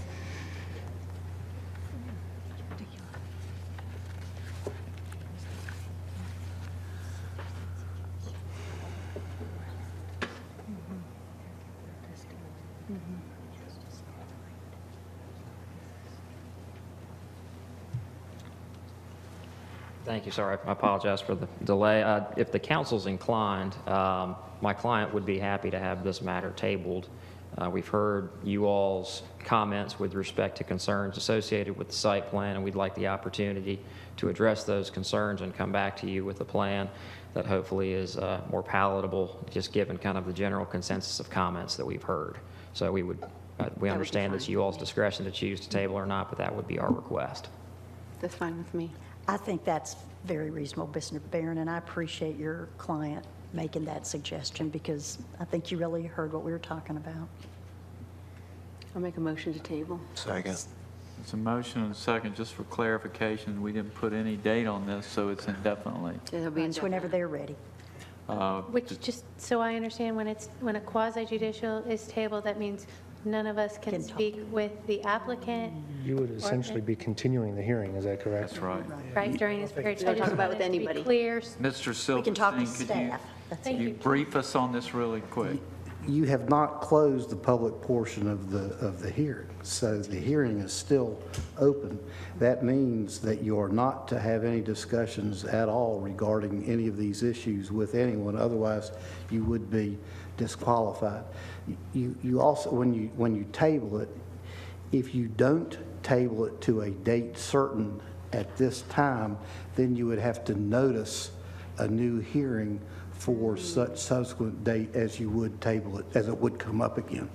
But that only seems fair because the applicant could, well, I don't know, maybe they're so smart, maybe they can say, we only need 30 days, but I mean, think that's they need to fine. have some wiggle room, and I don't mind us having notice But it in again. 30 days, if they're not ready, we can continue. I'm just saying that if you say a date tonight, you don't need to notice a new hearing. If you don't establish a date tonight, you do need to give notice of the continued date for the hearing. So let's say we set a date certain, and the applicant's not ready by then. We put it on an agenda, and we make a motion to continue it again. Sure. Now, that I can buy. Yeah. Okay, so who made my motion? I made the motion. How much time do you want? It's reasonable. Just given the topography associated with this site, and there's going to be some rejiggering of the grading plans, our preference would be, we understand there's one meeting in November, and we would request that we be placed on the agenda for that. It's reasonable. You're killing us. For that meeting. November meeting is so long. You sure? Is it going to be longer Pack a than this one? lunch. Pack a lunch, Jason. Just You're gonna be wait. here all night. Okay, December's the same I way. make a motion that we table to November. Second. Okay, so we have a modified motion to continue this public hearing until our November meeting. Everybody clear with that? Any discussion? Do we need a date? I guess, well, they said they've heard us, so I just want to make sure if we have any other concerns that we get them out now so we don't have to do this again. All right, I don't like, Okay. I'll just mention really fast, I don't like the BMPs contrived so close up to the lots like that. Yeah, we're not allowed to discuss this, so if you got anything to say, you better say it now. Mayor, we'd just like to get in the record the date of that November meeting. It looks to be November 21st, so if you could say that the meeting would be continued until November 21st, the 6:30 I amend my council motion meeting. to say we will table this until November 21st. Thanksgiving is on, man. I second. And the second's also amended, okay? We're still good, we're still ready for a motion. All in favor to continue this public hearing, quasi-judicial public hearing, until November 21st of this year, please say aye. Aye. Any opposed? Motion carries unanimously, and we will take this up at that time. I know. Thank you, Mr. Silverstein. Thank you. Let's go push it to January because it might not be. Oh, yes, you will. Now, this one should be quick. I hope so. God. We're now at item H, since we addressed the item G earlier in the meeting. Item H is the Operations Committee report. There's one discussion item, Fire Station Number 2, architectural concept. We'll let you, I see the chief there. I'm Show us wondering two if pictures and say pick one. he's not here to make a presentation, he's here to answer questions, right? Just show two pictures. I'm just looking for direction, Mayor. Just checking. He's got him in there. Thanks. So Mrs. Robinson, as the Okay. chair, could you please give us a quick report? Sure. All right. Chief Kane brought us two concepts. This is the first concept that you are seeing here. Notice the square doors for the fire station, for the fire trucks, the light gray material, and the box up the middle. Go ahead and move to the second concept. The second concept has a lovely arched door for the fire trucks. There's an arch over the front door, and it's using a dark gray material. That articulates basically the major differences between the two. I prefer number 2, and I think Lori prefers number 2. Yes, I do. And Jack prefers number 1. Okay, Jack, let us have it. One, I don't think we should be in a beauty contest here. I'd rather we not make the decision. But my comments that day was I found, you know, on a personal basis, I just found 2 to be faddish and not consistent with just what I consider a good traditional fire station, which I thought concept 1 is. Am I going to go home tonight and stay awake over this one? I'm not. But I just think that 1 was a better fit, and that's it. I just have one comment about your fad comment. So did you ever wear bell bottoms? I bet you did. They were fad. He's All right. He's wearing them now. We digress. Go back to number I 2. would entertain a Do you have a motion. slide with both? Do you have a slide with both? Let me just say, my only reservation about both of these designs is the gray brick. That's my only. What would you prefer? You don't want too much red brick, though. You need Well, I'm something. not saying that. I'm just a little bit concerned about gray brick. I think it's a nice look. Too trendy, but I'm not going to die on a sword on that. I'll make a motion. Thank you. Thank I'll make a motion that we approve concept number 2 for the fire. I'll second it. And a second. Further discussion? When I got the staff report, I clicked on number 1. I was, oh man, that looks awesome. And I clicked on number 2. Oh man, that looks awesome. What the heck's the difference? and I kept going back and forth. I was scrolling one way, one the other way. All I could really see was the arch. I was like, really? This was a big deal, really? So I like number 2 better. And the only thing I saw in the staff report that said that colors might change. The one thing I do not want to change is the red doors and the red awning. I agree with that. I love the red doors. We'll call that public art. All righty. All in favor of the motion for concept 2, please say aye. Aye. Any opposed? Motion carries unanimously. Thank you, Chief Kane. Sorry you had to stay so late. Yeah. It was worth it. We get to our last item under old and new business. It's item I-1, the Maiden Inn roadway improvements consideration of a request to waive the right-of-way and road improvements along East Park Street and consideration of dedication of right-of-way adjacent to the Maiden Inn project. Mr. Bailey. Council, you've had the opportunity to read the staff report. I will just read staff recommendation, which is to waive the requirements of the associated right-of-way dedication and improvements for the Collector Street along Park Street, and to authorize approve the right-of-way dedication and authorize the mayor to execute the deed for the right-of-way dedication. So moved. Second, yeah. So there is a motion and a second. Discussion? All in favor, please say aye. Aye. Any opposed? Motion carries unanimously. And that is all of the items we have this evening. We do not have a closed session, so I would entertain a motion to adjourn. So moved. A motion. Second, wow, you And were a quick on the second. draw tonight. Why? Discussion, all in favor, please say aye. Aye. Any opposed? We are adjourned. Thank you.